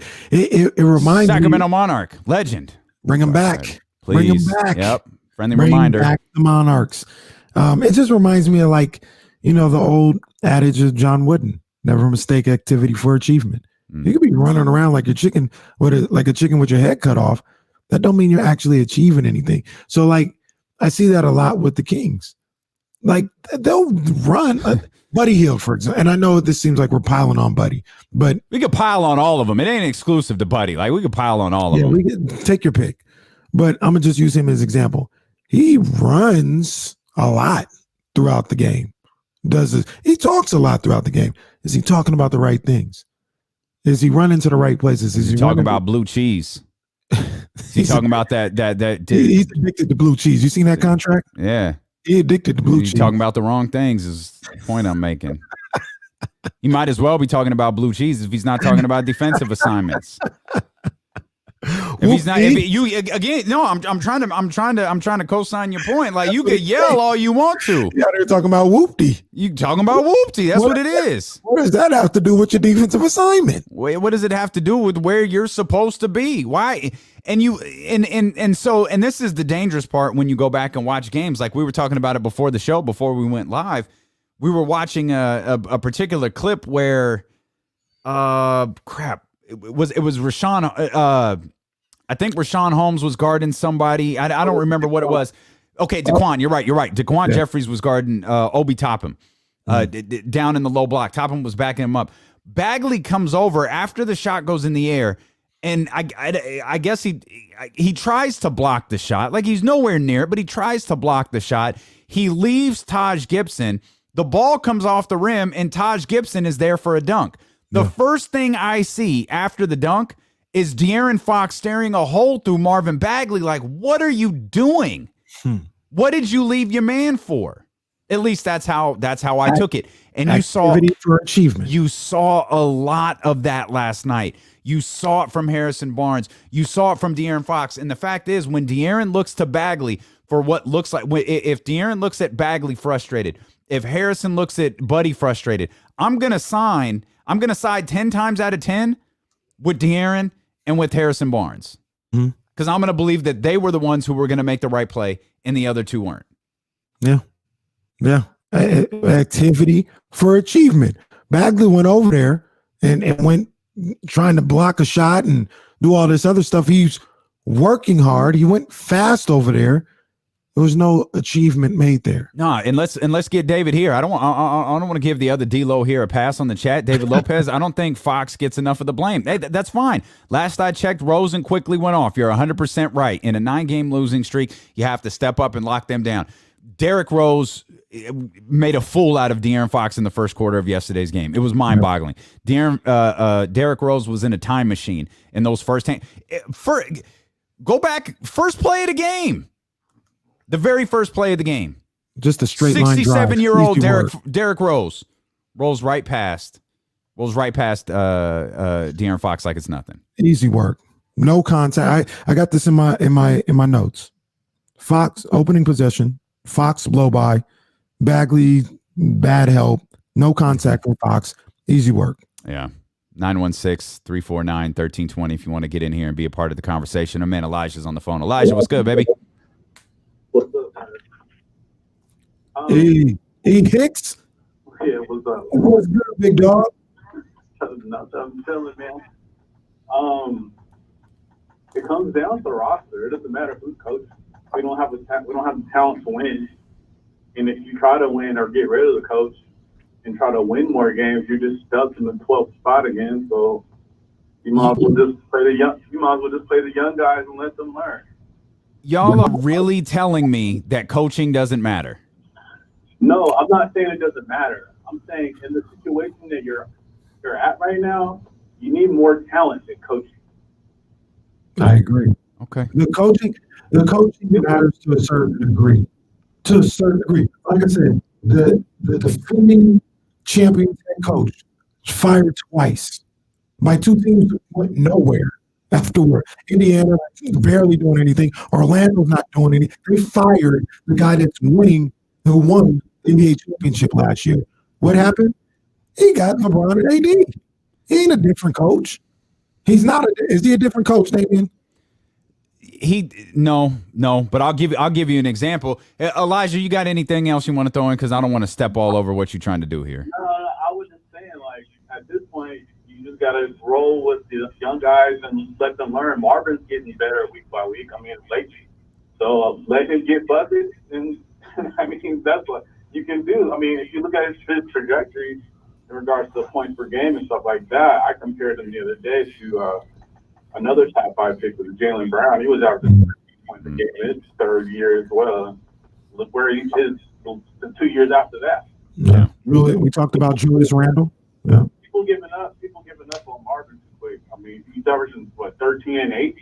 I mean, Jaylen Brown, third year, he was averaging 13, 4 or 5. Like, same thing. He's averaging 25 this year. 2 years later, like, you got some people. It's too early to give up on him, but at the same time, I think people are expecting this team to be a playoff team. They're not that. Okay. Elijah, we appreciate you. I'm going to hit you with an example that I think you'll appreciate, Elijah, because Elijah's a Monarchs guy. Since we were talking about Carol Lawson and we were talking about bringing back the Monarchs, let's go back to 2005. They win the WNBA championship. 2006, they go back. They lose a heartbreaker in Detroit. Coach Wisnett doesn't get the contract extension he wants to, so he steps back from his coaching duties and just takes over as general manager. It was a simple contract dispute. He was in a crapping contest with the Maloofs. He didn't get what he wants, so he said, forget it. I'm not going to coach anymore. I'm going to just be the general manager. They bring in Jenny Busick. You know what happens? Each progressive year with Jenny Busick, the team gets worse. Roster stays the same. You've got the emerging Rebecca Brunson, who goes on to win 5 WNBA championships, by the way, and is one of the most dominant centers that the league has ever seen. The further and further they got away from John Wisnett, the worse they got. Same exact roster. The further and further they got away from his coaching, the worse and worse they got. He finally recognized that after a disastrous season, fired her, decided he was going to take the coaching duties back, and then the team wound up folding. Don't tell me coaching doesn't matter. Don't tell me it's just about the roster, because you're wrong. A bad coach can screw up a good roster. Now, I know you're not saying that this roster is good. I understand that, but stop playing it off as if it's just the roster. This roster has problems, but coaching is bad. They can both be true. They can both be true. And I like I said, if you I every hour on the hour, if you want to fire Luke, do it. I'm not here to say Luke should stay. If you want to leave him in Detroit, leave him in Detroit. He'll find a way home. Trick will make sure he's all right. All right. Something like that. I'm telling you, though, if you don't have the players, it doesn't matter. Who's the greatest coach of all time? NBA coach? NBA coach. Phil? What did he do in New York? They're terrible. It was awful. He rode the subway. The greatest coach the game has ever seen, in my opinion. He didn't have the horses. He couldn't do anything. He wasn't the coach, was he? Yeah, he was. Was he the coach or the GM? I thought he was the coach. I think he was he had some title. He was essentially the general manager. No, you're right. You're right. I don't think he coached, but I mean, I sort of. I don't know. I guess it's sort of. It's sort of the same. I just want to make sure it's pointed out both can be true. Yeah, I mean, Luke can be bad, and not just Luke. Any other coach, they can be. There's bad coaches out there. I'm not saying every coach is good and it just depends on the players. It's not the case. There's coaches that don't know what they're doing out there, that alienate players, that don't have good enough relationships with their players to get the best out of them. That's 100%. I look at what's going on in this particular situation. Look at what the players are saying. And I look at some of the things. I just watch what's going on. Perfect example is what we talk about coming out of the half in that second Clippers game. When Luke is sitting up here saying, I told him what was going on. I told him what the Clippers are going to do. I told him what to expect. We had a game plan. And then not only did I hear him say that, I actually watched it, and they fumbled all over themselves for the first 3 possessions. Mm-hmm. That's not coaching. That's not coaching. That is all on them. It's not. It'd be one thing if they had a game plan coming out, they had a play, they ran the play, they missed the shot. All right, didn't work. You can put that on coaching.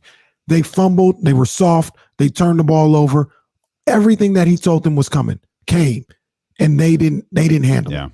No, I hear you. Hey, real quick, Ben, Sam, H, we see y'all. We're going to get to every single one of you.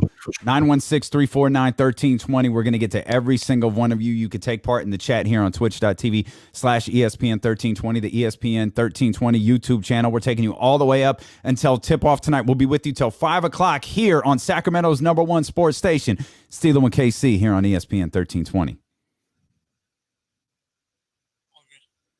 You need a break? You good? Yeah. You need one? No, go ahead. You good? Okay. You good? Right. Go ahead. I'll be right back. Oh, man. What's going on over here?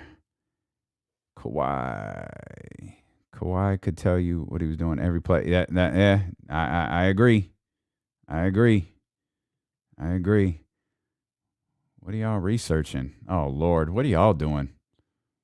That's true. Trent's right. I mean, I just don't like the excuse. Like, I think you can have a bad roster and have a bad coach, and both could be true.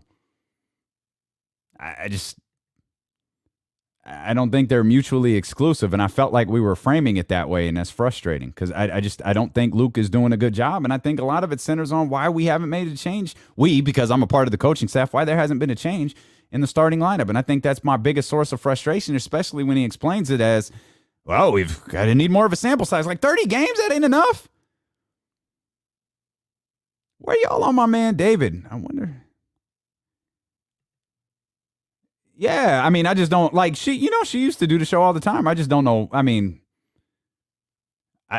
what are we gonna have her on for? She's kind of busy now, though. I'll be honest.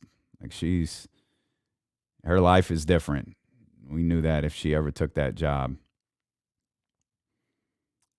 We knew if she ever, because that college thing is. Oh, I just saw this.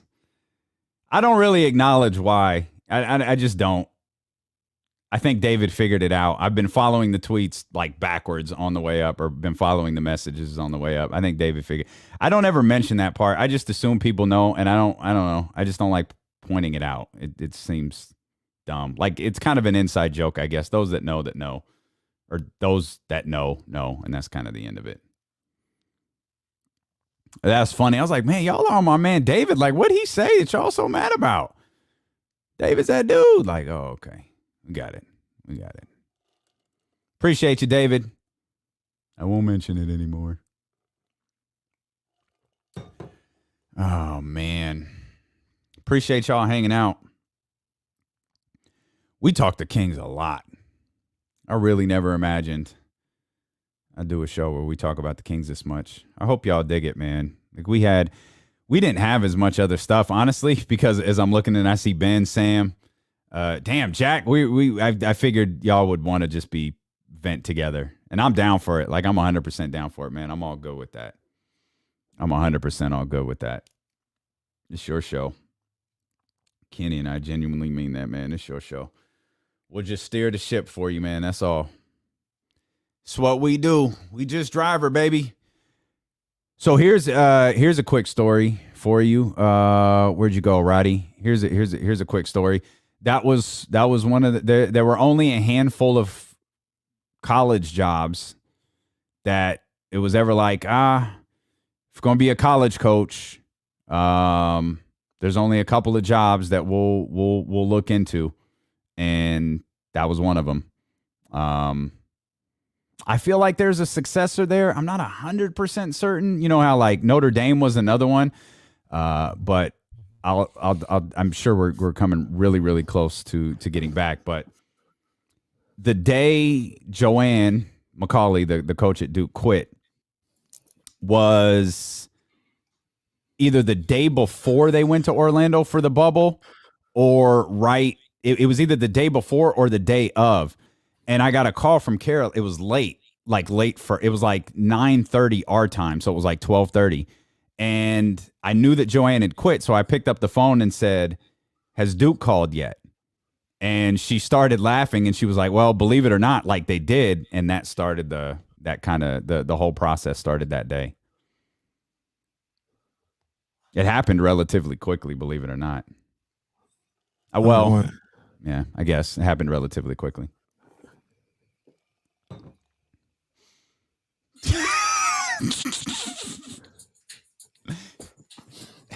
Oh, yeah. Hit him with the radio edit. Come on. Drop that liner.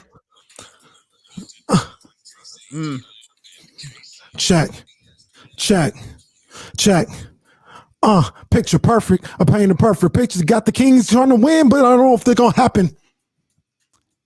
Yeah, no, see, you could have gone, because I knew it was going to fade on. I knew it was going to fade on me. You used to hit that beat sometimes, man. What are you doing? I knew it was going to fade. I was trying to catch it before it faded. Picture perfect. I paint a perfect picture. By my people with precisions. Got my people in precisions. We telling stories here on the chat. I don't want to slip. Yeah. Careful.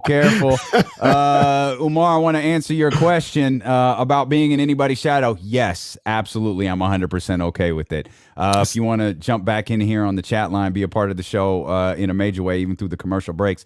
Twitch.tv/ESPN1320. Wanted to make sure that was right. ESPN1320 and the ESPN 1320 YouTube channel. That question in the chat cracked me up when you're like, why do we keep bringing up Kara?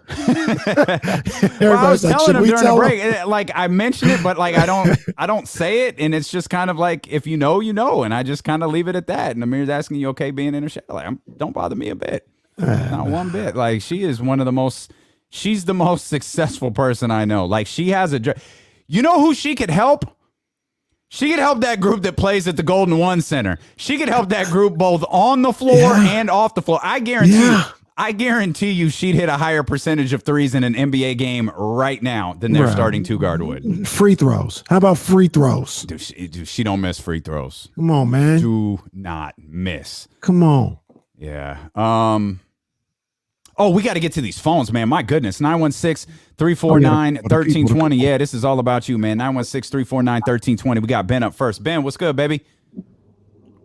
Hey, guys. What's the benefit of starting Buddy over Tyrese right now? Is there any benefit at all? None. Nope. Why haven't they made that swap yet? Don't know. Don't know.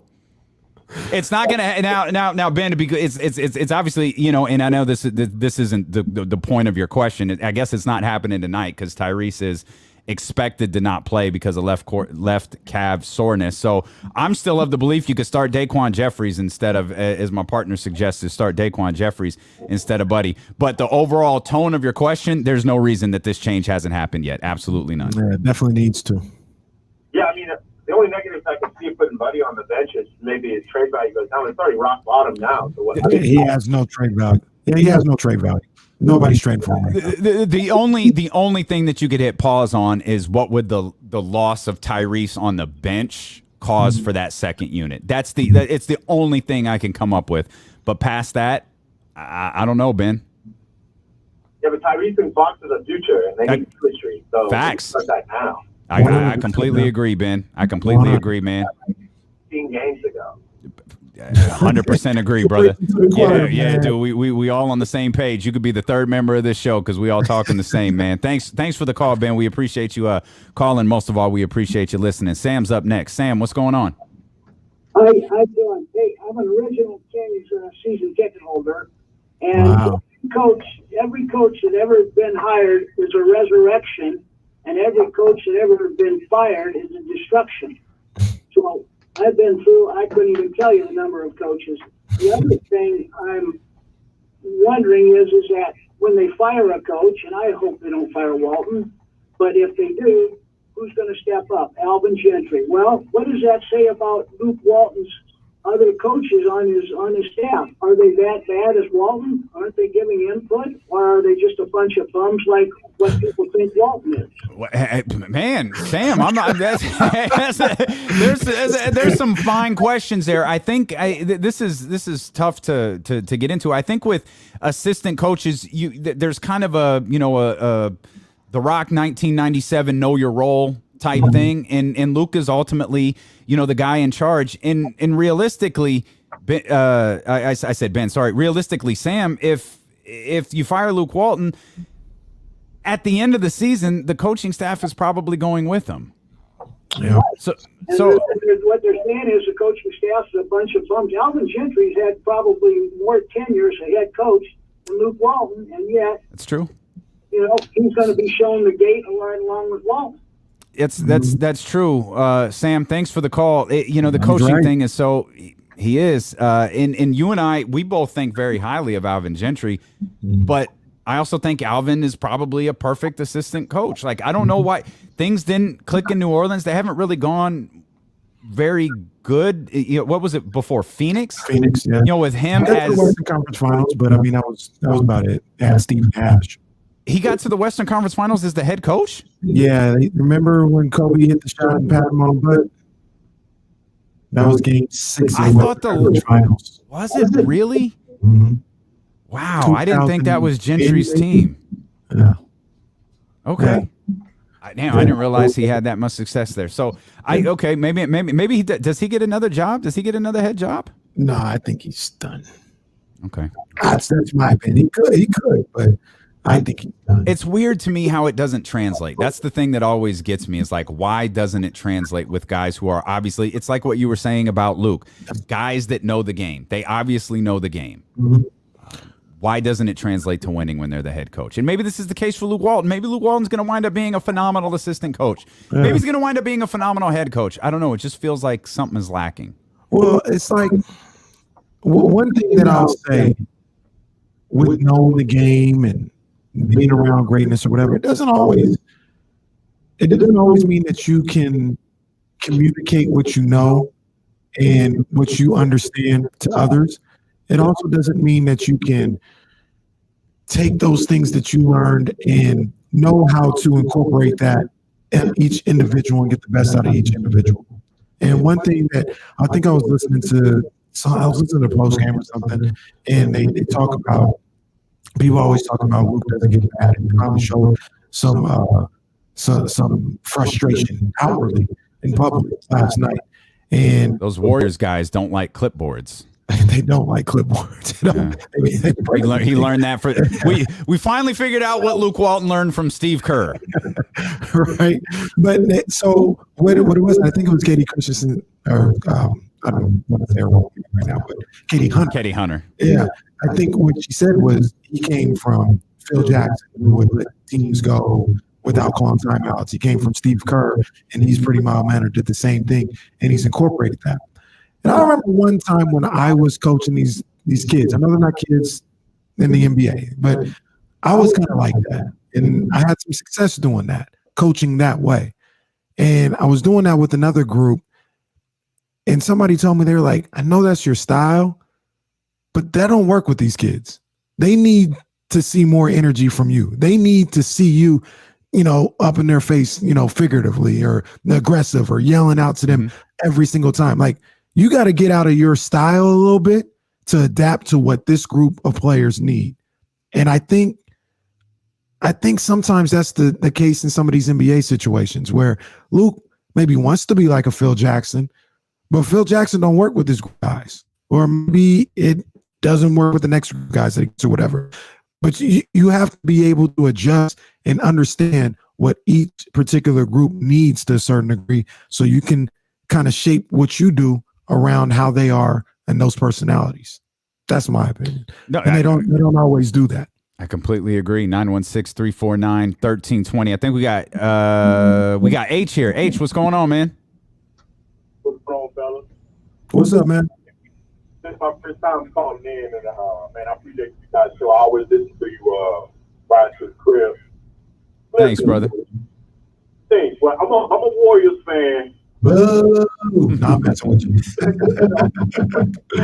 But I mean, I'll live in Sac. I've been here for a while, so I still listen in because it's good basketball. But Yeah.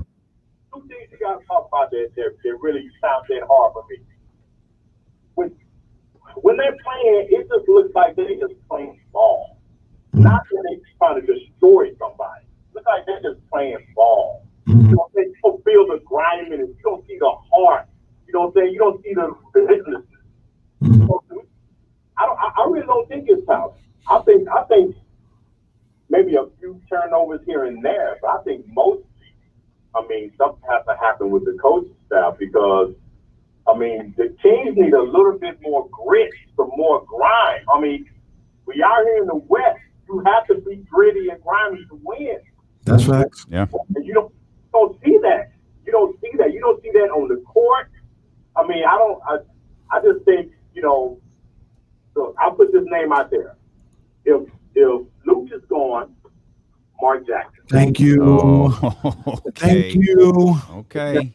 That's opening up a whole other conversation. All right. Hey, because you need not only you need somebody who will connect to the players, but you need somebody who has that kind of grit and grind that understand what it takes to win in the league. And you got to start on the defensive end. Yes. Not wrong. You're not wrong. H, thanks for the love, man. We appreciate the kind words, and most of all, man, we appreciate you listening on a day-to-day basis. Thanks for the call. I knew he was going there, and don't get me started on Mark Jackson in a positive way. Let's go. I know he's not perfect, and there is I used to get into Warrior fans about this all the time because there's a contingency of Warrior fans who were like, the best thing in the world was to get rid of Mark Jackson, and that's what took this team to another level. And I'll be like, yo, this dude started the process. Yeah. And who's to say he wouldn't have completed the task if given the opportunity? Now, there was some, behind the scenes stuff with, people think he was a fraud.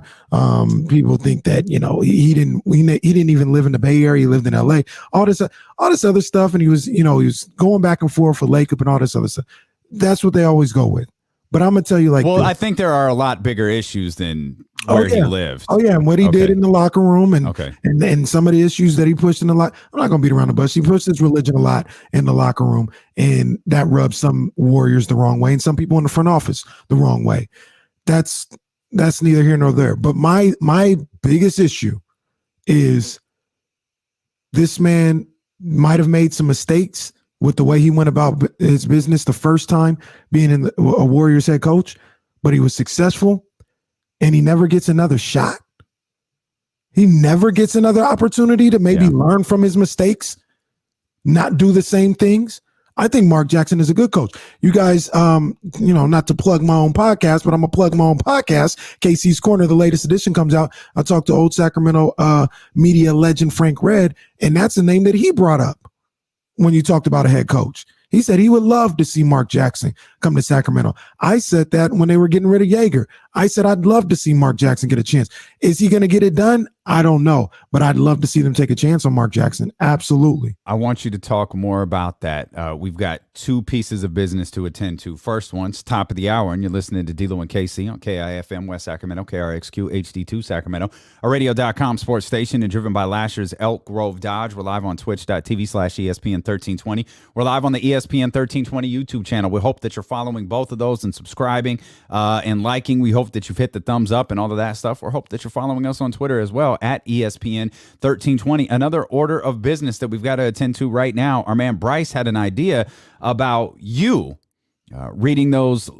I hate radio speak, but liners, rejoiners, those things that you hear when we come back from commercial that go, and now back to D'Lo and KC. He had a great idea about you reading those because we've always said you are as big of a part, if not a bigger part of this show that we do. You are the reason we're on 4 hours every single day. So we want to do that. We think that's a fantastic idea. So if you're down for it, what we're going to do is take the first 10 people in the chat who respond. You've got to type in something special, though. Here's what you've got to type in. I just thought of this a couple seconds ago. Casey, you ready for this? I'm ready. First 10 people in the chat, doesn't matter if you're watching on Periscope, doesn't matter if you're watching on YouTube, Twitch, whatever. The first 10 people to type in Mark Jackson. First 10 people to type Mark Jackson. We're going to set up a private like Zoom call. It's called StreamYard. We're going to set up a video session to record these different liners with you. We'll have the liners. We'll have liners printed for you. We'll have, you know, specific ones, and then we'll let you guys do your own, and we'll air those on the show each and every single day, multiple times a day. So we'll have some fun there. So if you want to be a part of that, just type Mark Jackson in the box right now. Man down, man down. And we'll get you set up, and then we'll connect. We'll need like your email addresses, and we'll get together that way, man. But it's just a way of making you a bigger part of the show. I was originally going to do David Vanderpool, but was like, all right, since we're talking about Mark Jackson, let's run with Mark Jackson. We just needed a specific keyword for people to type in, and boom, we'll be in there. Out here. Yeah, Mark Jackson. I think it's really crazy how he's not getting another opportunity. It is, and I'm not of the belief he shouldn't ever get another job, but I do think he has to address what went on in Golden State, because again, it's not about where he lived. You mentioned religion. You mentioned things that he would push in the locker room. There has allegedly been, allegedly, well, I'm not even going to mention that. There have allegedly been other remarks tied to his religion. And you've got those, and then you've got the fact that he clashed with Joe Lacob. Yeah. Those are all of that. Those are red flags for an ownership group. Those are red flags for people who are hiring, because when you're running a company and you're putting someone in charge, they've got to represent you. You can't be fighting with them. Right. You know what I mean? Because you're still their boss, especially when you haven't accomplished anything in the league. Like, you're the boss, and you have to put someone who is going to, you know, if you have an owner who's going to put you in place, or I guess in this case, it would be Monty that puts him in place, and he can't clash with Monty McNair. Right. He can't clash with Vivek Ranadive or anybody else. So I think like that, if you're an ownership group, that's the immediate concern, is how is he going to react to being in my organization? And it's a legitimate concern. And I don't have to tell you this, Damon, because I'm assuming here, but I'm assuming you feel the same way. He should get a chance.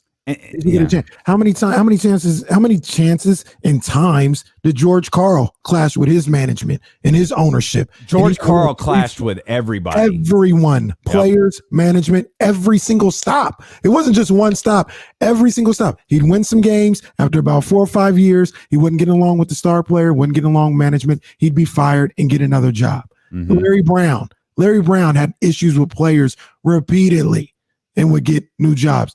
Stan Van Gundy just got a new job, and he hasn't had the squeakiest clean pat. Like, he's rubbed people the wrong way. I'm just saying, Mark Jackson, to my knowledge, Damien, I don't even think Mark Jackson has gotten an interview since he's left the Warriors. He hadn't even got a chance to sit in front of somebody and say, hey, these are the things that I know maybe I need to correct with this second opportunity. He hadn't even got an interview, from my understanding. Could be wrong. Yeah. That's a great, I actually don't know. I don't think he has either. I've heard his name. Normally you hear so-and-so interviewed and the interview went well. I feel like I had heard, someone, the Team X may interview Mark Jackson, but that would be the end of it, and you never hear it again. And then Team X would announce who their head coach was, and it was never Mark Jackson.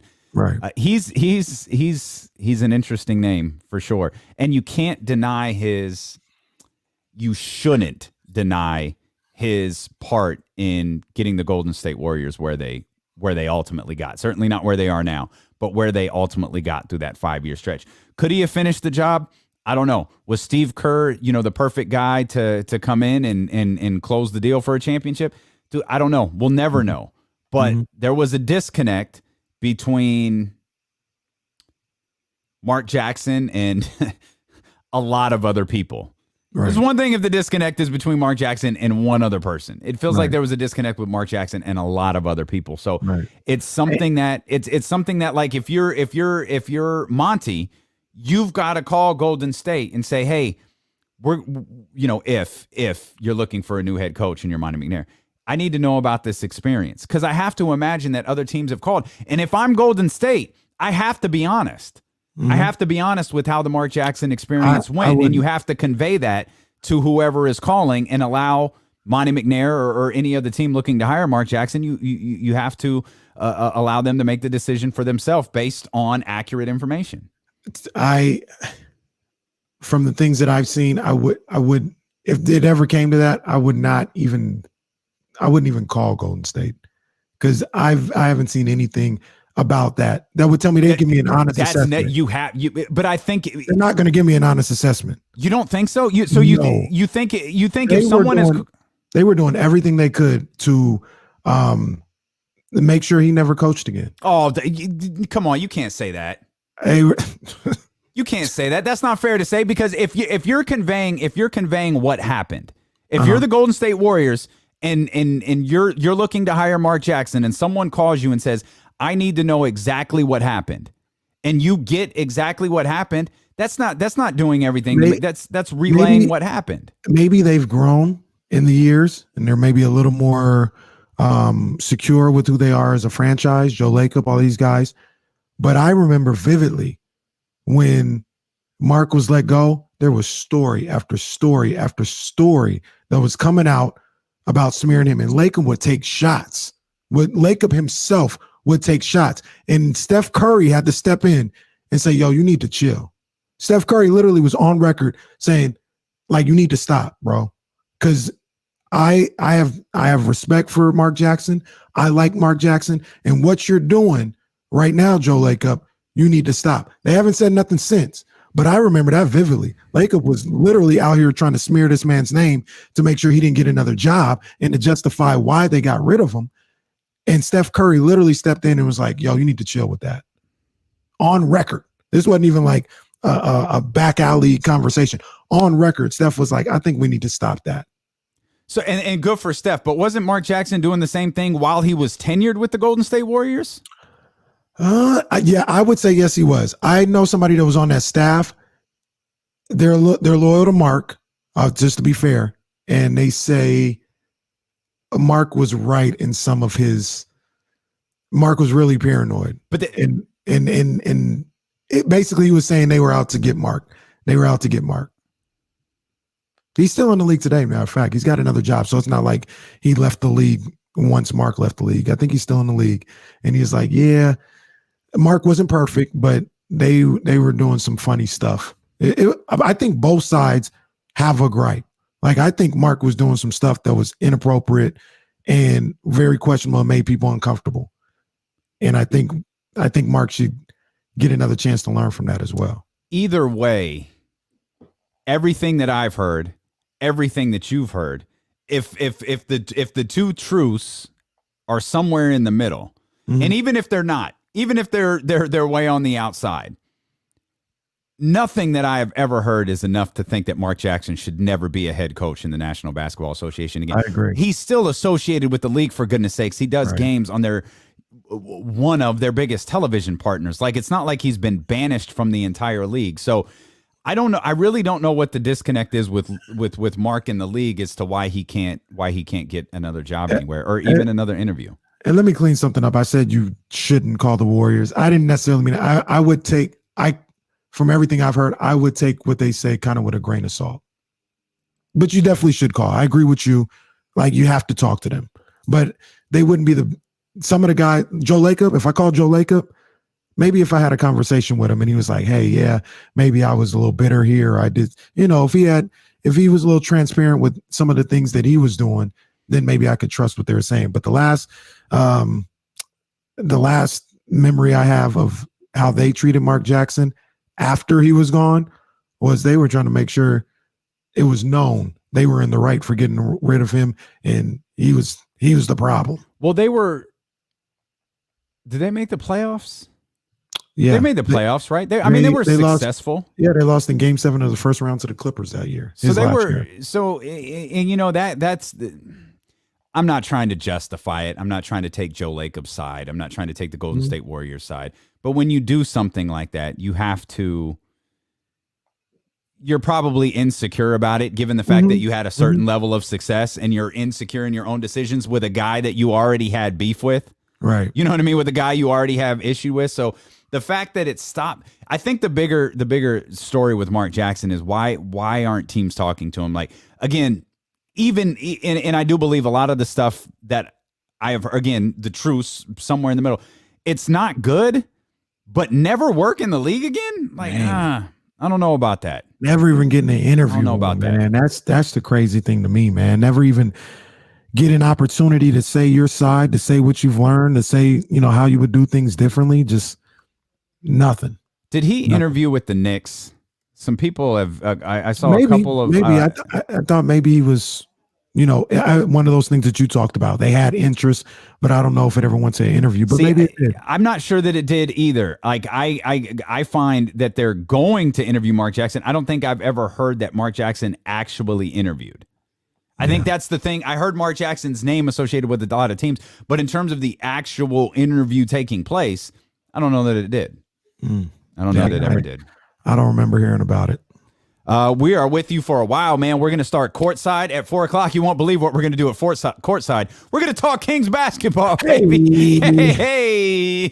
We'll continue to talk Kings basketball. Go ahead. Real quick, I remembered I wanted to approach this. So when the Kings win, I play the air horns. Well, I haven't been able to play air horns for a while. When they lose, I got a new sounder. Well, it's not a new sounder, but this is the losing sounder. Tease it. After the break, share us what the new losing sound is after the break with more. It's D'Lo and KC on Sacramento's #1 sports station, ESPN 1320.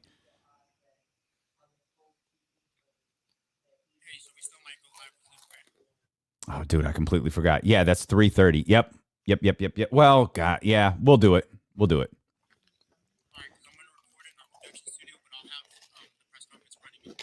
No, I can pull it up on my phone so I can see it and kind of be in control of it. So go ahead and record it, but don't worry about playing it in the studio. Yeah, I'll get it. Thanks, man. I'm gonna step away for a second, everybody. For sure. No, you're not. No, you're. Boxing. No, whatever you guys want to talk about, man. No, I can't give you guys a taste in the break. We're teasing it. No, my son made some fries today. Bomb. And Queen Bee makes this stuff that's like it's like the shake at Wingstop. She kind of recreated it. It's even better.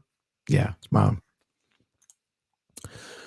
I appreciate you, brother. I got the Macho Man right here on my chest, brother.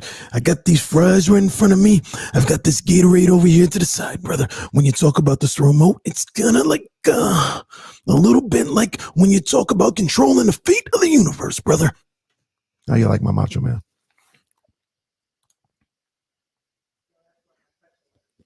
Who talking about good times? Oh, damn. See, now y'all putting pressure on. I shouldn't have teased it because now y'all looking at it for be super transformative. I don't think it's gonna be that. It's gonna be simple but effective. I think it speaks for everybody.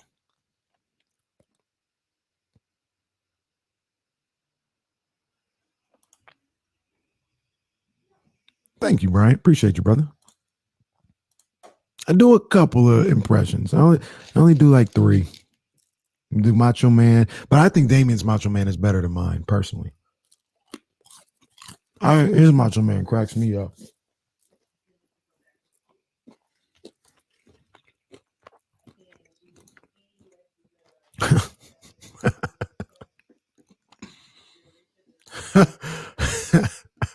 Yeah, okay. Yeah, what exactly did the Mariners do again? Didn't they?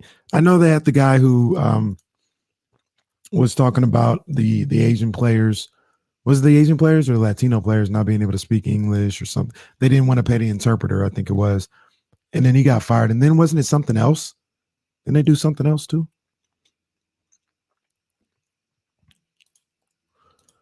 Elizabeth. Will you marry me? See, it's a lot better. I did another mock man, and they're like, "Oh, no, it's good." I was like, "I think Damien's is better."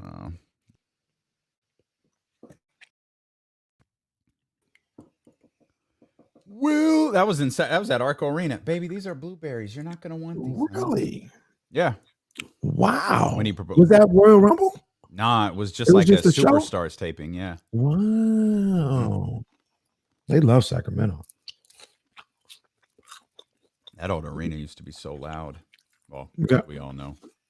I got a question for you, Damien. Do you know why? Does anybody in the chat know why Sac State stopped playing games in Memorial Auditorium? I think they should go back. I have no idea. That'd be awesome. Baby, these are just blueberries. You don't want these.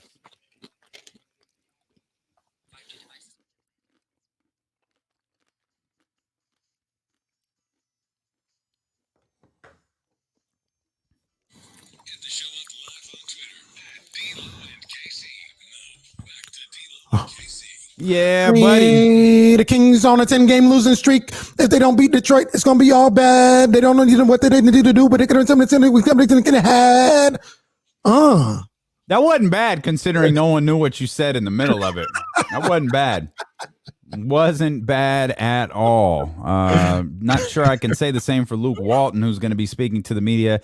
Thinking about 10 minutes. Is that right, Jesse? I think he's going to speak at 3:30. Yep, I got it here. So we'll keep an eye on it. I think we'll go to it. Just maybe we can get a confirmation on Tyrese Halliburton. We normally don't go to the press conferences live because they're a bit clunky on Zoom calls and yes, James, and those types of things. So but I think this one is worth going to, given the fact that this team has lost 9 straight. He had talked about potentially making a starting lineup change yesterday, and the fact that Tyrese Halliburton appears to be out of tonight's game. So we're already naming his successor as we're trying to figure out why Mark Jackson is. Yeah, we're handling the Kings coaching search for the vacancy that's not actually there. But when you lose 9 games straight, your fan base gets frustrated, and understandably so. I mean, this is a 20-10 team. It felt like they had, high hopes not that long ago. They haven't won a game now since they beat the Los Angeles Clippers on February 7th, and February 7th was a long time ago. And so here we are. We're almost out of February. The fact that we really can't call whether they're going to beat the Detroit Pistons or not is incredibly frustrating. It's incredibly frustrating trying to figure out. This is a Detroit Pistons team that's got like 9 wins. Come on, man. And we're legit sitting here like, I hope. I don't know. I hope they're able to get something done. Like, I'm not a pro. I have zero confidence heading into this game against the team that is 9-23 right now. It's just, man, I don't even have words. See, I'm looking at the chat here. Are we at the point now where we're rooting against the Kings? Like, now we're looking at top 4. Like, have we? Think about this. There. Think about this. We're over half the season is still left. Are we sure we want to go that route where we're cheering on losses, trying to get, top 4 picks or whatever? See, I don't want to go there yet. I don't want, and you guys know how much I want Jalen Green and all this other stuff. I don't want to go there yet. I don't want to go there. I want to see the Kings win games. But look, I'll tell you like this. Once again, what we talked about earlier, how easy the city of Sacramento is, right? If the Kings give me what they gave me last year, I'm not gonna say I'll be happy with it, but cool. Remember what they gave us last year? They got hot, won 19-25, and got in. They were in a race for the 8th spot. You know what I mean? And before everything shut down, give me that. Give me that. Okay. Don't give me 20-50, 20-52. Like, don't give me that. I ain't ready for that. We're with you, by the way, commercial free till the top of the 4 o'clock hour, and then at 4. Courtside with D'Lo and KC begin. If you never heard Courtside before, you probably did. We just did it yesterday. But we try to focus the conversation a little bit less on hypotheticals and coaches and focus a little bit more on the game. We'll talk, we'll dive deeper into the game last night. We'll dive deeper into the game tonight. We'll let you know what the bet folks at BetQL said. We'll have Kenny's keys to a Kings victory. Sure. I'm curious to hear that. I'm curious to hear what you got for the Sacramento Kings to beat the Detroit Pistons. It's not easy. Yeah, we're going to have to change the name of that segment if this doesn't slow down. And who's on Sunday? Is it Charlotte? LaMelo? Charlotte, LaMelo La France, as my queen bee likes to call him. Let's go back to something Marshall said earlier. You only got 2 chances to prove that you're the Rookie of the Year. Do you think that you think Rookie of the Year is still a possibility for Tyrese if LaMelo stays healthy the entire year? It's still a possibility. I think LaMelo is the guy right now, but it's still a possibility. LaMelo's putting up. He's not putting up ridiculous numbers, but he's putting up really good numbers. He's having a great rookie season. Mm-hmm. I don't know that LaMelo has the impact on his team that Tyrese has. It feels like Tyrese just has he's the difference between winning and losing. Like he's missed 2 games, or I think 2 games, and they lost. And, right now it looks like he's not going to play. At least those are the tweets coming out from Jason Jones, James Ham, everybody who's covered the Kings. They've been advised that he's got some left calf soreness. He's doubtful. And Luke Walton will speak here in a couple of minutes, and we'll do something a little bit different and at least catch part of that live to hear what he has to say. Well, rest up, young fella. That's all I can say. Rest up. It's amazing that it genuinely feels like, this team can't win a game without Tyrese Halliburton, the rookie, the guy who was taken number 12, not the number 1 overall pick, not the number 2 overall pick. We're talking about the guy who's taken 12th. Kings can't win a game without him. To be fair though, Damian, if anybody in the starting lineup is out, I'm like, it's he ain't in the starting lineup, bro. Well, he should be. Actually, if one person wasn't in the if one starter was out, I really wouldn't probably feel that way. You know what? If one starter was out, you wouldn't even know. You'd have no idea. You'd be like, hey, what'd Buddy do tonight? Oh, he didn't play. I swear he must hate this show. Buddy Hield has never heard this show. No, he really hasn't. I'm quite, because if there's one thing you're not listening to local radio in the city of Sacramento. Unless you're listening to a station that's kissing your ass. Can we talk about I feel like there are other things to talk about. I don't really want to be. If the Wizards can win 6 or 7, remember what the Wizards look like? You remember at the same time the Kings were winning, the Wizards were losing, and Russell Westbrook was the worst this and that ever, and get Bradley Beal out of there, and poor Bradley Beal, and all of these different things. This is a team that has won 6 of 7 since then.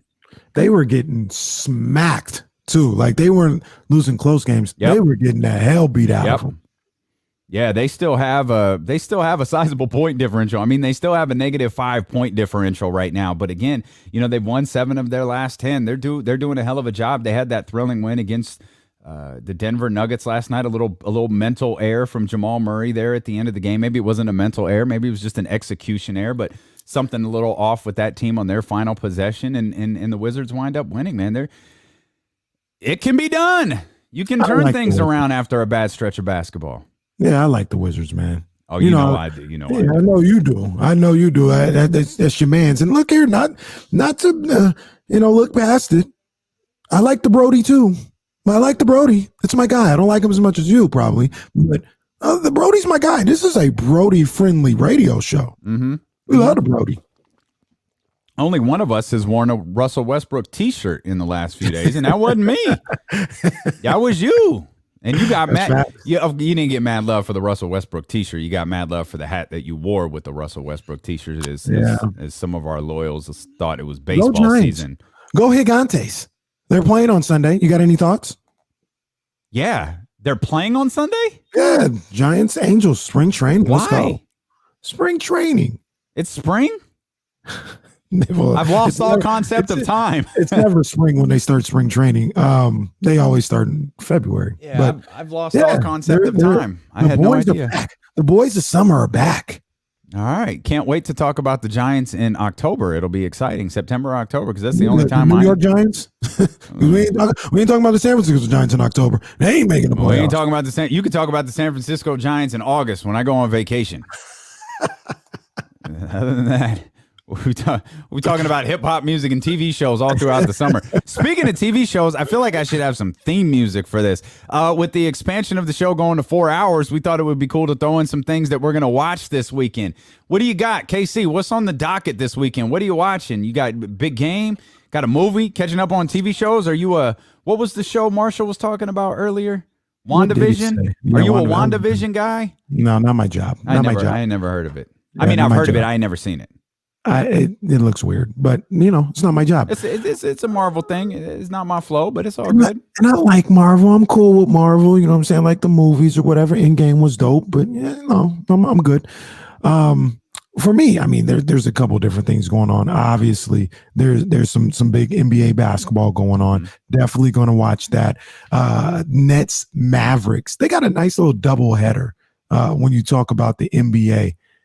Nets Mavericks on Saturday. Bucks Clippers on Sunday. All right, that's some good stuff. That's some good stuff. So I'm definitely going to watch that. But and I'm also going to watch Canelo. He's facing a tomato can. What is a Canelo? See, there you go again. Bucks and Clippers are on ESPN 1320, by the way. Those of you who can't watch it, I might listen. I ain't even gonna lie to you. Might listen. But yeah, man, the Canelo Alvarez, he's fighting on Saturday. He's fighting a bum. He's fighting a tomato can, but he's fighting. Okay. That don't do nothing for you? No. He could be fighting the second greatest fighter on the planet, the greatest fighter on the planet. I still wouldn't know what you were talking about, and I still wouldn't watch. Okay. Well, I would. I tell you, like, hey, Damien, you gotta watch this one. And you know what? I actually you did that twice in consecutive weeks. I was mad at you, but I did watch both fights on consecutive weeks. I did. You saw the Javante fight though, didn't you? Mm-hmm. I mean, come on, that was a knockout. You told me to. Candidate. That was fine. What was the one that you were upset? I think it was Arrow Spins. I don't remember what it was. I think it was the first one you told me to watch. I was like, this is trash. Yeah, that might have been. Or maybe last time I listened to Kenny, and then I listened to. We had Charlos. Yeah, that was a good fight too, by the way. But anyway, that's not even what I'm watching this weekend. I'm also going to get caught up on Designated Survivor. But tomorrow morning, 9 a.m., coming off their domination of the Iowa Hawkeyes last night. My Michigan Wolverines continue their march to the national championship as they go into Damon Bruce's Indiana Hoosiers Assembly Hall and get ready to smack them boys around. Can't wait. Tomorrow morning, Michigan, Indiana. I'm watching. Let's go. So we're just going to pretend like you get up at 9 o'clock on a Saturday. So check this out. Typically, no. Typically, I'd probably be around I'd wake up, if it's a 9 a.m. start, I'd wake up with about 8:59. No, I'd wake up with about 6 minutes to go in the first half. That's okay. Right? So that's usually around 9:45. But tomorrow, it's evaluation day for Laguna Youth Baseball, and young Reese Bonds, a.k.a. the straw that stirs the drink, he's got evaluations tomorrow we got to be there at 8 o'clock. It's not a paper straw, though, is it? No. Okay, I probably shouldn't say that because we're trying to save the planet. Yeah. And turtles. I think we learned something about turtles. Yeah, I want to do that. Yeah, I'll be up to watch that one because we got evaluation day. I got to get him out there hitting some bombs so he can be that top 5 draft pick tomorrow. You know what I'm saying? Be that dad, huh? Okay. Oh, for sure. Good stuff. I like it. Sure. Hey, before I tell you what I'm watching, it's going to be a lot shorter. What's the sound for the new King sound? Because you can't hit the air horns. When they win. So because they're they don't win. Well, so what's the new sound for Kings games? Just in case anybody forgot, when the Kings win, air horns will be played. And that's the sound for just overall general excitement. When something is lit, yo, we here 4 hours, baby. Little late. That's all right. There you go. We got it. It's just overall excitement, but we haven't been able to able to use those air horns as it pertains to the Kings recently. About giving up 140 to the New York Knicks. But when the Knicks. Oh, it definitely is. Shout out to the Knicks State, by the way. Don't get it twisted. I see my boys over there doing. That was a hell of a performance from them yesterday. I see my boy. I mean, I gave you guys Emmanuel Quickly. I told you guys the scouting report. Watch out for Emmanuel Quickly because that boy can fill it up, and he didn't waste no time yesterday. I'm just saying. Shout out to the Knicks State. But after nights like last night, And everybody was just so excited earlier this year. They're always excited about Kings basketball. They always want to see them win, and then they lose. And then we got to come in here the next day, and everybody is basically saying this. I was rooting for you. We were all rooting for you. How dare you? Yeah. So you'll know the Kings lose when we come in here, and you'll be like, Kenny, what happened last night? I was rooting for you. We were all rooting for you. How dare you? That's the new sound. Okay, that's the sound. The Kings lost. The Kings lose. I hope they listen to this, riding around in a Jeeper to Benzo, and we'll say this. I was rooting for you. We were all rooting for you. How dare you? Not the Nissan sitting on the Lorenzo's. Okay. Yeah. All right. I only intend to watch one thing this weekend. I try to keep my TV off as much as possible just because I spend so much damn time watching these games. I just got to walk away from it to time. Except in the evening, like late in the evening after the Knicks game, I needed to cleanse my palate with Tracy Ellis Ross. So I watch a couple of episodes of Blackish. It's a great way to cleanse your palate. It's just to make, feel better about myself. I watch a couple of episodes of Blackish. I don't even call the show Blackish. I just got, what are you doing? I'm watching Tracy. Everybody knows what that means. But I'll let you know what I'm watching. It's funny watching these Zooms and how they're trying to the Zoom camera right now is staring at Luke Walton's chest. It's not even pointed at him. Let's see if we can get to Luke Walton here as they're still getting him set up. There we go. We got the camera adjusted and now Luke is ready to speak. I just want to get a feel if he's going to hear me? If Tyrese is going to play or not. Explain to Alex that me and him are not the same size. So that's up the camera. This is why we don't carry the press conferences live. Got you. We'll start with Katie Hunter. Hey there, Coach. Just wanted to check in with you. Obviously, the end of this road trip, and it's been a rough stretch, to put it mildly. But what is the status with available players today? Has there been any changes? Tyrese will not play tonight. So we're gonna, we'll reevaluate him. Look, it's been a grueling schedule, and he plays a lot, and a lot of our guys are banged up. But it's just, being a young player, we got to make sure that we have him going forward. So we'll reevaluate him when we get to Sacramento tomorrow. But the rest of the guys will play. Okay. James Hand. Hi, James. Yeah, Luke, we talked about this post game last night that you would reevaluate things. Have you decided to make any changes, or are we going to see something similar to what we've seen the last couple of games? Yeah, well, no, we're going to start the same way, and the difference that we'll see tonight is with Tyrese out. We'll see we'll see some different guys and different groupings coming in from the bench. But the start will be the same group. All right, that's all we're here for. We'll play the rest. We'll play the rest on Courtside with D'Lo and KC when that gets underway at 4:00. So we'll go ahead and get out of that. You kind of knew. I mean, I hoped he would pull the trigger on Daquan Jeffries and let him be the guy. But as soon as we saw the alert about Tyrese Halliburton, you and I both knew he wasn't going to go Daquan. He wasn't going to make any changes. He was going to keep everything the same and continue to run this offense on a hope and a prayer. And then what will ultimately happen for the Kings, and I don't know if this is good or bad, Buddy goes off tonight. The Kings wind up winning, and then the conversation of making any changes when Tyrese is healthy dies again until they lose another 4, 5, 6, 7, 8, 9, 10 games in a row. Hey, man, I'm not usually this guy, but I would love to see Buddy go off so he can have some kind of trade value so we can move on. I just like to see. I mean, I wonder what. Yeah, I don't know. I wonder what one good game could do for Luke Walton. I mean, I wonder what one good game could do for Luke Walton. What one good game could do for Buddy Hield? Not much. We've seen him have one good game. That's true. We have. You're right. My bad. Yep, you're right. Not much of anything. Oh, I gotta answer this one because our guy Brian Rest, he asked me, how do I feel about Frank Wagner? That? He's a human. Oh, just asking you how you feel about random humans? No, he plays for Michigan. Asking how I feel about him as an NBA prospect. Yeah, He's cool.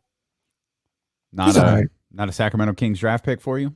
I mean, maybe in the second round you take a flyer on him. I wouldn't take him in the first round. Some people have him going in the first round. I don't know. I don't know. No.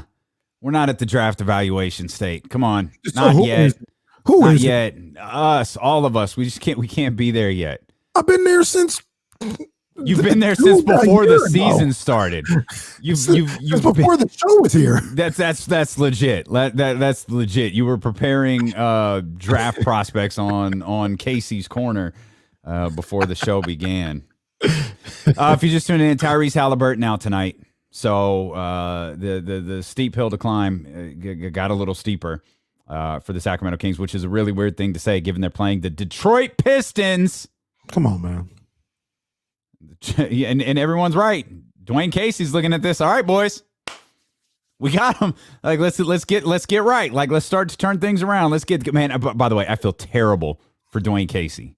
Just terrible. God. I think Dwayne Casey is a Dwayne Casey fits into your if you have a good roster, you could probably do something with it versus, he goes from Toronto to Detroit and it's like, oh, geez. So look, somebody yesterday in the chat, something we were talking about coaches, and somebody in the chat, I think it was maybe Roddy. They're like, man, this doesn't work.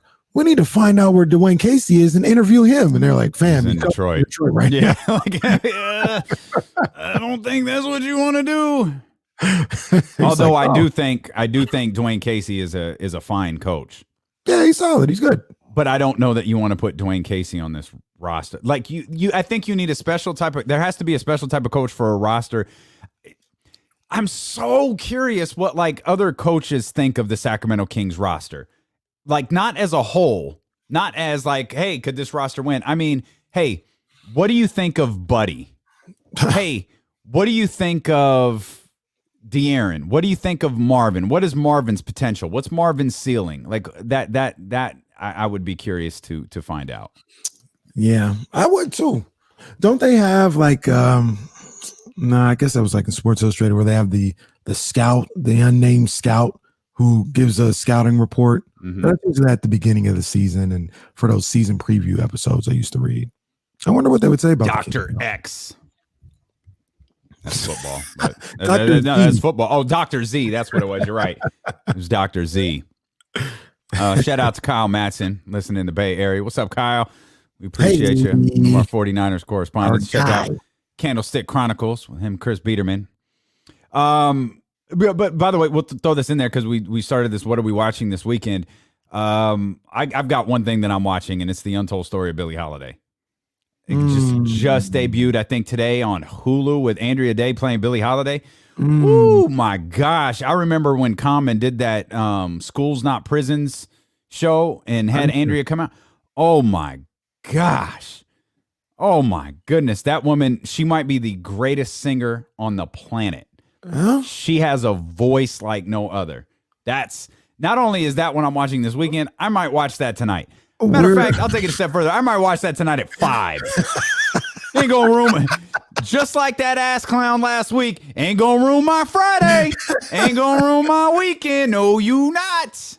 Ain't gonna do that. If I feel things slipping away, I can walk away. You know why? We ain't got to do a show tomorrow. I'll just walk away. I'll go to Synergy tomorrow and watch the disaster that it was later. Ain't gonna ruin my day. Oh my goodness! I got that. What is that on? I think it's on Hulu. Okay. Yeah, I think it's on Hulu. If it's not on Hulu, it's on Amazon Prime. It's on one of those two. I don't know if we talked about this. You obviously, I know you did. You saw Judas and the Black Messiah, right? Mm-hmm. Big fan. Good. I did. I liked it a lot. Yeah, I liked it. I liked it a lot. It was a lot. I think for some people, there's a book called The Assassination of Fred Hampton. Mm-hmm. I really encourage everybody to read that. Like if you saw the movie or you're interested in the Judas and the Black Messiah movie on HBO Max, read the book. It provides a lot more context to it because there's so much, and I thought they ended the movie at the appropriate spot. There could be a part 2 that picks up after Fred Hampton was assassinated. Yeah, I heard, what's the guy's name in there? The Judas. He was in the Panthers for like another 10 years or something like that, I heard. He was in it for a while. Yeah, he was in it for a while until he killed himself. Yeah, I read somewhere as well that they had over 6,000 informants across the country in the Panthers. Yeah, the FBI said the Black Panthers were the most dangerous. Like that clip of J. Edgar Hoover. That like he really said that. We said the Black Panthers are the greatest threat to American civilization, or whatever that line was. Wow. Yeah. Fred Hampton was 21 years old. Man. Yep. Yeah, we were talking about that with our young people on the Be Heard call a couple of weeks ago. That you don't have to be old to make changes. Like you don't have to be 40. Yeah. Fred Hampton was 21 years old, man. That's crazy. Get out there and make a difference. On a completely side note, and before you leave it, let me just say to people who are hearing this conversation, if you've never studied the Black Panthers, do it. Like really study up more on them. Study who and what they were and how their history has been just completely crazy, whitewashed and traumatized. Like learn what they are, and it's phenomenal. And the fact that it doesn't exist today is terribly, terribly sad. But go ahead. To your point, though, I mean, it just kind of makes you think. Like, what do you really want to see? Do you really want to see things get better in this country? Well, by the way they treat the Panthers and what they stood for and how they muddle that up. Do you really want to see just think about that? How that was in so many people. Like that wasn't that long ago. Like think and it's the history of it has been completely changed. Think about the history from centuries ago. Think about the history from slaves and Reconstruction and Civil War. Like think about how much that has been rewritten since it's happened. We're talking about rewriting something that happened in the 60s. What do you think is something happened like centuries ago? 100 years ago. Yeah, crazy. Yeah. But I cut you off, man. Go ahead. Nah, and what you're talking about is a lot more important than what I was talking about and what Trent is talking about, because the thing that my son is worried about is the Tom and Jerry movie comes out today. Oh, I'll watch that. I'm down for that. That looks like a good time killer. Yeah, I'll watch that. I ain't gonna be a tonight movie. These kids movies, I tell you, some good stuff. They're fun. Yeah, I love Zootopia. They're fun. I love Zootopia. Well, such a great message. Great movie. Well, that's Soul. Soul's one of the greatest. Oh man, that's Soul one of the greatest phenomenal. movies ever. Oh, Soul was perfect. Soul is the perfect movie to watch following a Kings game. It's because if you're gonna, because odds are the statistics say why am I here? Why am I watching this? The statistics say you're gonna feel terrible watching the Kings and the Pistons tonight. Go put on Soul, man. Like we say here, like kids movies hit different now. Like they're for kids, but there's like an adult message in them. They're like Soul is an adult movie. Like that. Like you walk away from that movie and go, man, who am I? Like what? Yo, I'm telling you, you watch Soul and you be like, why am I a Kings fan again? How did I get here? I don't have to root for him because I live in Sacramento. I don't have to. It's not a rule. Of course, most of us were asking ourselves that question sometime in the fourth quarter last night. Like, why am I doing this? What do I get? Like, what do I get out of this relationship with the Sacramento Kings? Like I was looking at the court last. Like, what do you do for me? You know how much other stuff we could be talking about for 4 hours? Like, what do you do for me? Except provide me, angst and anger and sadness and frustration and all of that. They bring all that to the table. Did you, speaking of the Kings and their game last night, did you notice at all the fans were there? Like, did you hear anything? Did anything stand out? It didn't. I think I've just gotten so used to I've just gotten used to the current state of stuff that I didn't notice. Like even during certain football games this year, I think there was like one. I think it was one of the playoff ones that it was like, oh my God, this is different. Like how many people are there? Like it was audibly, it was really, really different. Yeah. But I think I've just kind of tuned everything out and just have gotten accustomed to the way things look. Because even with fans being there, the way that it's shot is still done to hide the fact that it's an empty arena. Mm-hmm. The way, and unsung heroes, and I hope I don't want to misrepresent the term heroes, but in terms of the television world, are like producers, directors, camera people who have figured out how to shoot basketball games and like wrestling events, where you don't notice like they're fighting in something or they're playing in something that's completely empty. Like if you had a view in which you saw guys playing on a basketball floor and the arena was completely empty, I think it would have a different feel to it. Right. So the way that they have navigated, shooting this, it's gotten to the point where if there are fans there, I don't even notice anymore. I didn't really notice yesterday. They had guys that were quote unquote courtside yesterday. I know Mark pointed it out one time and it was like, oh, okay. And that was legit the only time I thought about it. Yeah, they probably had like, if I had to guess, I'd say 15 people along the sideline. And I wasn't expecting to see that, but they've also been pumping in noise, at these games. So you don't really hear nothing different with that. You don't really see the crowd, like you mentioned, unless they pan into the crowd or something like that.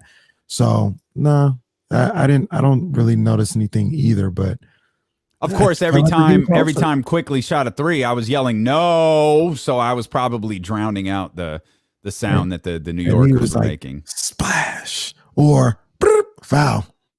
Yeah. 4-point play before the end of the first quarter. Bruh. Who's that? Corey Joseph? Yeah.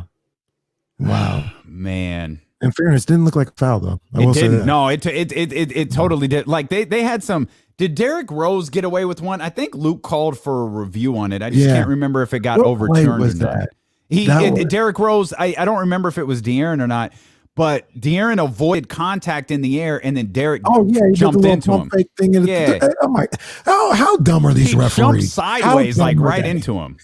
I mean, and did it get overturned? I don't even think it got overturned.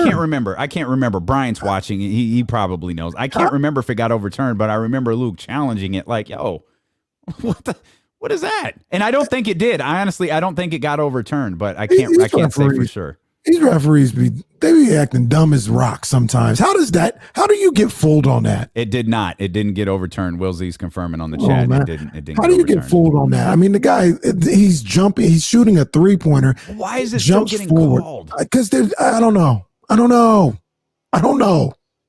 Like somebody please explain that. Kings needed to take another L. That's what it was. We didn't have enough L's going for the Kings last night. We haven't had enough L's going for the Kings since February 7th. So it's like, sorry, Luke, you literally can't win anything right now. You're losing this blatantly obvious challenge on a poor call by our officiating staff.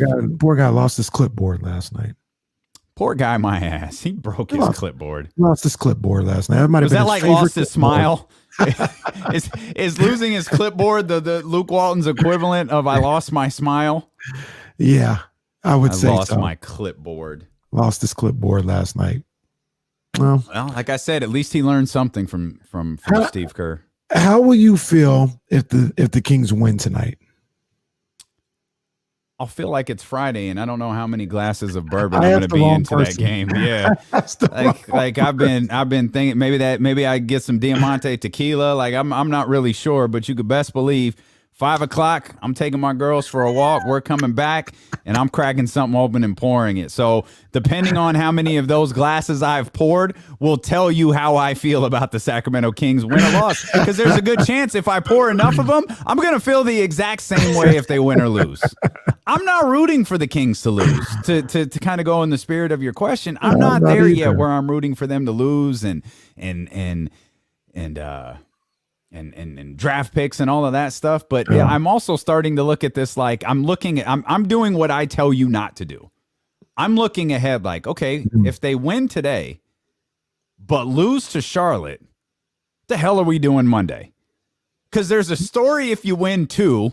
Right. There's a story if you lose 2. I only care about us, to be honest with you. I only care about the show and what we do with everybody else. And like you said, losing to Charlotte is really the biggest thing. Like if they lost tonight and beat Charlotte, the story is the streak's over. Yeah. But if you lose to Charlotte, like you said, unless they lost both of them, that's the hell are we talking about? That's the story. Brian says beating the worst team in the league means nothing. See, no, you gotta win a game. You gotta win a game. And that's it. Like that's the frustrating part about this whole conversation is we're 3 weeks ago, we're worried about the Detroit Pistons. Beat the Celtics, the Clippers, The Nuggets, went 12 rounds with the Philadelphia 76ers, and we're worried about the Detroit Pistons. We're talking about Luke Walton. What conversations are they having in Detroit about Dwayne Casey? Bruh, they're trying to get Blake Griffin out of that. They're awful. They don't have any hope. Who they get? Killian Hayes this year, and I think Sadiq Bey is on that team as well. They have no hope. Their hope is coming in this draft, where they hope they get a top 4 pick and they get a superstar. They have nothing. Like at the very least, here in Sacramento, we got De'Aaron Fox, and we can say, well, we got De'Aaron. However, whether you think highly of him or whatever, that's the guy they're building around. That's the guy they're committed to. You got Marvin Bagley. You got Tyrese Halliburton. They have nothing in Detroit. Absolutely nothing. What are they going to do with Blake? Buyout. Who's trading for him? That contract. I don't know. He got 2 years left on the contract, don't he? I think so. Yikes. Yeah. Mm-hmm. Yikes. So yeah, Detroit is they're awful. And before, let's do this, because I wouldn't want to do this on Courtside, because we're a little more professional. Laced up. You know what's funny? You know what you said? The chat totally quiets down when Courtside starts. It's like the teacher came home. It's like everybody's still watching. The same number of people are still watching, but it falls silent, and it's so funny. It's like, no, y'all can still interact. It's just a different show. Today we just happen to talk a ton about the Kings, but normally the idea is with Courtside, we're a little bit more focused. We have a little bit more, Kenny and I, while we have direction, we kind of freestyle a little bit, but the chat, it is quiet, and we're here, and we're, the teacher's back. It's like, no, man, we still having fun. Plus it's Friday. Let's go. Come on. I'm looking at this roster though. Sadiq Bey's doing good things. Jeremy a lot Grant. of people in the chat like Sadiq Bey. Bryant West is calling for a revenge game for doubting him pre-draft. Well, it's not even nowhere near the rookie of the year conversation, so he's not doing that well. Killian Hayes, I think he's hurt still. Josh Jackson. We have Rodney McGruger on here, but we have a name. We have a name here. All right. I don't have any music yet, but I have a name. Oh, who's going to work tonight? I don't even know how much he plays, but I'll tell you right now who's going to work. Okay. Jahlil Okafor going to work. Wait a minute. I thought we banned this. I thought we talked about this. What? Wait, hold on. Is Jahlil Okafor getting minutes in Detroit? He's only averaging 4 points a game. Maybe not, but okay. But this isn't a guy who's going to work, although he might. But let me try and get this name here. I'm familiar with the guy, kind of familiar with the name. Okay. But let's see if I get this right. Siv McKillick. Siv McKillick. Shooter out of Kansas. He was drafted by the Lakers. I remember that. And that boy can stroke it. Okay. Siv McKillick. Okay. With that, we're just going to end D'Lo and Casey. We'll end the show completely with that. 60 minutes of Kings talk on the way, in addition to the 4 hours we just finished. 60 more minutes live on twitch.tv/ESPN 1320, live on the ESPN 1320 YouTube channel, live on the radio.com app, and live here on Sacramento's #1 sports station, ESPN 1320.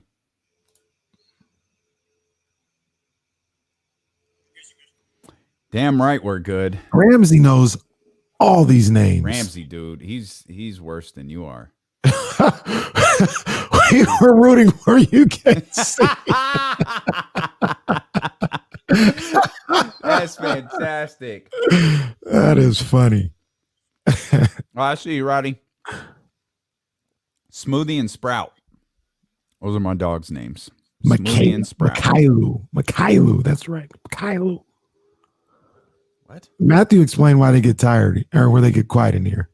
So we get nervous when y'all get into game mode because it's getting closer to the inevitable frustration. Understandable. At some point, we're just not going to be frustrated anymore, right? It's just like, well, nah. Look, yesterday was frustrating with like the Knicks giving up 140 to them. That was frustrating. People were talking about stop the damn music game. I was convinced there was probably nothing the Kings could do to make me stop the music this year, because it was like, if they lose, if they lose. The draft position is going to be cool. I'm not tank mode, but I'm cool with a high draft pick. If they win, that's great. It's awesome. Yesterday I was close though. I was like, man, I was so upset I couldn't even stop the music. Mm-hmm. That's how mad I was. You want to say hi? Come here. And get up. Say hi to everybody. Hey. Hey. Oh, you want to speak? You want to speak? Hey, can you speak? Can you speak? Okay. Thank you. Thank you. I know I keep saying this, but Daddy's got one more hour. It's a long day today. We'll go for a walk in 1 hour. Okay? 1 hour. No, I have no idea, man. These two girls keep me sane. They drive me crazy sometimes. Huh. I know. My girl. That's my girl. They live a good life. Man. I've been to Damien's house. They live in lavish. Oh, dude, that's no lie. This is their house. You ask, what are you doing this weekend? I'm cleaning up dog hair, man. That's what I'm doing. That's what I'm doing. Huh, girls? I think you want to get up too? You want to say hi? Go ahead. Dame, do you wear glasses? Do you need glasses? Do you wear contacts? I had LASIK a couple, yeah. So did you not have to, you had to lay on your stomach for 2 days or something? How's that go? In the dark? Ain't that how that goes? No, goodness, no.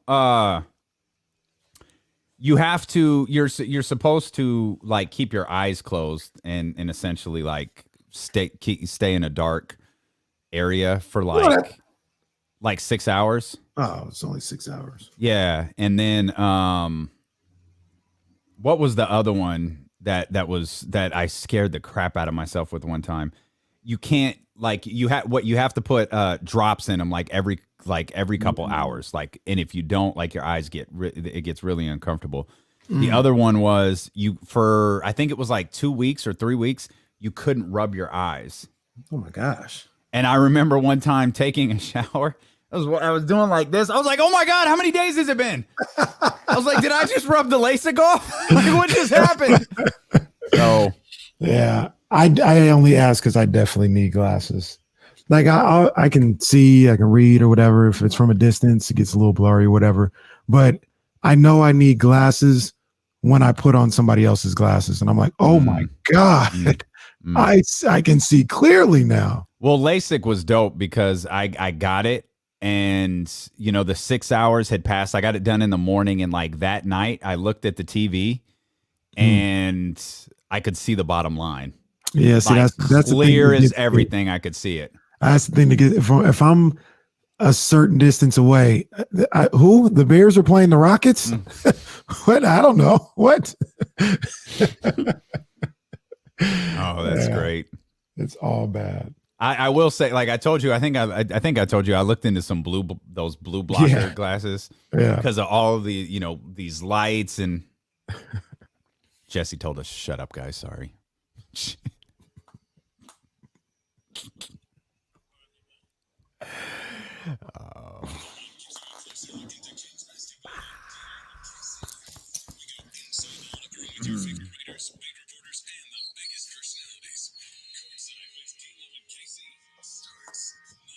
We here, baby. One final hour, and this is dedicated to your Sacramento Kings. It's Courtside with D'Lo and KC. I'm Damian Barling. He is Kenny Caraway. Yeah. We are live on twitch.tv/ESPN1320. We hope you go follow us there. Watch the show if you're getting off work. For those of you who still actually have an office to go to, assuming you're not working from home, you can watch us on YouTube on the ESPN 1320 YouTube channel. If you're there, hit the thumbs up, please. Also hit the subscribe button and take a deep breath.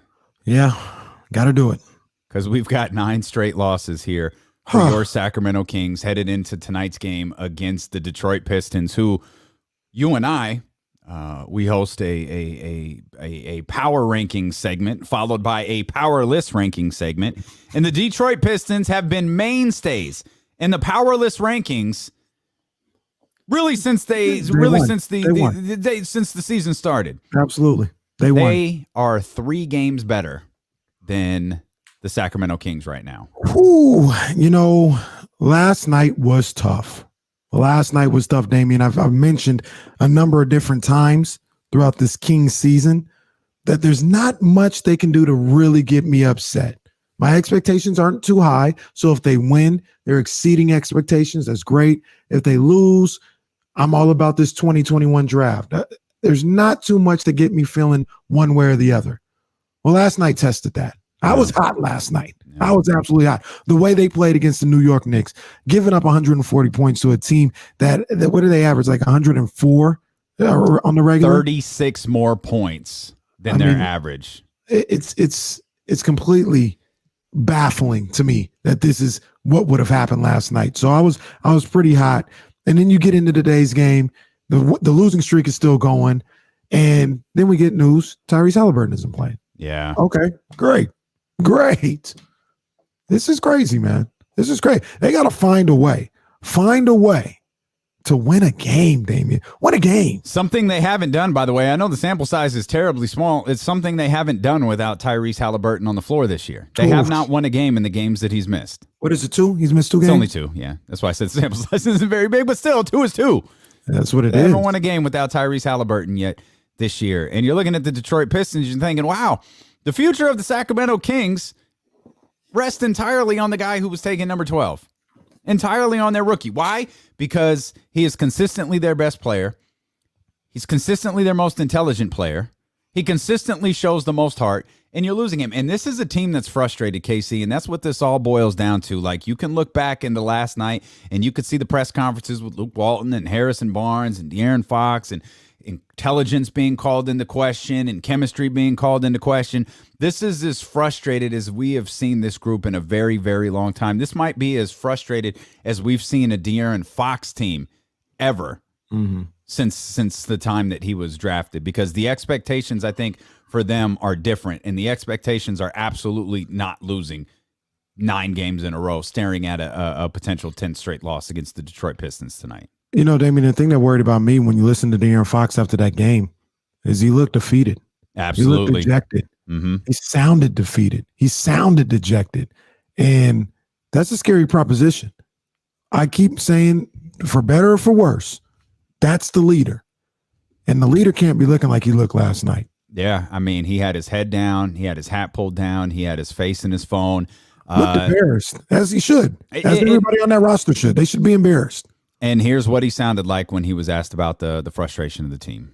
Just shows when all 5 guys aren't on a string. It's pretty much hard to win games, much less to defend, much less win games. So if everybody's not connected and thinking the same, then you won't really win games in this league. Sounded bad. Bad. Yeah. And there was a lot of questioning of Luke Walton. There was a lot of questioning of the coaches, and he put it on the players. I mean, I think it's on us who are on the court. Like you said, we have to be out there, and we have to be able to go out there and execute the game plan. And there are times where there are just too many lapses, and I don't think that has anything to do with coaching. That or effort or giving up offensive rebounds. Like, we're gonna go back to middle school stuff and practice boxing out. Like, there's nothing that Luke or Rico or anybody on the coaching staff can do about that. That has to be us. Shouldn't be talking about effort 30 plus games into the season, man. They really shouldn't. They really shouldn't. And this is a team, they know what has been going on here. De'Aaron Fox talks all the time about wanting to be part of the team that brings these guys back to the playoffs and brings the city back to a playoff and a winning team. Now, all these guys that are here talk about that. So they know what it is. They know how important it is in this city. And the last thing they should be talking about, like you just mentioned, is effort. Yep. That's the last thing. You haven't done anything in this league to not give effort. You haven't done anything. You haven't won anything. So the fact that they're still worried about the amount of effort that they give out there, like you said, 30 games into the season, I mean, it's beyond me, man. It really is. And it'll be interesting. It's long been, why isn't Tyrese Halliburton starting? And the only explanation anybody could come up with, people have been asking all day on the phone, on the chat, all of that, Why isn't Tyrese Halliburton starting? Why hasn't the change being made? Well, they say it's the hypothesis is the potential damage it could do to the second unit. We believe that Tyrese is a better ball handler than Corey Joseph. Perhaps he can get more out of the second unit. Perhaps he can get more out of guys when De'Aaron Fox isn't on the court. And I guess that theory is going to be tested to a certain degree tonight because Tyrese Halliburton isn't going to be there. Yeah. We're getting 20 to 25, 20, maybe even more minutes of Corey Joseph. It doesn't feel like Luke is a believer in Daquan Jeffries. He only played Daquan Jeffries when he absolutely had to and had very little, if any, other alternative. I'm not sure what Daquan's minutes are going to be like. I'm not sure if we're going to see them ramped up a little bit with Tyrese Halliburton now, or if we're just going to see more Corey Joseph minutes. I would assume that you'd see more Corey Joseph minutes. That would be my guess. That's ridiculous. I agree. I just needed somebody to yell at, and you're the only one I see. So I'm going to yell at you. It's ridiculous. I agree. Look, I'm the guy. You agree? Well, you want Tyrese, but you understand where I'm coming from. Yeah. I want Daquan to start. Yeah. I want him to be the starting two guard. Yeah. So for those who don't have that context, if people believe that Tyrese can't leave the bench, Buddy's got to come out of the starting lineup one way or the other. So if you're not going to move Tyrese, move Daquan. Yes. So I would like to see him get more playing time than he's gotten the last two games. Hell, he's coming off a game on Sunday where he played 40 minutes. Yeah. What was wrong with that? He had, 17 points in that game? Yep. He's not doing stuff to hurt you. No. Play the man. He's one of the few players you could say that about. He's not doing anything to hurt you. And that's the other thing. Where else are you going to go right now? Like, you can't go many other places. You keep putting out these 30-minute a night games from Buddy Hield. Why? I have no idea. So I'm looking at Daquan out here with this team being shorthanded. He definitely needs to be in the 20, 25-minute range tonight. Yeah. Absolutely. Yeah. More from last night. A lot of the remarks last night got people's attention because you heard De'Aaron Fox a moment ago talking about effort, talking about game plans, talking about executing, talking about taking this, kind of off of the coaches and putting it on the players. Harrison Barnes said something pretty similar. No, I mean, I think it's more IQ based. We have energy.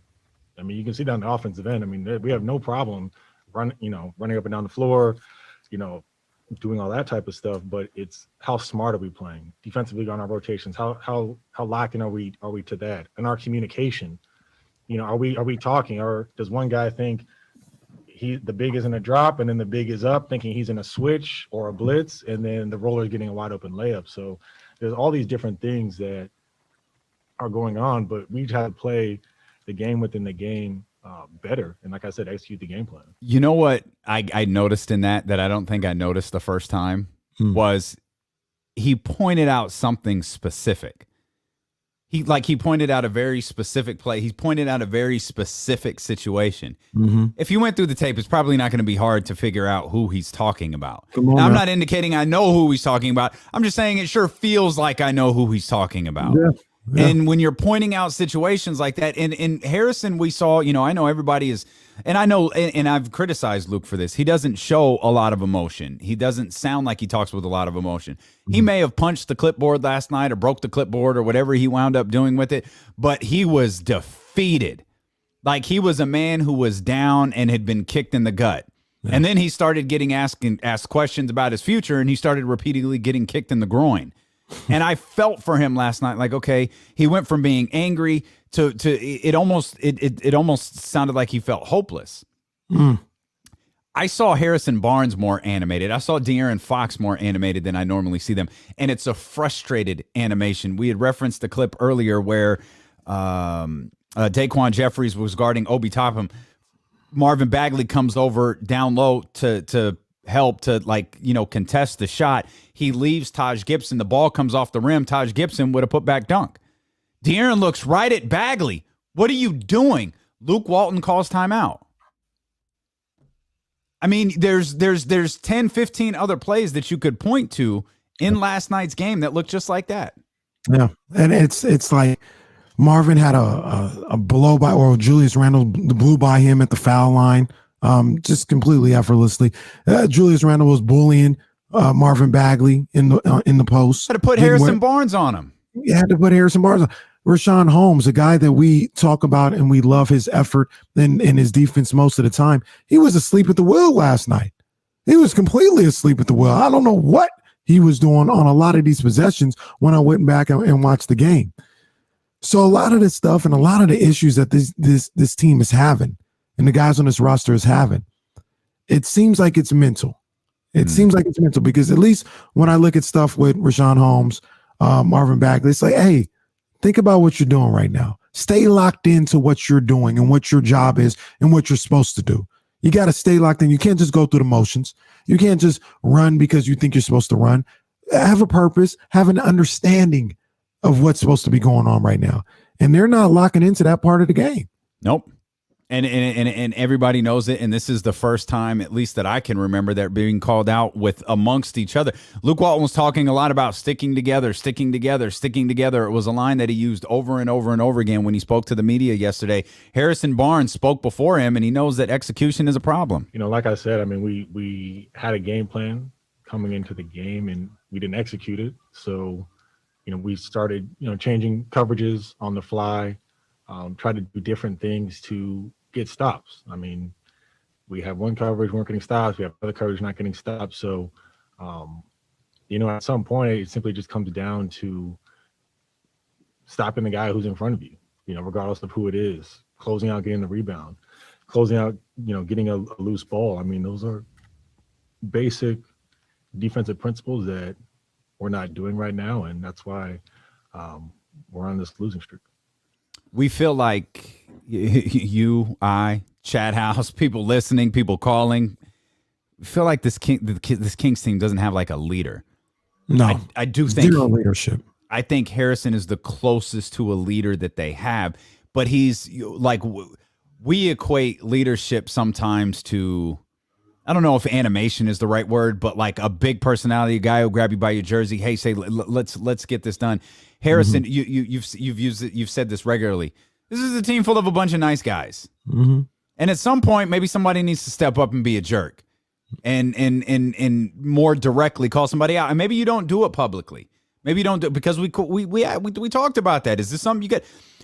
Marvin needs to blah, blah, blah. Buddy needs to. Maybe that's not the right way to do it. But are they being called out privately, or is it being blanketed as, hey, guys, we have to do this. Hey, guys, we have to do that. Rather than, yo, why didn't you go after that loose ball? You've heard two players right now in the last 2 minutes bring up loose balls, rebounding, basic stuff that you learn, in junior high basketball. Both of them referenced that. Yeah. And you wonder, is that stuff being said privately?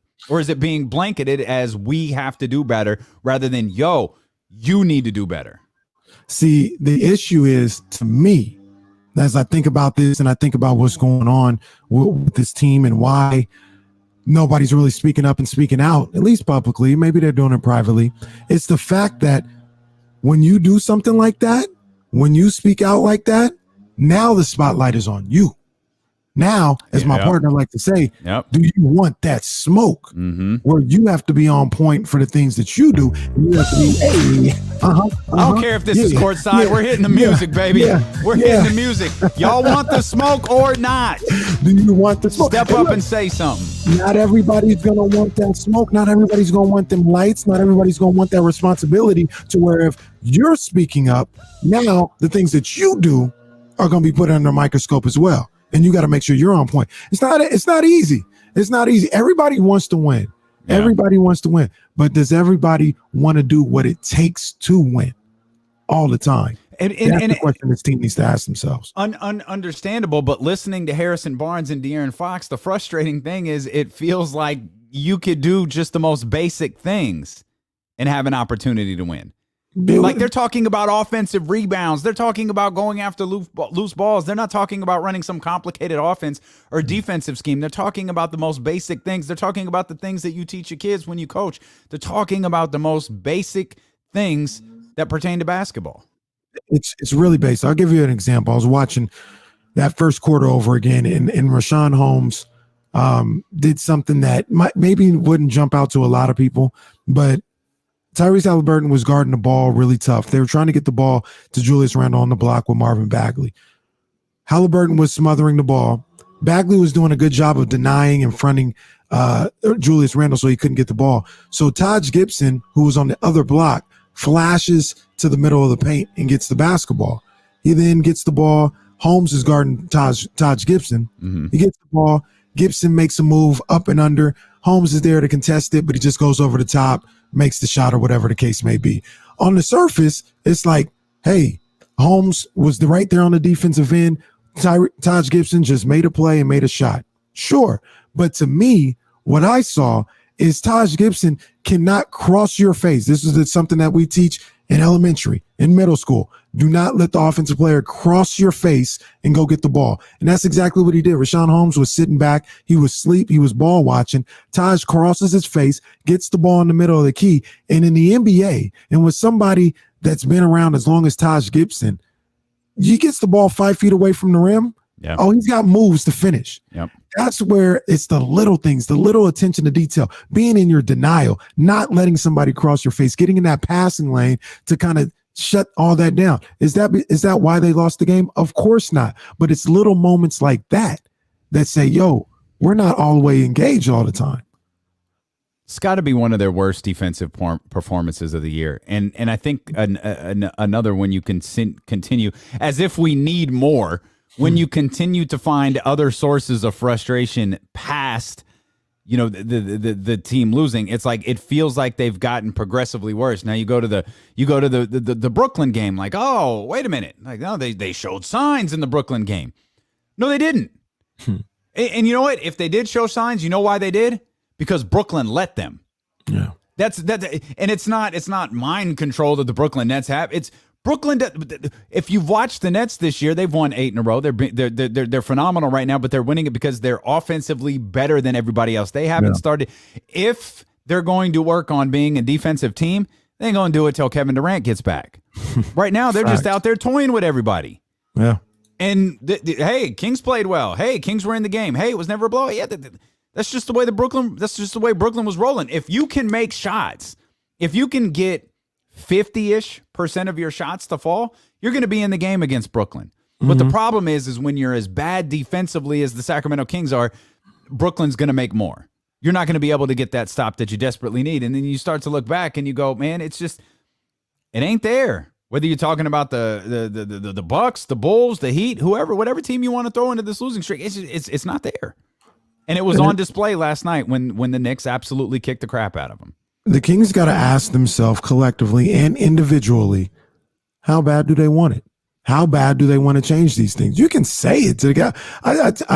I say all the time. I tell the kids that I coach, I tell my son, you can tell me whatever you want. You can tell me whatever you want. I'm going to know what's true by your actions. Mm-hmm. You know what I mean? You can tell me, oh, we got to work together. We got to hold each other accountable. If you ain't never out there holding each other accountable, that's what matters. Yeah. Tell me whatever. And I don't even need to hear the pressers no more. Yeah. Because I know what you're going to say. They all sound the same. They all sound the same. I already know what you're going to say. And it's not going to be anything of consequence. Yep. I'm looking at the games and I'm looking at you. We got to get locked in on the defensive end. You denying them that passing lane? You pressuring the ball? Doug Christie talks about on the broadcast all the time. You picking up full court? If you're not doing that, don't talk to me about what you need to do because you're not willing, in my opinion, to do what it takes to get out of this rut. This is hard, man. It's hard to be good. It's hard to be a successful team or a successful player at that level. It's not easy. You got to be tough. You got to be mentally tough, man. And they're none of those things. They're not tough. They're not mentally tough. And maybe I'll go back to this all year. I was going to say, I'm not going to keep bringing this up, but the hell with it. I might. You just go back to the mental play. It's just like if you want to encapsulate the Sacramento Kings season in one moment, watch your teammate get thrown off the rim and you do absolutely nothing about it. Don't do a damn thing. That encapsulates the Sacramento Kings season. Absolutely. That encapsulates their entire mentality and the narrative that you have said for them all year, with the exception of a 8.5 day stretch. They're soft. And to me, that and if anybody listening, If anybody watching can think of a more defining moment for this Sacramento Kings team than that one with Metu, let me know what it is. That was it, man. That was it. And the thing about it is they're not soft, not only physically, mentally. They're just not strong enough. They're soft mentally because they can be flustered to the point where they back up. You know what I mean? Mm-hmm. The Knicks last night, I'm pretty sure Tom Thibodeau was in that locker room saying, we let this team get away with one last time. When we were in Sacramento at the Gold One Center, we let them get away with one. Let's go out here and stomp a mud hole in these boys. I know that it wasn't, let's play well, let's do what we are supposed to do. I could tell by the way they were hopping and bouncing on the sideline. Tom Thibodeau said, let's stomp a mud hole in this team tonight. And they did it with little to no resistance. As good old JR would say, they're a wounded animal. That's what they're like. They're a wounded animal, and they're not, they're not striking with like viciousness. Mm-hmm. They're like cowering away. Yeah. And they're nervous. And it's what we mentioned this yesterday when we learned of the COVID thing, when we learned that they were isolated, and you made the line. Well, now you get a chance to get back out there. I think it was during Courtside. You got a chance to get out there, get back on the floor, and do what you love doing. You get out there to go out and have fun. It's like, well, when you lose 7 in a row and 8 in a row and now 9 in a row, are you still having fun? You saw De'Aaron Fox, or at least you heard De'Aaron Fox, for those who didn't see him at the podium. You heard Harrison Barnes at the podium. You've heard Luke Walton throughout the day. They ain't having fun. And they haven't had time to... They essentially wrapped up those press conferences, got on a plane, got to Detroit, and you know what they've been doing since then? They've been isolated in their rooms because they've got a game today. They've been getting their COVID test, and now they got to go back out there and try to figure it out as the game happens. And that has been a terrible, terrible... It's not their fault. That part of this whole thing isn't their fault. But that's just the way the league is right now, and they've been unable to execute. They've been unable to figure it out. Those plays, like half of those plays that we referenced here in the last 23 minutes happened in the first quarter. The play with Holmes, the play with Marvin Bagley, they happened in the first quarter. What they give up in the first quarter? 30, I think it was 38. 38 points. 38 in the first. Let me make sure this is right. 38-29 in the first quarter. It was 39-33 in the second quarter. 38 to the Knicks. And obviously, I'm not saying that to say the Knicks are a bad team, but scoring is not what they do. It's not what they do. This is what we said during the before the first Knicks game, and Marshall made a great point when he joined us earlier on D'Lo and KC, how the Knicks have bookended this whole thing. Yeah, the Knicks kind of set the Kings up to kind of get things right. They started playing better defense after that Knicks game, but at the time the Kings weren't playing well. They were getting blown out, and you and I went into that Courtside show that night going, man, I don't know what we're going to see tonight, but if we see the Kings give up 120 points to the New York Knicks, we got a problem, because that's not what they do. That they being the New York Knicks, that's not what they do. Good news, they didn't give up 120 points to the Knicks last night. Bad news, they gave up 140. Oh, yeah, that's bad news. It's bad news. So, I mean, let's shift. And we got to go back and watch them again tonight. We don't get a breather. The hell with them. We don't get a night off. Well, I was about to say we shift attention to tonight. You mentioned it earlier, partner. Dwayne Casey and the Pistons are looking like we can get one. Yeah, absolutely. We can get one tonight. Yep. And if you're the Kings, I mean, even having that thought, that should piss you off. You should not be a team that the worst team in the league says, yo, we can get one tonight. Yep. That should piss you off. I mean, you probably see a lot of things that get under my skin rather easily when it comes to the game of basketball. But I'd be ready to knock somebody down just because of that. Oh, you think I'm easy work? You think I'm easy work? I'm going to show you what's easy. I mean, we know they're not going to do it, but that's the type of frustration and level of just wanting to change the narrative about you they should have tonight. The worst team in the league is sitting here thinking, yo, we could get this one. Nah, that can't fly. Yep. That can't fly. It's you hear this line so often, and I guess maybe it's a played out line. Professional pride in what you do. Like, yo,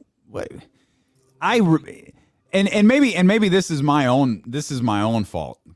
I want to believe that the Kings aren't this bad, but everything says that they are. Mm-hmm. You know what I mean? It's like if I said to you, like, Kenny, man, the Kings aren't this bad, and you said to me, oh, well, why? I don't know. I don't know. I don't have any. I just, it doesn't feel like it. It's a feeling, Kenny. It's a gut feeling. All metrics right now are pointing to this team being this bad. But look here though, of a team at the top of your head that are, we look at as worst teams in the game. I would look at them and the other teams. At least I would say they have a reason for being there. I look at their roster. I'm like, this roster's no good. Just individual players. Like I'm just looking at, that's not somebody I would want, anything like that. Sacramento Kings, you look at their roster. Okay, well, yeah, I could work with De'Aaron Fox. Yeah, I could work with Rashawn Holmes. I'll take a flyer on Marvin Bagley. Mm-hmm. I could work with Tyrese Halliburton.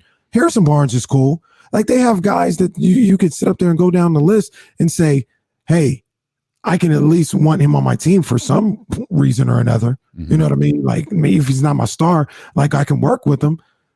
And they're down here with teams with guys that are going to be in the G League next year, that are going to be overseas next year. Like it's unacceptable. It's unacceptable, man. It is, and they've got to figure out some way to get through this Detroit Pistons team tonight. We'll take a look around the National Basketball Association and see what else is happening. We've got your King's Ransom on the way, brought to you by BetQL. We'll see what Las Vegas thinks about this game of two underwhelming teams. We'll take a quick look at the Detroit Pistons. You'll hear from Luke Walton. And what will be the most interesting...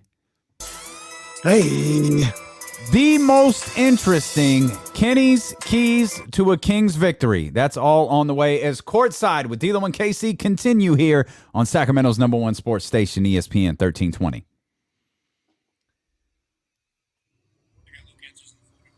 Awesome. Me too, John. Me too, fam. Me too. As John said, this is the first time you got to catch us live, man. Appreciate it, man. What's Thanks up, for jumping John? in. Appreciate Yeah, welcome. you, Welcome to the party, my dog. Welcome to the party.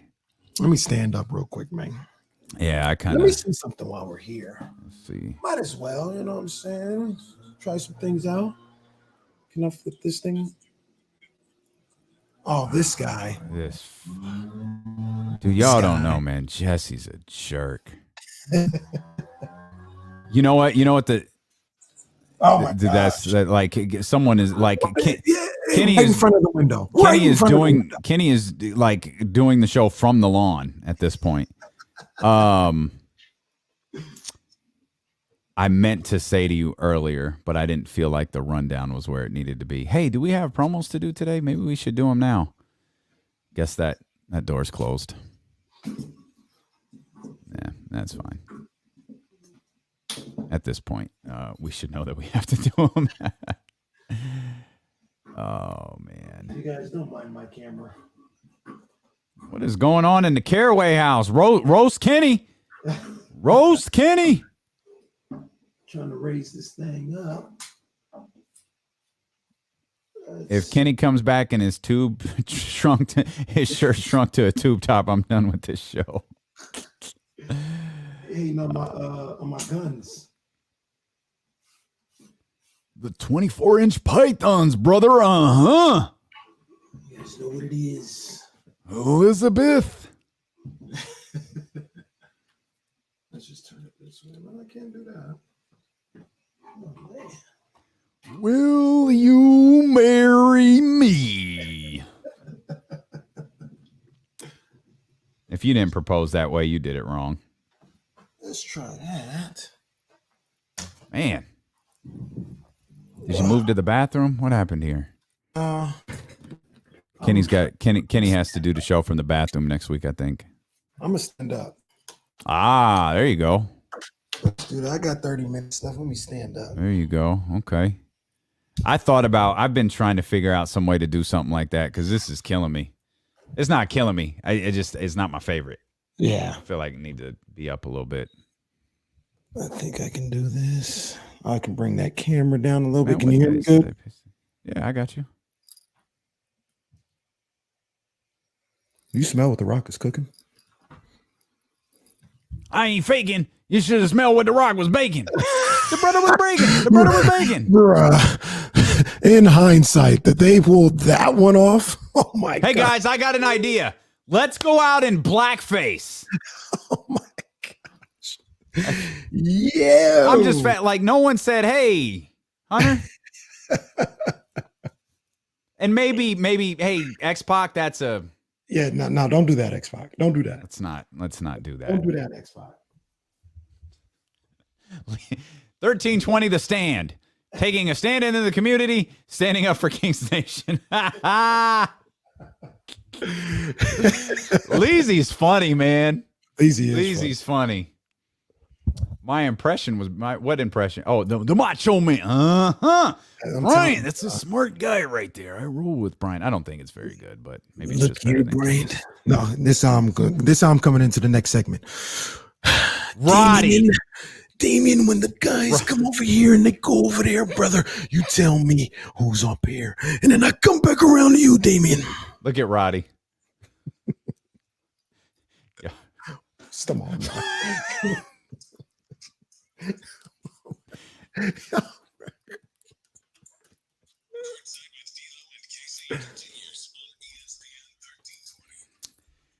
Chat wilding out, man. Kings fans on edge. So we're having some fun here on Courtside with D'Lo and KC. We are thrilled that you are here with us. We'll wrap things up at the top of the hour and send you off to watch some Kings basketball tonight.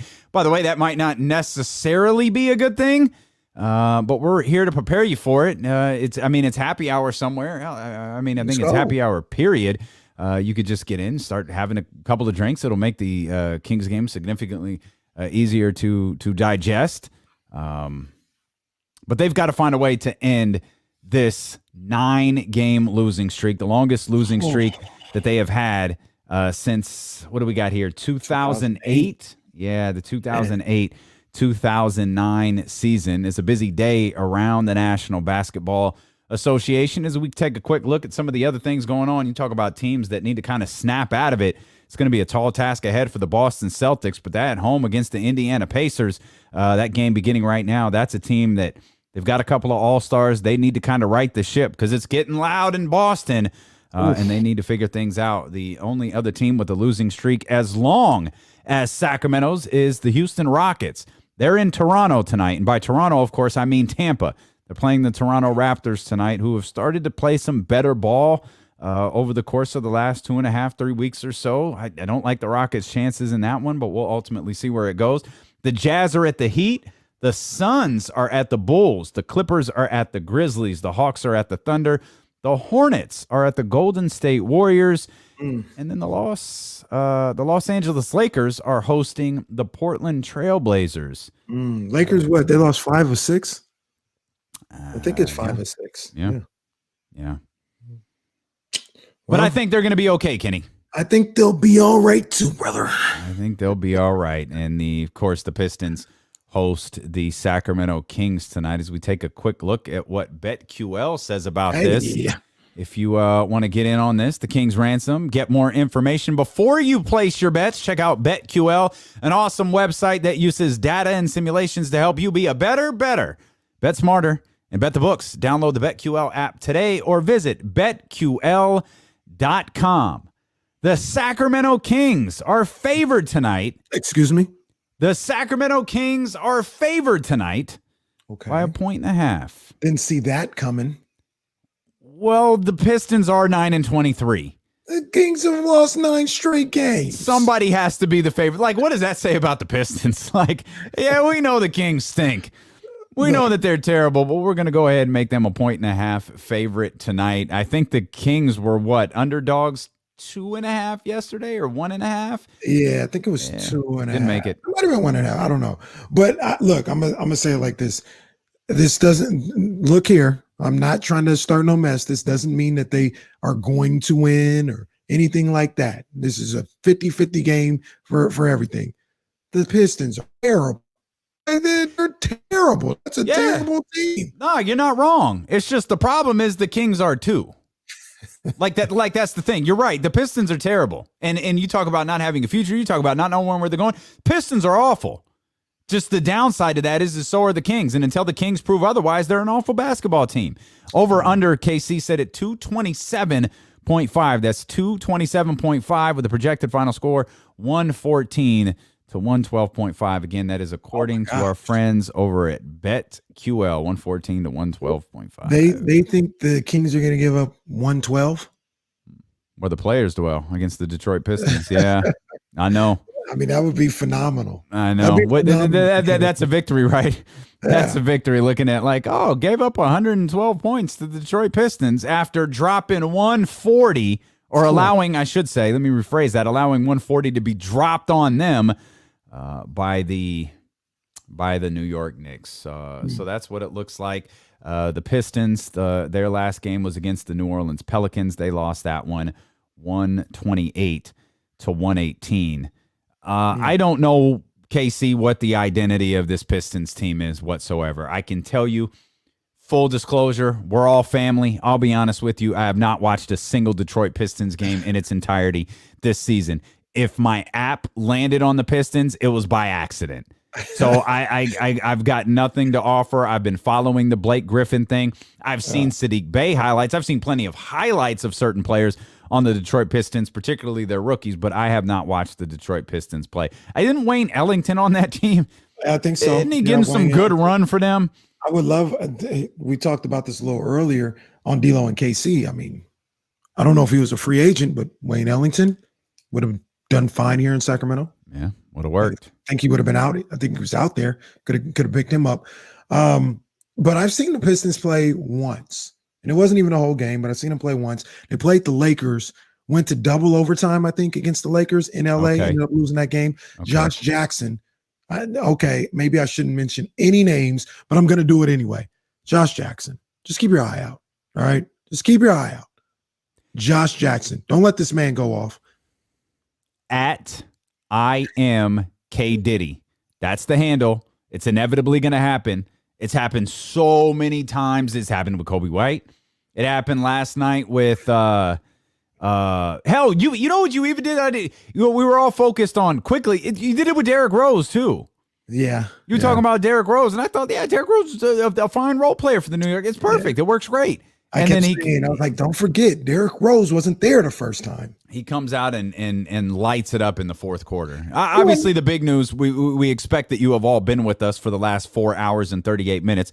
We recognize some of you are just tuning in. We appreciate you being here with us on ESPN 1320 or on twitch.tv/ESPN 1320 or the ESPN 1320 YouTube channel. The story, obviously, the Sacramento Kings have lost 9 straight, but Tyrese Halliburton is out tonight's game with calf soreness, Casey. Tragic. Well, look, if you want to make sure that nothing happens to Halliburton moving forward, completely understand that, being cautious. You talk about calf soreness. All right, we dealt with Marvin Bagley. It was something that it was like 2 games. He was out 2 games. He was out 2 games, yep. So hopefully it's not a long-term thing. Hopefully it's not even anything where they say, hey, you got to be out to the All-Star break or anything like that. Ooh. But the problem is this team, they struggle when everybody's there. We saw it last night.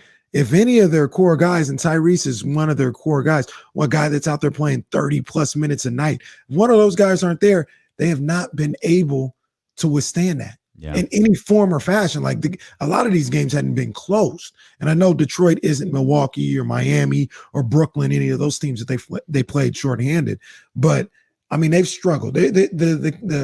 The Kings don't get any of the benefit of the doubt right now with people out. They don't get any of it. Like, you've got to be on guard for everything if somebody's out for the Sacramento Kings right now.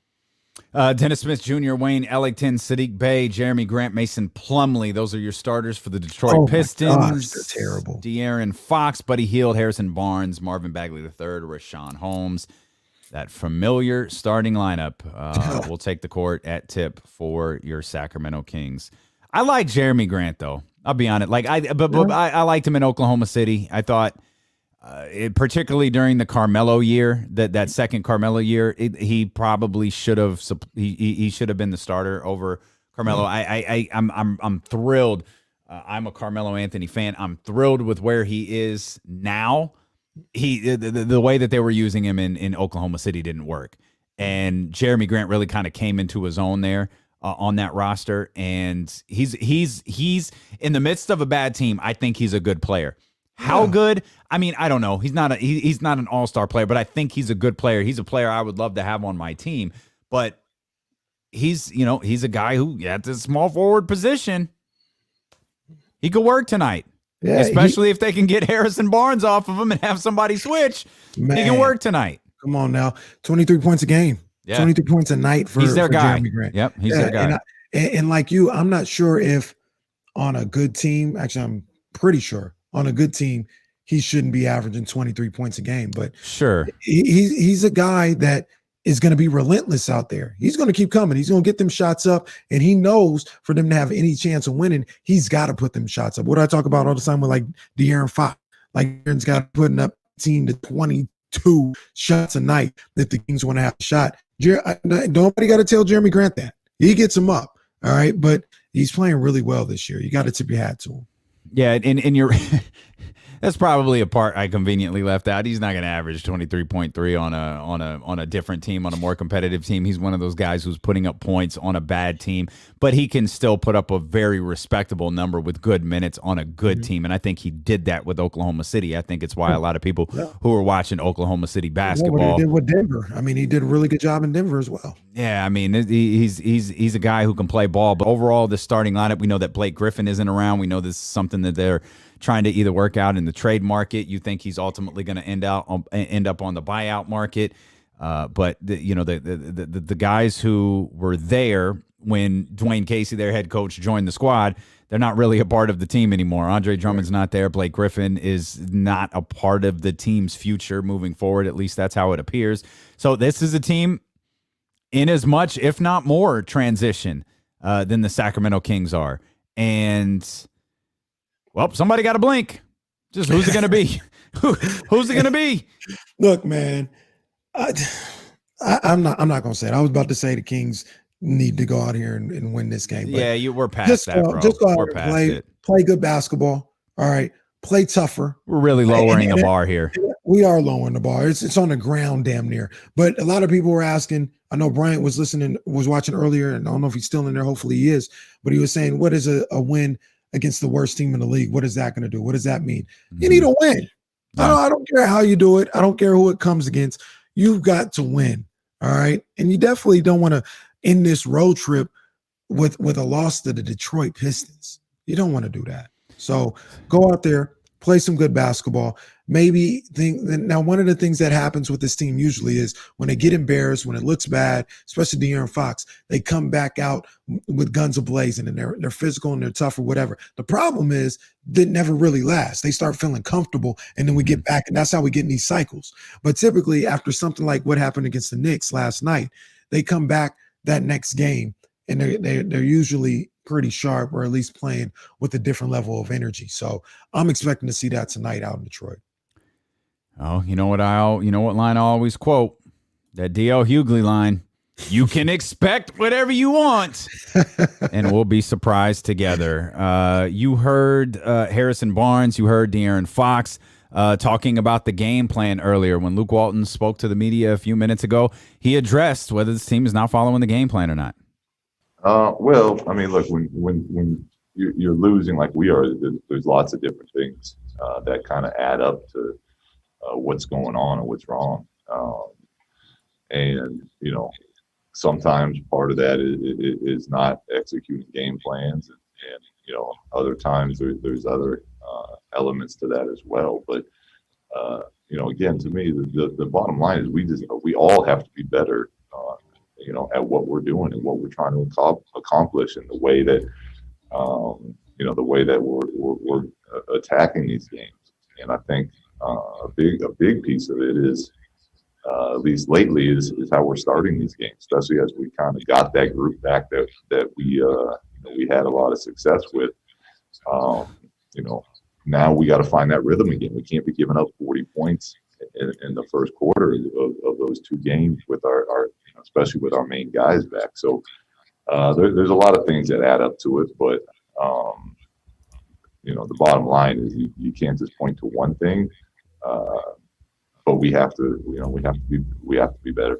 I feel the need to point this out. I know I don't have to. Everybody's kind of got accustomed to it. Luke's not underwater. He does his press conference with his masks on, as is mandatory by the NBA right now. I chuckled for a second there, Casey. You'll hear more from Luke Walton in a second. I chuckled there for a second because we've got that lineup back when we got that lineup back when we were having success. Boy, success sure feels different. You lose 9 in a row, and your barometer for success was when you won 7 of 9. Now, mind you, you won 7 of 9, and you only have 12 victories. My goodness, the bar for basketball here in the city of Sacramento it's something else. More from Luke Walton. He was asked what the message is that he's giving his team. Yeah, I mean, we're in a really tough stretch right now. We understand that. The message is the only way to get through it is to fight through it and go through it and stick together as we do it. So, there was no film session on last night's game. We got in at 2 and let guys get some rest, and then it was a quick meeting, and then talk about Detroit. How can we fight our way out of that? There's nothing magical. It's just we know what we have to do, and we have to go out there and get the job done. Nothing magical. Won't even acknowledge what happened last night. Won't even discuss it. Won't watch the film. Nothing. We're just, hey, if we don't talk about it, it didn't happen. Once again, Damian, I will say this in defense of Luke Walton. What do you expect him to say? Especially pregame. Postgame, yes, somebody should be getting cursed out. Pregame, what do you expect him to say? I'm just like, no film. I mean, I get you get in at 2 a.m. You got to let you guys get their rest. You didn't go over the film at all.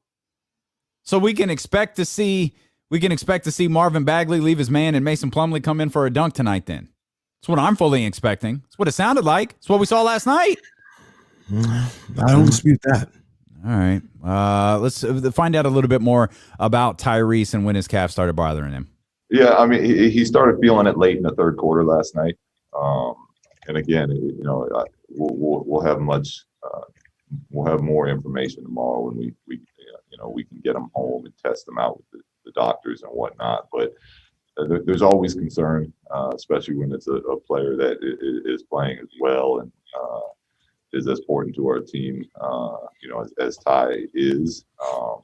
But it's something that we'll focus on tomorrow. Today's got to be locked in about Detroit and trying to fight through this streak. And when we get back home, then we can shift our attention more to Ty and what it looks like going forward from there with him. One last piece of sound from Luke Walton, and it's just about the issues of losing on this road trip. Yeah, I mean, we should be eager to get on the court. There's nothing, in my opinion, there's nothing worse than taking a beating and then having to sit around a couple of days and stew in that. So I know guys are tired. It's like we had, the back-to-backs on 2 of these back-to-backs on this road trip, and it's 5 and 7 and all that, and banged up. And I would expect I would want to be out there and have a chance to kind of really get after it again as quickly as possible. So I know what you're talking about, Jason, and that's always a challenge.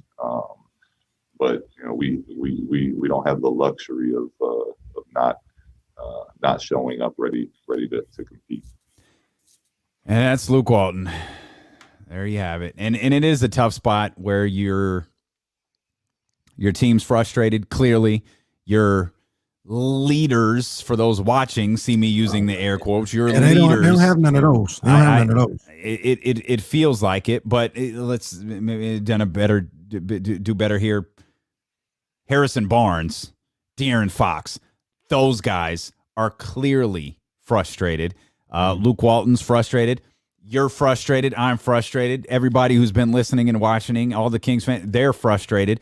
And you've got to get back out on the court. One thing I'll say that I do agree with is sometimes it's best to just get back on the floor and try to correct things. Mm-hmm. The problem is if you don't know what to correct, and this is the issue, I think that works after a loss. That works after a blowout loss. Maybe it works after 2. But we're at 9 now. And now you're on the verge. You talked about what does a win against Detroit mean? Like, what does it ultimately mean if you beat one of the worst teams in the entire league and the worst team in the entire Eastern Conference? You can exhale. That's it. That's all it really means, is that you can exhale, get on the plane, and fly back to Sacramento and get ready for Charlotte. If they lose, they're not exhaling. It's a tense flight back, knowing you've got a tough Charlotte team coming in here and knowing you might be without Tyrese Halliburton? Needs to be some furniture moving if they lose. That's not their mentality, though. That's not the mentality. That's Bernie Mac's mentality. That's not the Sacramento Kings mentality. You know, you mentioned Luke talking about how he said they didn't watch any film, and you know, you're not happy with that, and I understand it. I get it. But here's not to stall Luke out, not to stall him out. Again, for like the 10th freaking time today. That's all I do. That's what you do. Once again, though, what just because Luke ain't say watch film, that means I don't have to watch film as a player? I don't know what happened. I don't need to take the initiative here. If you're Marvin Bagley and you're watching film, do you know what you're looking at? Do you know what you're looking for? If I don't know I know what the result was, and I know it looked ugly. So if I don't know, I don't have the coach's number. It ain't even got to be Luke Walton. Rex claiming, hey, Rex, on this play right here, I know you got the same thing on your laptop. On this play right here, I did back. Was I doing the wrong thing? Were we in the wrong cover? Like, that's what I mean. Like, they just want things put on a platter. Like, it is hard to be good. It's not easy. It takes initiative. And maybe they don't want to be good. Maybe they want it the easy way. Maybe so. That's what it's looking like. But you're not going to just sit up there and wait for Luke to spoon feed you to all of a sudden be good, to get out of this rut. Well, you've got your work cut out for you, fam. This is normally my favorite part of the show where I give a big grand introduction, and I will do that. I'm really curious to hear what my partner says today. This part of the show is tailor-made for him. Every single episode of Courtside with D'Lo and KC, Kenny Caraway takes over and tells you exactly how the Sacramento Kings are going to win tonight's basketball game. And normally I have a pretty good idea of what my partner is going to say. Today I can say with 100% certainty, I have no freaking clue what you've got. So please, tell us, how are the Sacramento Kings going to beat the Detroit Pistons tonight? All right, man, I'm going to tell you right now, this one was tough. But I found a way. I found a pathway to get a win in Detroit, get off the road, and get back to Sacramento with at least one win under your belt and off of that losing streak, all right? First things first. First thing I need them to do is I need them to buckle down on the defensive end. Detroit, not a good shooting team. I know New York wasn't either last night, and they put up 140. But New York even has New York is looking like the 96 Bulls compared to the weapons that Detroit has or don't have. Lock that up. On the defensive end, make sure you're contesting their shots. Make sure you're making life difficult for them on the defensive end. I know that's not your forte, but coming off of what we saw last night, if you're ever going to be motivated to play defense, it needs to happen tonight. I want to see the Kings, and I'm asking for a lot here. I want to see them hold Detroit under 42% from the field. All right. You do that, I think it gives you a good shot to take care of business and play enough defense to be able to win this game. That's what I'm looking for. All right. Second thing, once again, I'm not staying out of this one, Damian. This is going to be the first repeat, the first back-to-back Kenny's Keys. Share the rock. If you want to get out of this rut, it's going to take everybody. It's going to take somebody stepping up and bring others up and being a leader. Share the rock. Once again, I didn't get it last night, and I want it tonight. 30-plus assists for the Sacramento Kings to get out of this rut. The last one, I 25 apologize. Last night, just for those wondering, 25 last night, 11 of them came from De'Aaron. I need 30, man. I need everybody. And last one, I'm sorry, Will, this one may not be able to be, you're not going to be able to quantify this one, okay? I need a leader. Simple as that. Somebody needs to step up and say enough is enough. Enough is enough. And that could be with how you lead on the defensive end. That could be how you lead in the huddle. That could be how you lead on the backboards. That could be how you lead with getting buckets. But I need somebody to step up and be a leader because this team sorely needs one. So to review, hold the Pistons under 42% from the field, 30-plus assists, and anybody, show me some leadership out there so we can get this losing streak over with. Okay. I tried. You worked. My partner worked on that one, man. My partner worked on that one. Can the Sacramento and what are we talking about Monday? Are we talking about a 10-game losing streak that ends on Sunday? Are we talking about a 2-game winning streak? Are we talking about 11 straight losses when we take the air at 12? It can't be that. It just can't be that. I'm not. I felt bad. I did not feel good headed into last night's game. I feel a little differently headed into tonight's. I'm worried about Tyrese not being there, but we thank you for being with us on Twitch, on YouTube. We thank you for being with us on radio.com and on ESPN 1320. We hope you have a fantastic weekend, and we'll see you here Monday on Sacramento's #1 sports station, ESPN 1320. Still go Kings.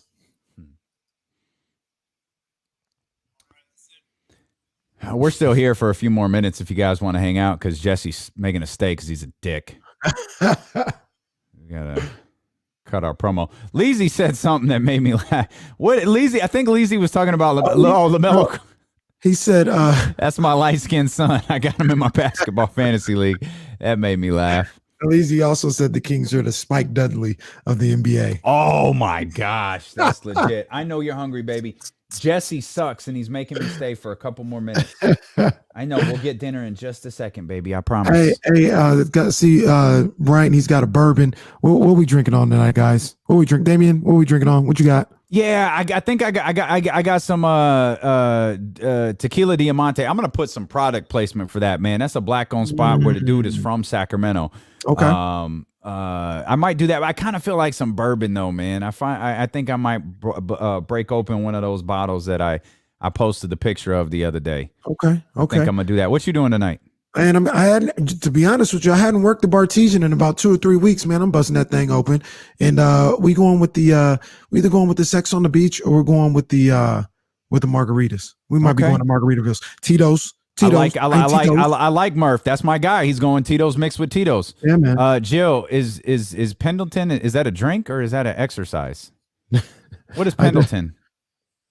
I honestly don't know what that is. Is it a beer? Terry Pendleton stole the MVP from Barry Bonds. Was he on the Phillies? What team was he on? The Braves. Good girl. Good girl. Oh, it's a drink. Okay. All right, Ed Crane. All right. Okay. Brian on that bourbon. Let's go. Warren on some vodka. Okay. Okay. You know, I had a shot of tequila a couple weeks ago. Almost took me out. Really? I don't know what that was. One shot. Soft. I was like, soft. Nah, this one was crazy. This one was great. I don't know what it was. Let's go, Lee. That's my grandmother rum and coke. You go. Let's go, baby. Yes, sir. Wait. Hold on. I just realized I think Jazz is clowning. I was like, wait, is Jazz just drinking water? What's the queen drink? I think she's clowning you because she followed that up with some Stella Rose. Yeah, that sounds right. Stella Rosa. Yeah. Okay, some wine. All right, Jack. All right. Jack Daniels. All day, baby. I might have to pull some of that Apple Crown. That's what I might have today. Let's work. Sprout is sick of my trash. She is staring at me, something vicious. So yeah, that we'll go for a walk, and then Daddy's pouring his drink. Daddy's going for his drink. Been waiting all week for it. I've been I can't drink during the week, man, because there's just too much to do. I thought about it last night, though, boy. Bruh, they almost had us there. Let's go, Jazz. Let's go, Jazz.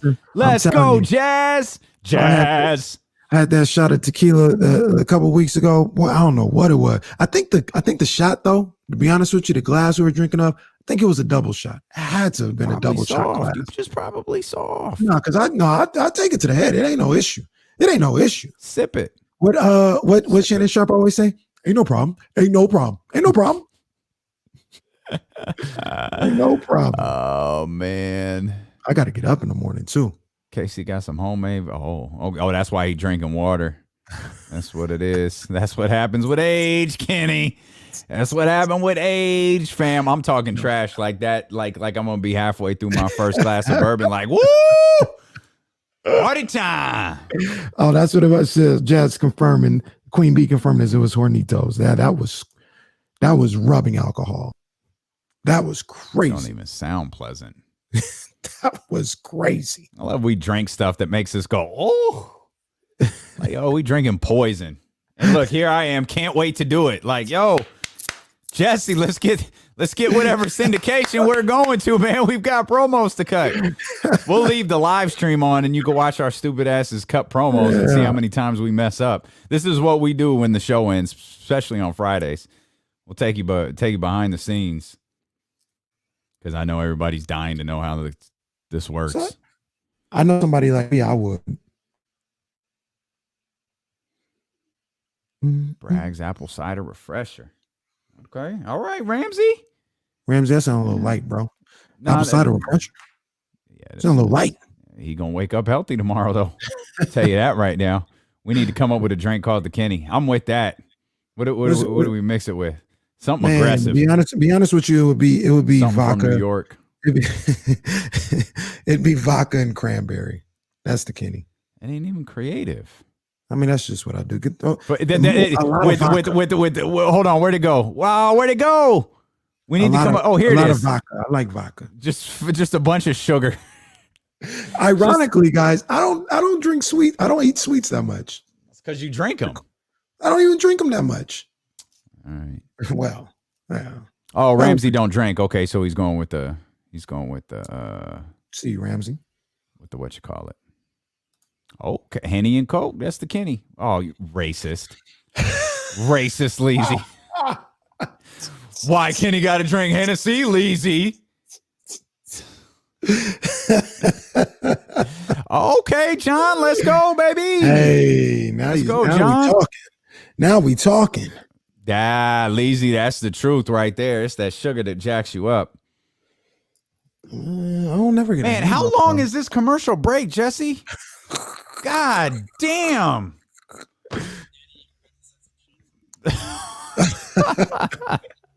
Leezy, I know.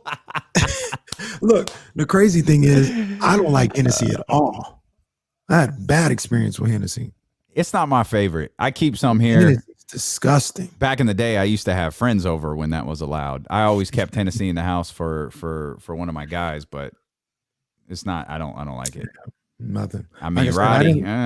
I ain't gonna say that, but kind of not my favorite. Roddy. I'm with you, Roddy. I'm with you. My favorite. I'm kind of Hennessy trash. They don't need to be coming after my card, but Hennessy trash. No, you can keep your card. Keep your card. I lost my card in the mail. Piece of cake. So look, this is what happened. I went to that's for real. I went to Starbucks. Someone asked if it was a bean pie. Fam. See, I think it was Leezy too, because Leezy's racist. That's why I think Leezy was the one. Leezy, confirm you were the one who asked if Kenny was eating a bean pie earlier. I'm positive that was Leezy. Come on, man. I'm positive that was Leezy. Oh my gosh. Yo, where's the administrator? Where's the administrator? I think the administrators were off today. Ramsey here. Oh, it wasn't Leezy. Okay, wasn't Leezy. It was Ed Crane. A bean pie. I'm weak. What Ed Crane says? He said, Roddy, my brother.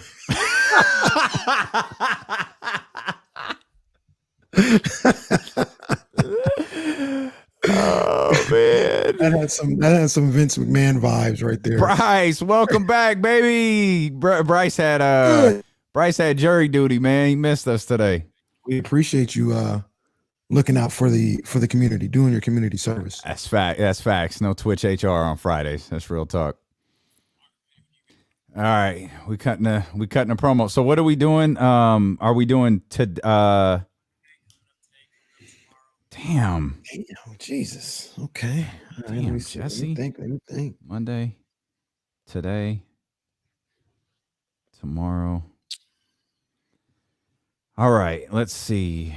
Coming up Monday on D-Lo and KC, Sacramento Kings had a couple of games over the weekend. Did the streak continue, or we've got some fresh air? I don't know. I don't even know what the hell is going on. I don't know. Yeah. Stick with the Kings. Let's see. Coming up Monday on D-Lo and KC. Yep, Steve, this is exactly what happens after 5 hours. And you know why? It's because Jesse. That's why. That's why. This is Jesse. Damn. Coming up Monday on D-Lo and KC, the Sacramento Kings had a couple of games over the weekend. Has the streak come to an end? And then you could pick up maybe with something on Tyrese, give you an update on Tyrese Halliburton. I was going to say, the Kings. Well, it's kind of hard with Tyrese because he still might be there.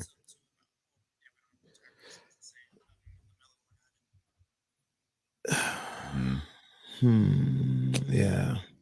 I don't know who he's going to be. Yeah. I was going to say, I'm thinking of something of like they're at home, a couple games away from the All-Star break.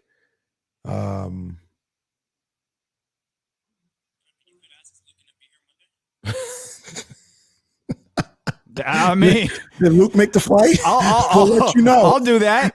I'll do that. I'll start with that. Hey, Kings had a couple of games over the weekend. Did Luke Walton get on the flight back from Detroit? I don't mind doing that. That's funny. I'm good with that. And I'll just say so. Like I'm just hoping they're coming back with a win. Okay, there you go. All right, here we go. In 3, 2, and 1. Coming up Monday on D-Lo and KC, the Sacramento Kings had a couple of games over the weekend. Only question is, did Luke Walton make the flight back to Sacramento? That's a good question, Damian. I hope they're coming back with a win or two. I could. You want me to just do coming up tomorrow? Okay. 3, 2. I think you're good, Casey. Okay. 3, 2, and 1. Coming up today on D-Lo and KC. Coming up tomorrow on D-Lo and KC. You think that'll work? You think so? We really got things messed up in there? You going to be there a while? Okay. All right. Well, you did a hell of a job, Jesse. Excellent. There's I know, exciting, right? It's exciting stuff. I know. This is what we do. So we get paid the big bucks for. Yo, games. I'm sure the game has started, man. Y'all go watch basketball. Thanks for the y'all are it. Yeah, y'all are it, man. Thank you. I was riding all week, man. It's crazy. It's crazy. I appreciate you guys. No doubt. For real. No doubt. Yeah. Enjoy that drink, and we'll see y'all on Monday. Go Kings, man. Come on, man. Get a win. Let's go. Let's go.